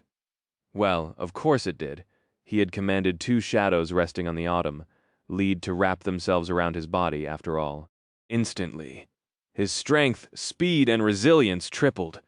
Sonny had not wanted to augment himself before, but faced with the devastating onslaught of the terrifying Battlemaster, he had no other choice. If he wished to learn anything from this fight, he had to make it last more than just a few seconds. Morgan noticed the subtle shift in his posture and tilted her head slightly. Her smile suddenly widened. "Good, this is much better." Sonny dismissed the broken oath. But before the charm even had time to disappear, the young woman was already upon him once again in a whirlwind of ruthless steel. However, this time things were different. Or rather, slightly different. What? What the actual hell? Sonny was still hopelessly outmatched, barely managing to survive under the merciless barrage of lightning-fast, cruel attacks. Previously, he had judged that his peak physical might would be on par with a newly ascended master. Even though Sonny wasn't currently using the third shadow, it had to remain on the ground to keep his secrets. The gap between Morgan and him was not supposed to remain that vast. But there was a mistake in his reasoning. He had compared himself to an average master, however. Morgan of Valor was not average in any way. She hailed from one of the three great clans, and was possibly even a member of its core family. Among the awakened, she was a being at the absolute apex of might. Come on. And yet, he was able to do something now, at least, even though Morgan was still dominating the fight and delivering one devastating blow after another. Sonny could perceive her movements and react. He dodged one strike, then deflected another. Third one still connected with his elbow, sending a blinding flash of pain through his body. But it was already an incredible achievement. Morgan seemed pleased by this new development. Her crimson lips curved, revealing pearly white teeth. "Yes. Finally, you are supposed to be a genius, aren't you? Show me. Come on, fight. What the hell is wrong with this girl?" Sonny gritted his teeth and fought, barely staying alive. No matter how much he pushed himself, how much he struggled to keep up with the fearsome master, all he could achieve was not being instantly obliterated. But that was it, even with two shadows augmenting his body. Sonny saw no hope of winning, despite the fact that Morgan was holding back her strength. She was simply a monster. No, she was something much more terrible. He had faced and killed many monsters, many demons, and many devils. But none of them could compare to this beautiful, horrifying young woman. However, even if he was going to lose it, was all not in vain. With every blow he suffered, every strike he somehow defended against, Sonny was learning. Morgan's battle style was too elevated for him to grasp, but every glimpse of it he saw was fueling something inside of him. It was as though he had laid a solid foundation by absorbing numerous styles, and now they were being forged into something different, something whole by the insane pressure fighting this monstrous creature exerted on him. His body felt as if it was on the verge of breaking apart, and his vision was slowly becoming blurred. But Sonny felt. He felt as though he was on the verge of a revelation, and when it came, it was as though a floodgate was opened in his mind. Suddenly, all the disparate fragments of knowledge he had absorbed formed into a cohesive tapestry, allowing him to see the shared logic between the various styles he had learned. He was able to perceive these styles from a new perspective, understanding not only their purpose, but also much of the reasoning behind each technique and movement much deeper. Yes, this is it! And due to this new level of insight, Sonny was also able to see a flaw in Morgan's assault, her one and only weakness. Yes, the young woman herself was too powerful and skilled for him to destroy, but her sword, that was a different matter. It was just a dormant memory, after all. Instantly, a plan formed in his mind. As time seemed to slow down, Sonny deflected another blow, shifted his body slightly, and then suddenly took a step toward the flashing sword, catching its blade between his left arm and his torso, and then bringing his right fist on it. He put all of his strength behind it, increasing the weight of his gauntlet as much as he could at the last moment. All his muscles strained on the verge of exploding after numerous clashes against the adamantine surface of the mantle of the underworld. The sword was weakened already, so when Sunny's fist connected with it, the steel blade simply shattered, exploding into numerous sharp splinters. "Got you!" Burning with dark excitement, Sunny continued his movement, aiming to bring the soul serpent down on now defenseless Morgan before she had time to process what had happened and adjust. But before he could, terrible pain suddenly exploded in his chest, and all strength left his hands. The hilt of the odachi slid from his fingers, and the dark sword silently fell to the ground. Sunny swayed and then looked down in confusion. What? What happened? What he saw didn't make any sense. Morgan's pale, slender hand was protruding from his armor, blood streaming down the smooth onyx surface. She had pierced the mantle of the underworld with her bare hand, her fingers plunging through flesh and bone to tear his heart apart. Sunny had made a mistake. How is this possible? Ascended memory, 6th tier. He looked up, darkness shrouding his vision. Is this what it feels like to die? Everything was dark, and all he could see now were two beautiful vermilion eyes, staring at him with regret and disappointment. Morgan sighed. 36 seconds, well done. You fought well. The last thing Sunny felt before slipping into nothingness was a spark of energy traveling from her hand into his body, and then he found himself in the black void of the dreamscape. His pain disappeared, as did his wounds. He felt healthy and whole. The duel was over. As he stared into the darkness, the spell whispered quietly, "You have received a memory." But he didn't react, looking into the void with a heavy frown on his face. Somewhere above, near the set of images representing different arenas, a string of words floated. Mongrel, victories, 923, defeats, 1, chapter 548, the road so far. Sunny shut down the illusion.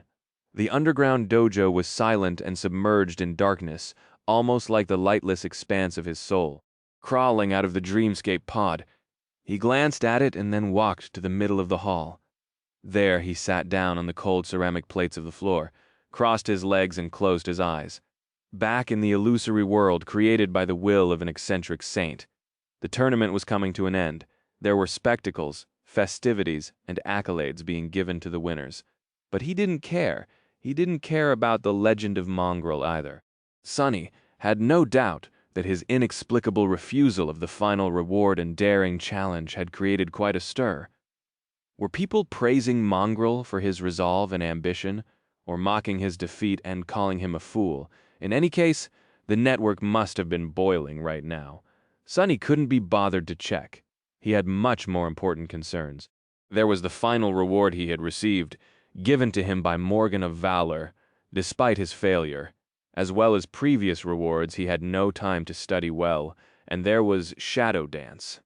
This was what he had to concentrate on now, sitting in the darkness with his eyes closed.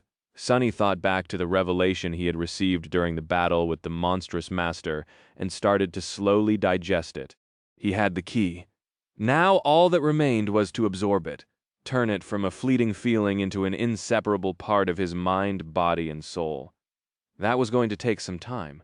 Fragments of Morgan's battle will help him find unity in the discordant collection of battle styles he had amassed. His comprehension of the fundamental governing principles of battle techniques was vastly elevated, allowing him to understand them on a deeper level. This enlightenment was going to help Sunny grasp various styles much faster, as well as mirror more complex and sophisticated battle arts with ease. At this level, he needed to be able to recognize patterns of essence control from how the enemies moved, breathed, and attacked. The new understanding was going to help with that, too. He just had to assimilate it all. Time slowly passed. Sunny continued to meditate, making slow progress toward his goal. After a while, his thought began to wander. The dream tournament gave Sunny much more than he had expected. Yes, there were powerful memories and a breakthrough in his comprehension of Shadow Dance. But there was also something else. Different, but no less valuable fighting, the best of the best that the dreamscape had to offer, had helped him to put his own prowess into perspective. Facing formidable champions one after another showed Sunny just how much more powerful and experienced than them he was. Sunny was always comparing himself to Nephis, and inevitably finding himself falling short. He chased after her with desperate resolve, but was never able to catch up. Mongrel might have been only defeated once, but Sunny had been defeated countless times. He lived in the shadow of constant failure, but it was exactly because he had been chasing after Changing Star without rest that he had left everyone else in the dust without even noticing. Now that he had a chance to look back, Sunny finally saw just how wide the gap between himself and all the rest of the Awakened had become. It was so wide that he had been able to cut the best of them down, while barely using a quarter of his power. Back on the Forgotten Shore, Sunny had learned a simple truth. If one wanted to better themselves, they had to challenge those who were stronger than them. Nothing was more beneficial to one's growth than fighting against a superior opponent. That was why and how he had transformed himself into a lethal killer in the span of a single year. And even though Sunny had not understood it before, using Nephis as a reference point achieved the same result. Even if the goal of surpassing her often seemed bitterly unattainable, he had come far by struggling to do so against all odds. So far he saw it clearly now, but he also saw how much further he had to walk. Just as fighting the participants of the Dream Tournament had shown him his strength, fighting Morgan had shown him his weakness. Yes, Sunny was incredibly powerful for an Awakened of his age, but there were other giants out there no less terrifying than him. They were older, stronger, and had years of battle experience and vast resources that he lacked. In front of them, Sunny was like an ant. A subtle smile appeared on his face. Or maybe, like a cockroach. Morgan was a master of the great clan Valor, and as such she was a peak existence among those below the level of a saint. She was kin to one of the sovereigns, so he could use her as a benchmark to know what was the another reference point to strive for, one more superior opponent to temper himself against. One day in the future they might have to cross swords again, and when that happened, he knew that her vermilion eyes would not end up full of disappointment again. Instead, they would be full of fear. All these thoughts traveled idly at the edges of his consciousness, while most of his mind was occupied by absorbing the key to the second step of Shadow Dance. And just as that last thought disappeared, he finally felt that the process was complete. A moment later, the silence of the underground dojo was suddenly destroyed by the voice of the spell. Sunny flinched, not accustomed to hearing it in the real world, let alone inside his home. The spell said, "Your aspect legacy mastery level has increased. You have received the right to claim a legacy relic. Your shadow has evolved.